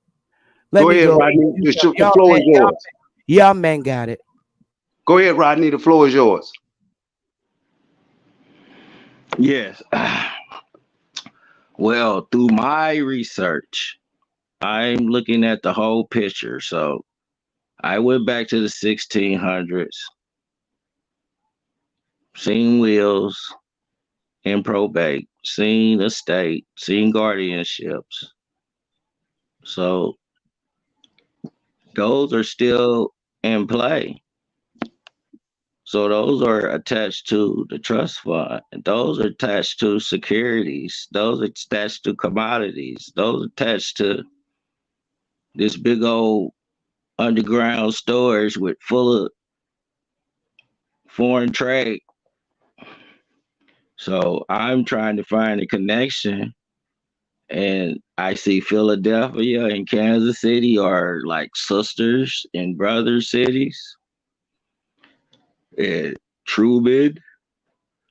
So everything we talking about is just like I see it daily, like districts and people, different, cultures. I do transportation. I talk to people, so I interact with all these different people. I drove over the road. I was a trucker. I drove through the caves. I drove over the caves. I looking at the caves. It's like Kansas City is like a major storage, and they storing commodities. Hub for trains, hub, I see all this. So when I looking at my records and I'm looking at the trains, I'm looking at storage, I'm looking at commodities, I'm looking at and people talking about working hard to and this stuff, they piling this stuff up like fields of commercial custom commercial trucks, this field as far as I can see, empty, ready. Trucks, fleets. So that's the way I'm looking at life. I'm not necessarily, I understand how y'all plan on going at it. My father, my uncles, they worked at these different plants. We got family ties to these different corporations. So when I come to people, that's how I'm coming. I apologize. I don't see it the way y'all see it, but it's just overwhelming in my life. So that's the perspective I come at. Kansas City, hub, center of the map, dead center, and the Union Station, the U.S. Treasury, the post office headquarters, IRS headquarters. A couple of my people will work all up in there. This Kansas City. So I see this, and I believe if we work through the trust fund and not do what y'all do, but it's a process that you got to go through to get your will out of probate, to live that your grandma's what she willed into your life. We living outside the will, outside the trust. So we living in antitrust, commerce, and mergings with foreigners. So if you can have that lifestyle, you can live within the trust. That's the perspective where I'm coming from. So, in conclusion, with what you just stated, what's the end, the totality of what you're saying? I'm trying to get a really good understanding. Is be able to get a passport and negotiate your commodities wherever you want to be in the world. It's global now. It's not. We're not on a farm. They didn't convert our farms to plantations. Converted our little whatever we had going on into major industries. So it's time to look globally. So and unite each other estate. Like I have a estate, you have a estate. I'm quite sure everybody on this Aboriginal channel have a estate. So we unite those estates and live the way we want to, outside that foreigner allegiance state, corporate. I understand. what's that? Corporate land and unincorporated. We majority own national parks, national historical sites. Our bloodline go back to national historical sites, national parks, national historical districts. So when you look into them deeds of them abandoned lands, we have the land titles to those. So, and with antitrust, commerce, mergence, that allows them settlers, homesteaders, allotment, $5-ish type people to, but we do mass producing, like we produce a lot of kids, so we're spread it out. It's like the westward expansion and like the running bull, they run us out our settler and we go settle, it's gonna start settling shit. And they come over here and start converting our settlements into a world commodity. And we got spread it all over the United States. But we got the land patents.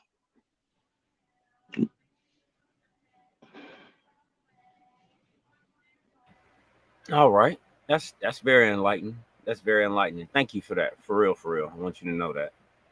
Copper. Yes. What I was attempting to get across was that by people always depending on the structures that's already, let's just call it what it is. It's their structure right now. But by people still feeding into that structure and they think that they have to do things here. I'm saying, me personally, you can still do what you're doing here, but instead of having your goods here, take your goods and ship them elsewhere.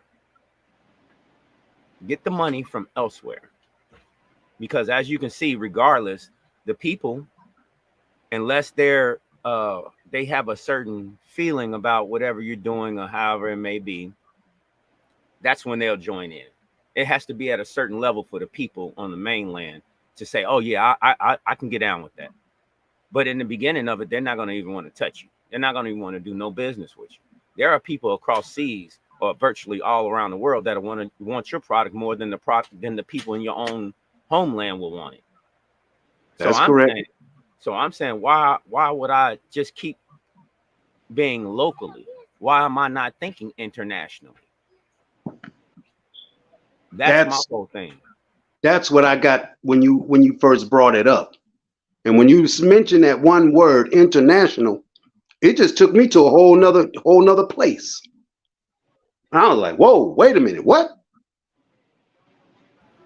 And sometimes all it takes is a conversation and some understanding and a little patience and start catching on to stuff.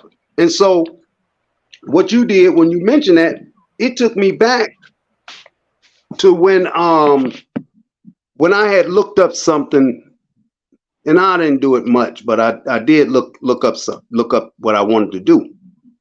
And I had went into the Asian market.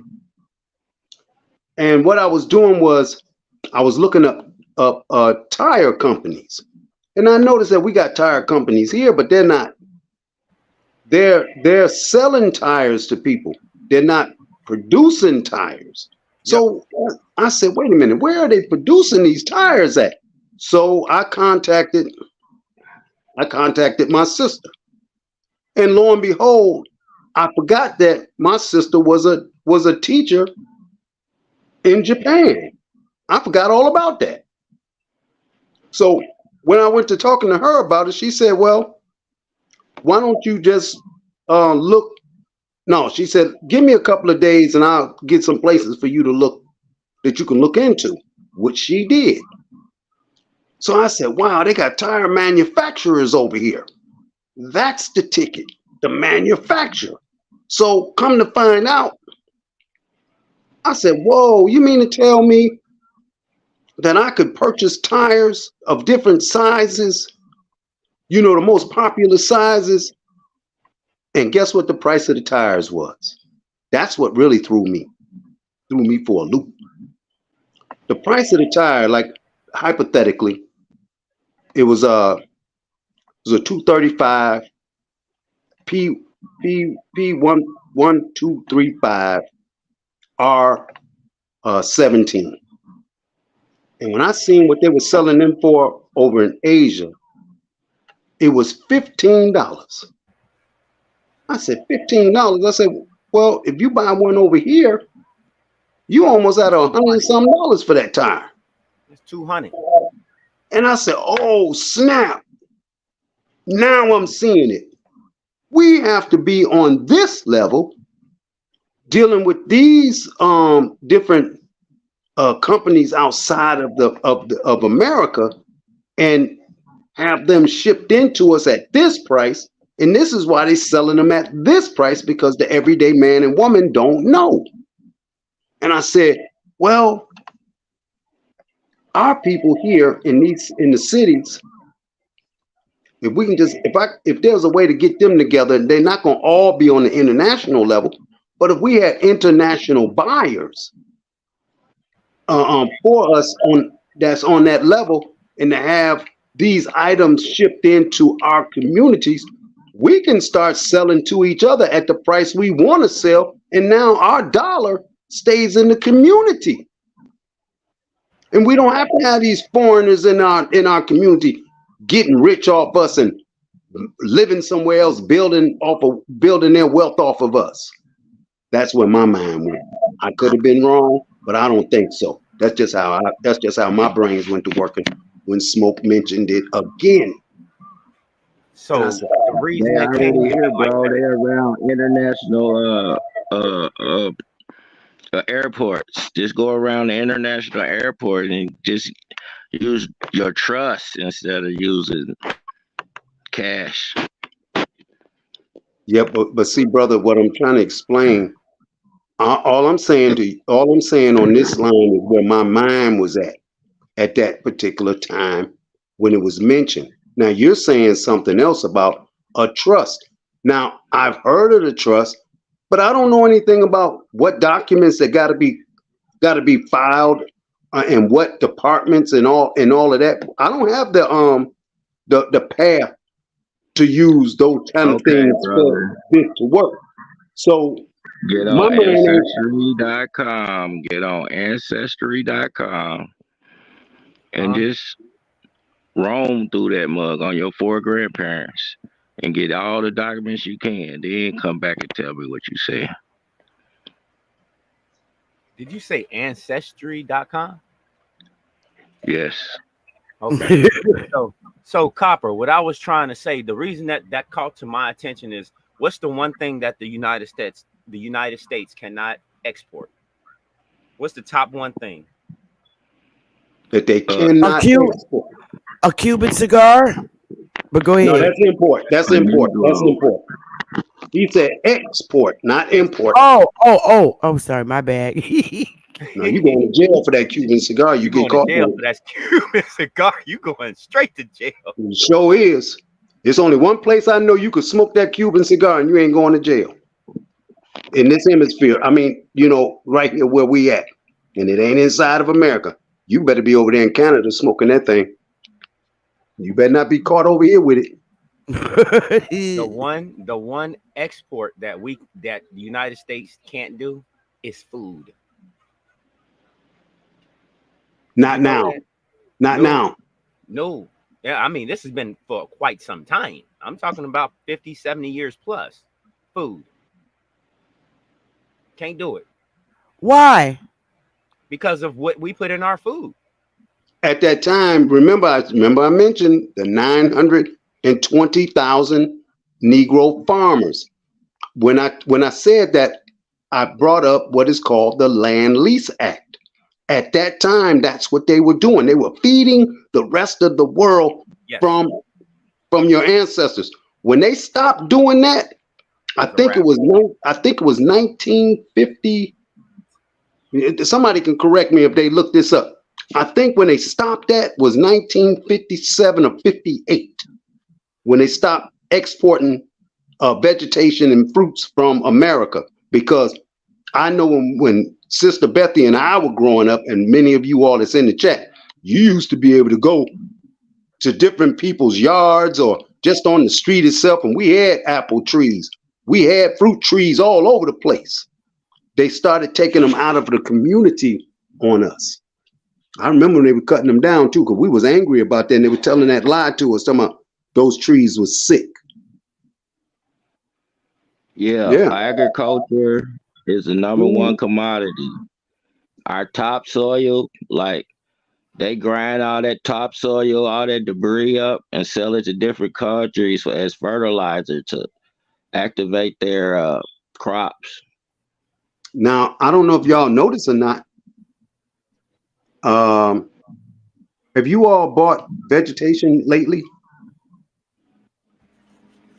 I have. Okay, this is what you do. And you can test this because I already did. So I already know what it ain't going to do. Let's just use, for instance, two commodities. One is a tomato and the other one is a cucumber. Now, I know for a fact that in a tomato, there is 400 seeds. I know for a fact that if you cut open a cucumber, there are 400 seeds. I know if you cut open a watermelon, there's 400 seeds. Now, you could take those seeds and dry them out and then try to regrow them. They won't germinate, not at all. That's how you know that's not real food. Here you go.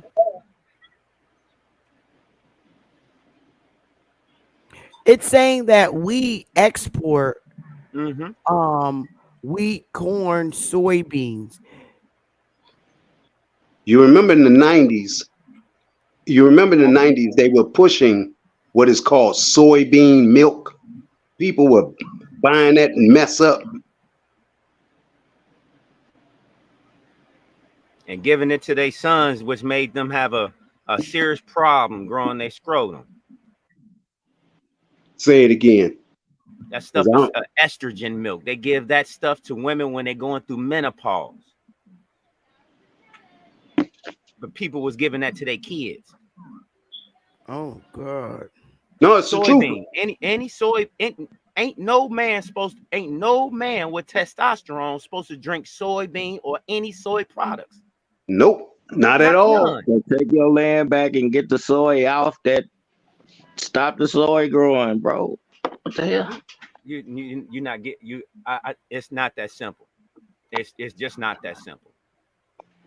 Because we have to take a look at what you take in you.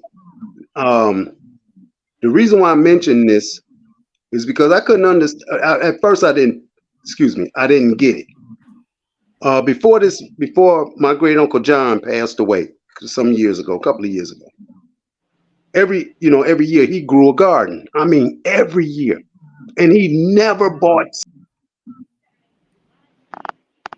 He would take the vegetables that was in the garden and he'd open up one and he'd get all the seeds out of each one of them.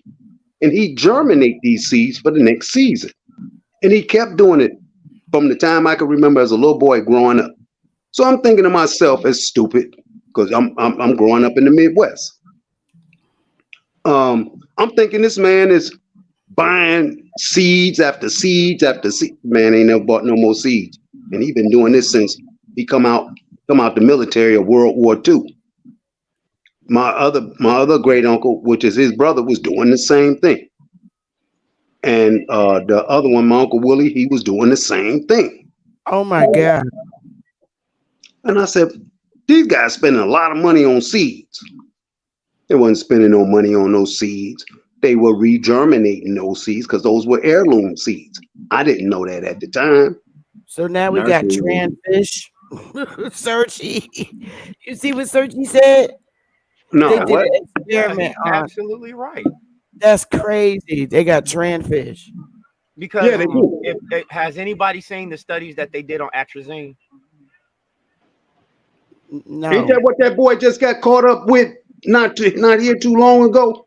That boxer had that crap in his system. Wait. Atrazine. What?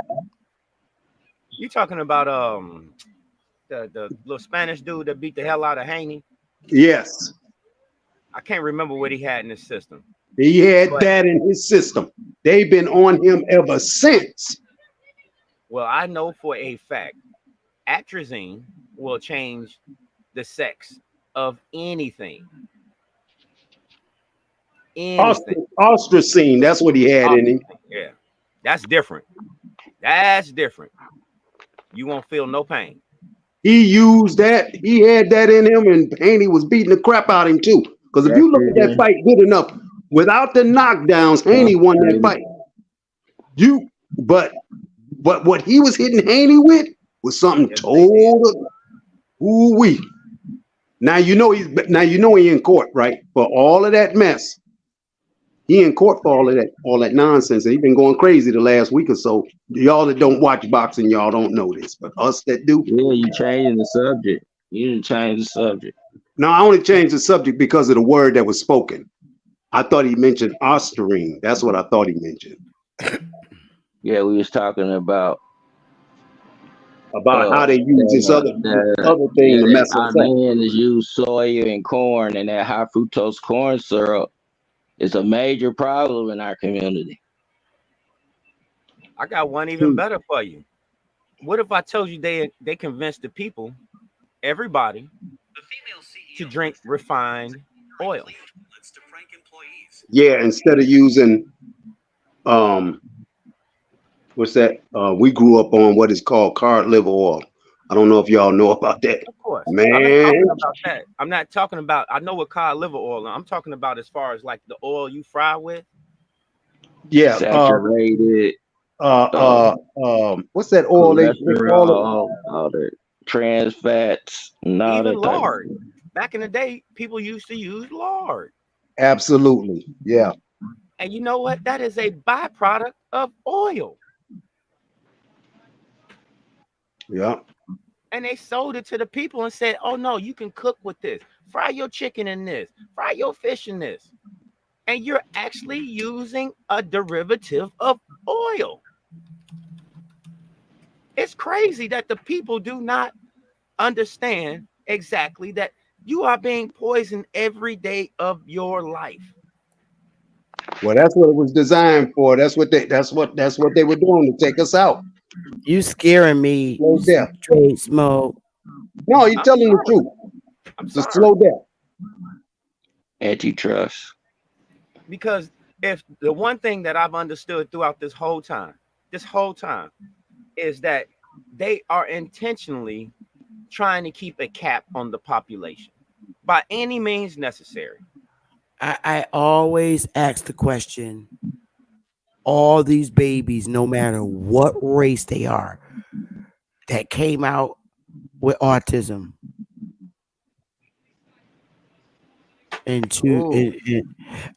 across these states, babies, all these babies, it don't matter what their race is. Every race in the United States that had a baby, it seems like in 2015, baby came out on up, or we're coming out with autism. Yep. There's a reason for that. Man. Yeah, they process the food and take all the minerals out of the food, so we lacking mineral deficiencies. What if I told you that? What if I told you that in essence, what they did was they put you on a schedule that you were mandated to take all through while you was growing up, and that schedule that you was on was actually killing your body internally. It was making your body eat itself. Slow down. Even the food that you was eating that you think you was getting the natural minerals from, you wasn't. That's scary. Only ones who was getting it was those who grew up on the farms That's earlier be- in their, like our parents and our grandparents and our great right. grandparents. Because that schedule wasn't invented yet.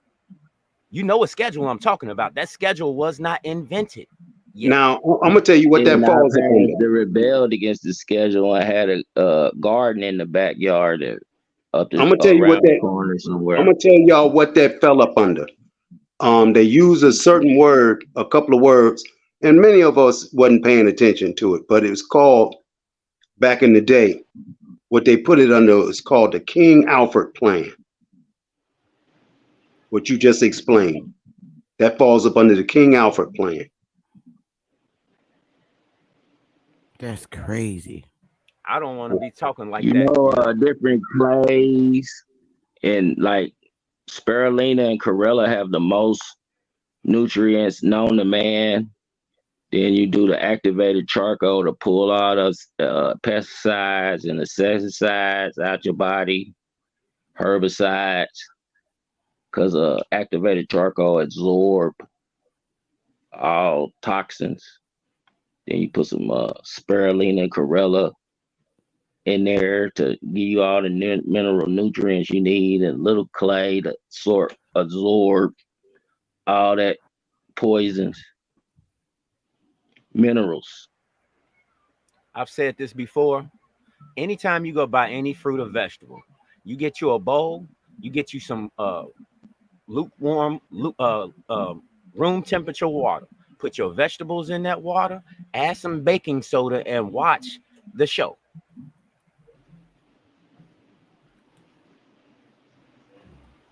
You got to do it. Yeah, If you're because you're not gonna see something sterilizing that your you're not food, used to. if you're not sterilizing your food so you can consume it, what do you think you're eating? Parasitic infections.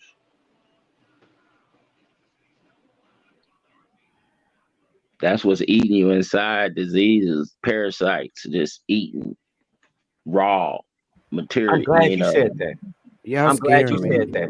I'm so glad you said that, decaying Rodney. material in your body. That's it decays and turn to parasites, Everybody and know who then it Dr. Sebi start is, right? producing all that Yep, slime in I your know about body. Dr. That's Saban. cold. It was one thing he said that I seen, when he was living, and I was, me and my wife was watching him speak, and he was like, "How does somebody that's has to be bed bound, So how do they develop these parasites? It was already in them. It was already in them. Somebody that's bed bound, they can't move, so they start to get the girly girl know exactly what I'm talking about, like bed sores and whatnot. Yeah, And like all you of a see, sudden, they will have SARS. what is them? God, I can't even think of the name. Anyway, it'd be almost like a worm type deal. It was already in the person. A tapeworm? It's not a tapeworm, Sister Bethy. It's something that is all right. So how he explained It's it about was like, 7 different parasites that can be all up. It's all kind of parasites. I understand what I'm trying to convey this the right way. I don't want to That'll misrepresent flush how the you. man put it. But it's somebody that has been bed bound and they get bed sores on them, and you roll them over and you can see like Gangrene, that type of stuff. no, it's not gangrene. They get the Wingworm? bed. No, it's not that. It's a parasite that will come out of them off Oh of yeah, that no. bed sore. I heard him speak about that back in the '90s about Right, right. this parasitic worm that's in It's us, in us. Yes. and what it's doing is slowly but surely taking the life out of us because it's feeding on us on the inside. And I remember, I'm not sure, you can correct me, but Dr. Sebi was saying it was something that you had to do Yep. as well as fast and detox. And he said, when you do this, be prepared that thing gonna come out of you. Come out of you. Yep. You will see it come out of you, Come out of and you. you're gonna notice a difference in your whole being once that thing comes up out of you, because it's gonna come out. That's it. That's it. Roundworms. That's it, Nanya. Thank you. Thank you. Oh, I was close. Yeah, roundworms. Yep. I'm gonna Google that so I can see what the hell they look like. You ain't gonna like it. Sure ain't. It's gonna look like a monster to you.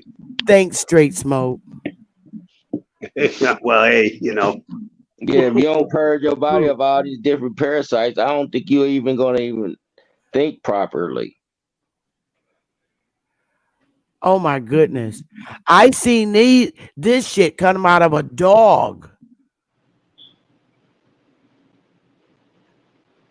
Oh my God. Kid you not. That's why dogs eat certain types of blades of grass. So when they eating that grass, or animals that you see eating certain type of leaves on trees, what they're doing is they're detoxing their bodies. And we'll sit there and look at them like, oh, he eating that leaf. He doing this. Not realizing he's showing you how to clean your own self. Yep, that's it. Oh my God. That is it.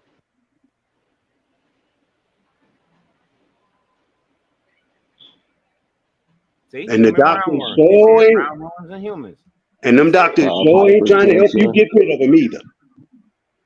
Because there's profit in death.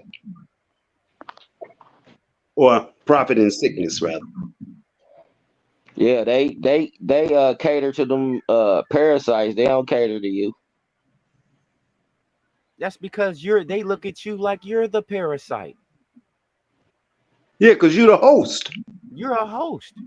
That's why. And every movie that you see, what do they always say? Matter of fact, don't you remember? I remember this so clearly. Don't you remember the Matrix, the very first Matrix? Mr. Agent Smith, he was like, I'm so sick of this place. Sometimes I just feel like I'm saturated. I can even smell it. Yeah, he showed talking about humans. He was talking about humans. I kid you not. These people man. Look at that dog. See that dog? See that boxer? He was getting them up out of him. Yeah, when he was taking a poop. And see, animals don't have doctors to take care of them. They know what to do. And if you watch those animals, you do the same thing, you can do the same exact thing. No, you watch your grandma go in the backyard and pick that poke salad and all them garlics and whatever. You already be ahead of the game. Yep. Poke weed and greens. Poke weed and greens. Be careful, y'all. If you never tried cooking poke weed before, it takes a long time because you can mess yourself up if you don't do it right. Elderberries and shit like that. Why? Look at them things. God, dog.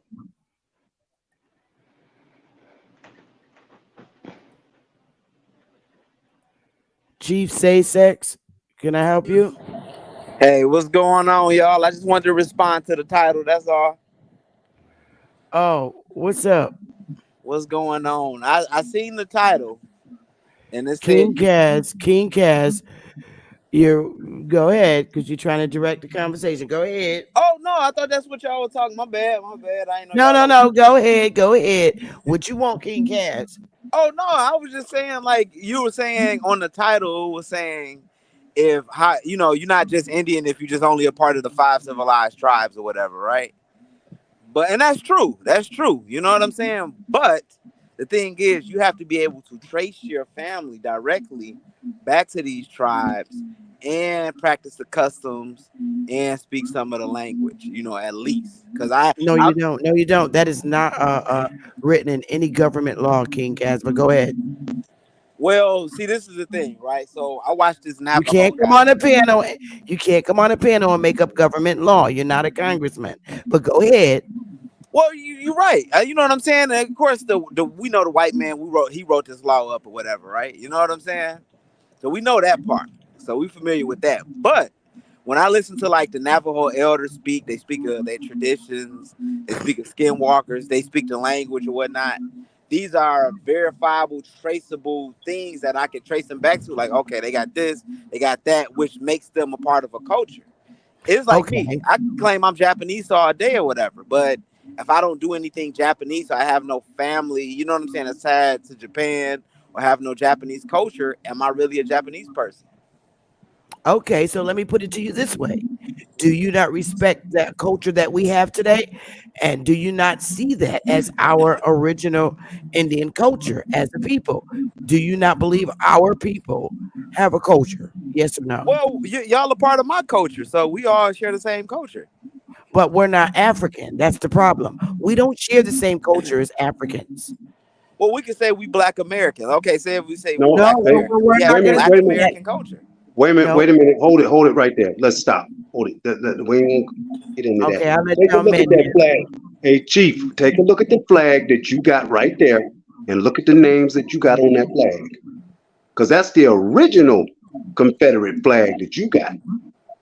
And I can tell you right now, that was the last flag flying in the South in Mississippi. And it's still flying today. They will not take that flag down with those names on it. But you know they fought to own slaves, right? They fought to own No, slaves and not to give you freedoms, bruh. anything like that. Listen to what I'm saying to you. See, what I'm explaining in the chat, right? I mean, what I'm explaining on the panel right now, and I'm glad you brought that you got that, because a lot of people don't know that those are the original names on that flag that belongs to us. The only state, as they call it, a state, was Mississippi that flew that exact same flag. Now, the thing that should come to all of y'all's minds is this. Back a few years ago, when Al Sharpton and the rest of them were fighting or crying about the Confederate flag, this, the Confederate flag, that, did it ever occur to any of you to ask yourselves, why weren't your grandparents and your great grandparents and your fathers and mothers who grew up in the South, why weren't they screaming about that flag being taken down? They ran from the South. That's why my family No, up no, north. no, They got no, the hell out of there. bruh. Hold on, we went through that earlier. What I'm saying to you is that flag that you're presenting is our flag. I'm not denying that they didn't run up out of there, because what I explained to the people earlier is that a lot of our people were disarmed. That's why they ran up out of there. They didn't have nothing to fight with. They didn't have nothing to shoot back with. So they had to get up out of there. Somebody start firing at you and you ain't got no weapon on you, you're going to leave whatever you got. You're going to run off too. Because it was the same racist crackers that enslaved us. It wasn't. It's not. Well, they didn't just get randomly racist for nothing. They were racist because they had us as slaves, brother. It No, they wasn't just were. a random hatred for us. A lot of them were new immigrants that came into the land coming through what we might call Ellis Island in the late 1800s. And a lot of the stuff that you're speaking of right now happened after the 1900s or 1906, when all of that went down. Slavery was abolished in 1865. Bruh, I didn't say that. It might have been abolished in 1865, but now what you just said that would have people think that it stopped in 1865. It didn't stop till 1965 under the grandfather clause. Now that's why I say you really got to bring up stuff and explain things to people. So you admit that And they had you us in wasn't the chains slave. and slavery. The white folks was the slaves. The Poles. The Poles. No, I don't admit anything. I just explained about the grandfather clause. No, you And said how- it existed. You didn't explain. You didn't go in detail why the grandfather clause was there and why was it in place. The grandfather clause is in place. It was to extend. It was to extend our great grandfathers and great great grandfathers and fathers from having the right to vote, because they were the landowners. And when you read the Constitution, you will see that only landowners had the right to vote. So what they did was they put in the grandfather clause to extend it out 100 years, so that our grandfathers and great grandfathers and great great grandfathers and so on, they didn't have the right to vote. And so this is basically how they got ran off the land, because after the Civil War, they gave up their weapons for farm equipment. once they did this, now them other people could come in, what we call the Ku Klux Klan, wasn't nothing but a military, and they could burn them out, shoot them out.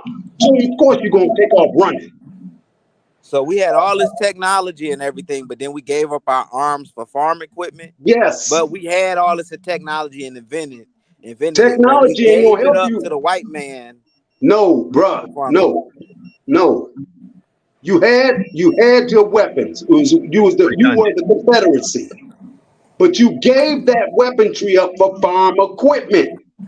So now you're cultivating the land. Here comes somebody that you don't even know coming for you. You don't know this. Everything is going along just fine until all of a sudden another type of war hits you. And it is either a threat to get killed or you abandon that land. What are you going to do? Well, I'd rather be a soldier in the field. You're not going to be a soldier because you ain't got nobody.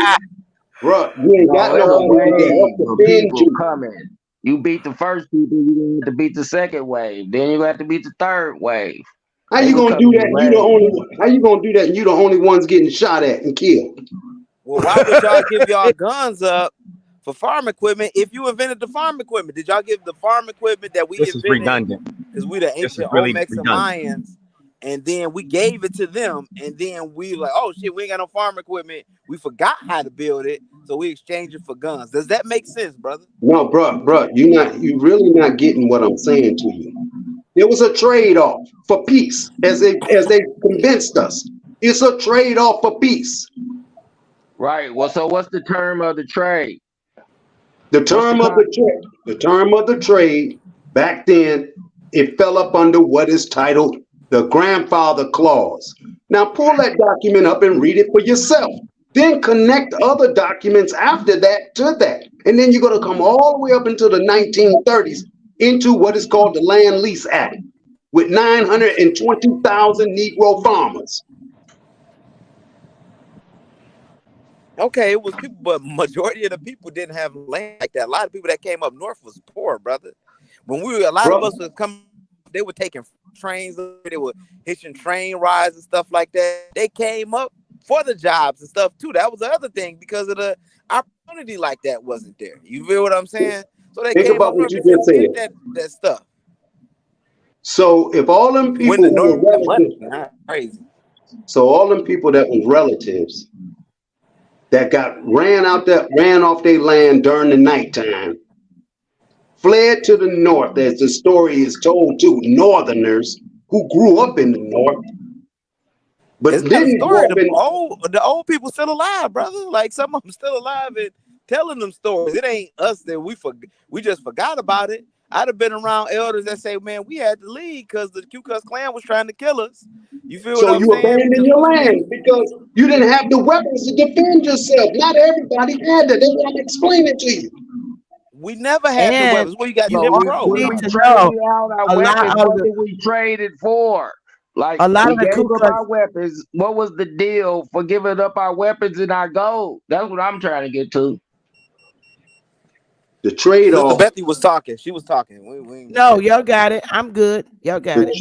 Look, bro, the trade-off, as I explained earlier, was after the Civil War, many of our people, not all, I'm not saying all, but many of the family, the soldiers, many of them gave up their weapons for farm equipment, whether they were plows, horses, all kind of stuff to get the South back running again for commodities. Well, in the process of that, things started happening in the late 1890s into the early 1900s with our people being ran off the land through force. Meaning, you and your wife is in the house with your children. Your closest neighbor might be 30 acres over. So they don't know what's going on at your house. Now you got anywhere from 15 to 30 people on the outside of your door with flames in their hand to burn your house down and to burn you out, if not kill you at the same time if you don't leave. So what you gonna do? You gonna defend yourself and your family? Or you gonna or you gonna Yeah. get them and get out of there. That because they got a tax bill. That's why. And they ain't Yeah, a pay it. whole new policy, a whole new operation is taking place at that time. It got converted. Yeah, They but a got lot of them white folks y'all fraudulent talk about. a fraudulent tax bill they It got, received. that's right, and it got converted fraudulently, and they did it forcefully Yeah, but through death. a lot of them folks y'all talk about that was in the South was them white people. A lot of them was at that time was pre-LSI. We talking about the 1800s.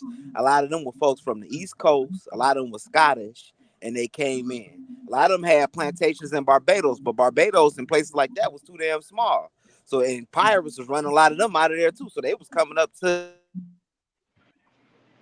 Once it got too packed over there on the eastern part of the South, they went into the inland South, Mississippi, Alabama, and this family they came from that Scottish stock and came to Virginia and then moved Yes, down to South Carolina. indeed, Cali girl. We all been lied to this.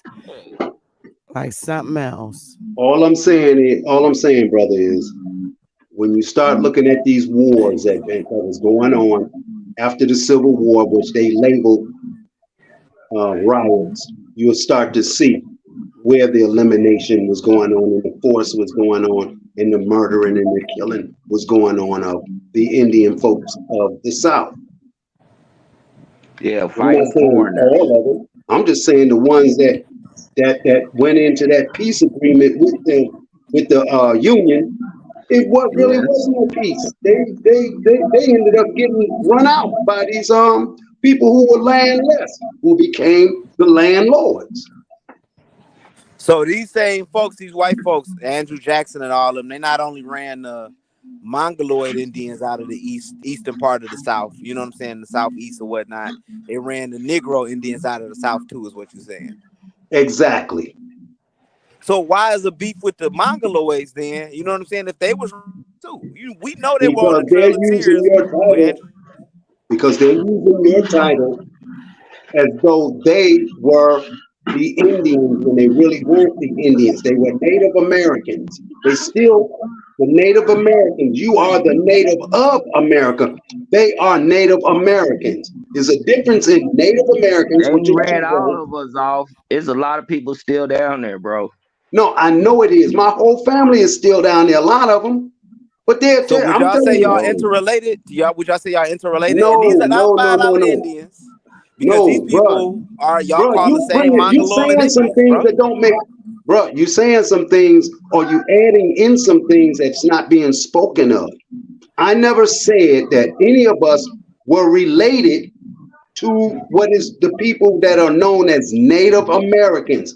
And I'm going to say this again, and I wish people would listen closely.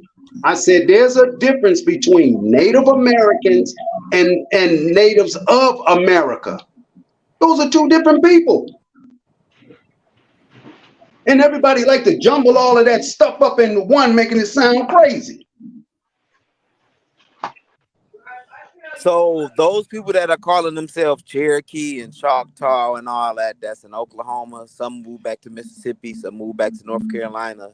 You know what I'm saying? That y'all consider Mongoloids because they don't look like white German $5 Indians that y'all calling, right? So we gonna Right? classify Those, them as Mongoloids. Some of yes. them are mixed. Y'all saying that they're not the same Cherokee and Choctaw that's in y'all family. Y'all not interrelated. Y'all didn't sleep with each other. Those would be those brother, what you just named. No. Many of them might be Reconstructed what we Indians. call the half breed. Those are what you may call the half breeds. I'm not saying that. I'm not saying that the dark skinned Indian, which is the native of America, did not get with those Mongoloid natives Americans. I'm not saying that because it did happen. But what I'm telling you, it didn't happen as much as you think it did. So King Cash, I'm gonna ask you this, and this is gonna determine whether I'm gonna keep you on the panel. Somebody got to mute. Their mic background is bad. I don't know whose background that is. Not mine. Oh, I think it might be Rodney. I mute him. Yeah, it was Rodney's. He's probably doing something. So King Cash, this is gonna determine whether I immediately remove you off the panel. Okay, so answer your question wisely. Okay. Now, when you're talking wild Indians in Georgia in 1800s, I'm not even going to go all the way back to the 1600s. Who was more likely to live in Georgia being the wild Indians in the 1830s? The bottom or the top? I'm not even going to. You better answer this question wisely. Well, when did Andrew Jackson remove everybody from Georgia? I asked you a question.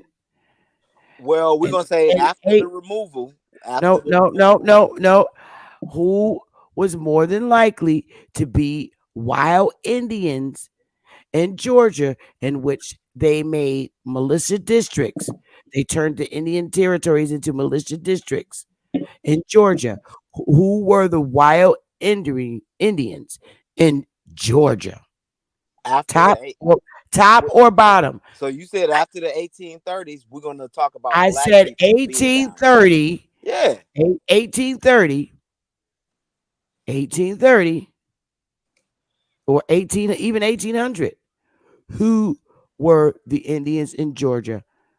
On the top or the bottom? Which one? That's easy to answer. Go ahead, King Kaz. Well, we know black people was down there after King Kaz. I said it. You top or bottom? Top or bottom? Okay, we're gonna say the top. We're gonna say the top. All right, that's it. End the question. All right. You're lucky. You saved yourself. I had to be real surgical. That's how we're supposed to be anyway. Be real surgical. Instead of all that nonsense that people like to talk. Be straightforward with it. But I like that flag. I like that flag that you got right there, bro. You have no, I'm not saying you don't know, because you must know because you got it. Those those people that you, I mean, the names that you have right there on that flag. Them your relatives. All of them your relatives right there. You know I'm a avid Lincoln supporter, man. So this flag is like the Nazi flag to me, man. No, that's not a Nazi flag. Not that one. And let me tell y'all who was Abraham Lincoln's mentor. Pascal Beverly Randolph was his spiritual teacher, was a black man, which put the ear in Lincoln's he put the information in Lincoln's ear to free the slaves or whatnot. And well, his master teacher. Y'all don't study Pascal Beverly Randolph though. Hold on, Lincoln looked like you and me. No, he was a long, he had a nappy kicker afro. Bro, no. He had a nappy kicker afro. He was mulatto, and he like hanging in the hoods with short black women with big butts. Go figure. You want to see his real portrait? See, I'm up here in Detroit. I can I'm walk in Detroit too. Hold it, then you know. Take your behind over there to the University of Windsor, and you're gonna see all of our information sitting over there. Now I'm right across the water. Now what? I'm right across the water. I go to Windsor all the time. How many times you ever been to the University of Windsor? Right there across the water. I've been over there. I ain't been in there. Then you need to go in there, because if you went in there, then you would know these things. This history is sitting over there in the University of Windsor. Well, that's why I'm glad I ain't y'all ain't seen that statue of Tecumseh, because y'all be like, oh man, they got a brown statue of Chief Tecumseh over there. Wait a minute, hold on. You could have found that one down there in Alabama at the museum. Well, Chief Tecumseh ain't from down, he's from. I know he ain't from down there. Look, we can go right here in Michigan. You know darn well we can go to the city of Tecumseh. Stop it. Yeah, and they got a town called Tecumseh over there outside of Windsor. Yes, they do. Well, you gotta move that goal. The reason why I'm saying this to you, since you right here in Detroit, and I'm right here in Detroit too. I can go right down there on 4th Street, get on that Ambassador Bridge and go across it, or go downtown to the tunnel and go up underneath it. You'll be right there. Right there when you make that that right hand turn on the main street coming out of that tunnel. You make that right hand turn and goes right down the street. On the left-hand side, you'll see the University of Windsor. Now, I've been going over there since 1975. Back when you can walk across the bridge. No, we rode our 10 speeds over there. I ain't doing no walking on that. That's Nah, too we used to be able to walk across the bridge back in the day. You used to be able to walk up under that tunnel. You walk across that bridge if you want to. You gonna be walking a long time to get across that. No, thank you. I'm gonna So go we right down had there. if folks know about the Detroit area, we had real bloody wars between the Indians and You the mean French. say the And Wyandotte, the Pontiac, the Erie, the Huron. Come on, bro. you know, the Miami, all of those. That ain't I nothing. met. See, this is the thing. You I met fast them Native forward. Americans from up north, and they was damn. That dude was darker than me, but I The knew he Native wasn't black American. like me. They ain't no Native Americans. They're Aborigines. They Yeah. are American Indians here in the north.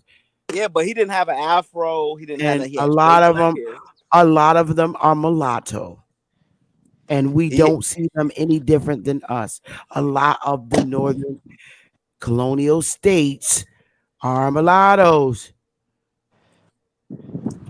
Or can we say that they existed here? Those were the first here. You know what I'm saying? Because that man didn't resemble me But at it was all as a Indians black all man. No, from they over America. don't. They don't show you, bro. Indians all over the Americas. They're gonna show you somebody that might look Mongolian. Now, you do know, not too long ago, I'm gonna say about maybe 2 years ago, they uprooted that statue in the middle of the square of Wyandotte with that brother that's an Indian who did have an afro on him, and they removed him from off that square. They took him out. Indians, we Aboriginal, we're copper colored races, and like Smoke said, and I got to stand on this, fam. All of us, we come in many shades, from very very dark all the way. Girl, you correct. There it is. She just put it there. I don't know if anybody reading what she just wrote. You can't make it no plainer than that. Girly There girl you has go, no girlie. proof. She had no proof. She's conflating history. Oh my She talking goodness! about. Let Oh me say this. Let me no. tell you what she's Don't trying to you let me? conflate. Don't you let me get my brother Chief Holiday on this panel.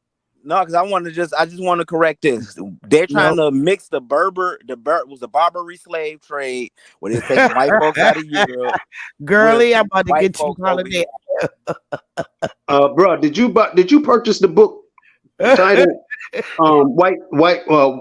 did you purchase the book called White Trash? No, I never had even heard Okay. that book. That's what she just put up there. Cause them scholars of that book put the truth out there, and they've been sought after ever since. But see, the truth is coming out. Look, bro. Everything is being exposed now. All of that stuff that they wrote after Reconstruction was not the truth. But it's true, brother. All we got to do is go to St. Louis, Michigan. We want to talk to some Native Americans or Indians, whatever we want to call them. We can go right there to St. Louis, Michigan, and we'll see them Native Americans coming in all different colors, including reddish brown. We can go up there and see them. You are aware that this government brings in Indians from Central South America Been and doing put it. them on reservations and say they are the Indians of this landmass when actually they came from other parts of America. You Nah, do know.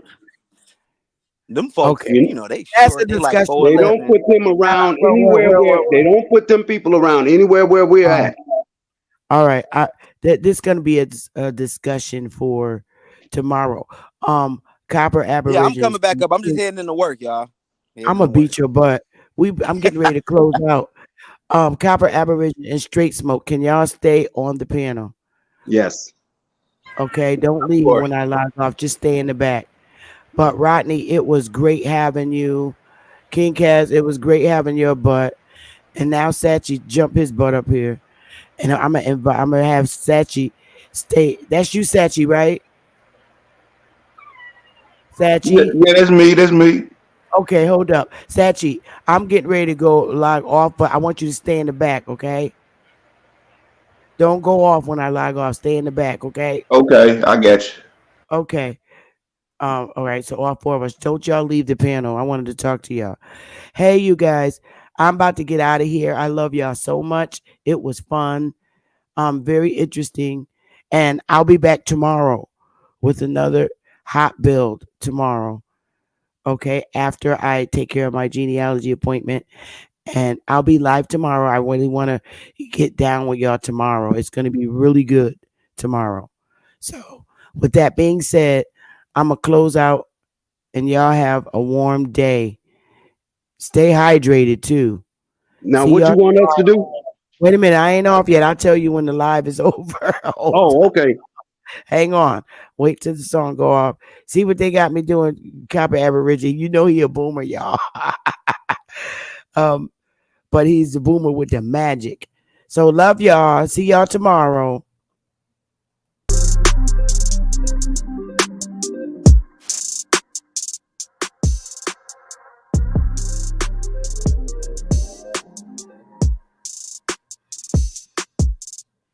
Time's been moving slowly, so we already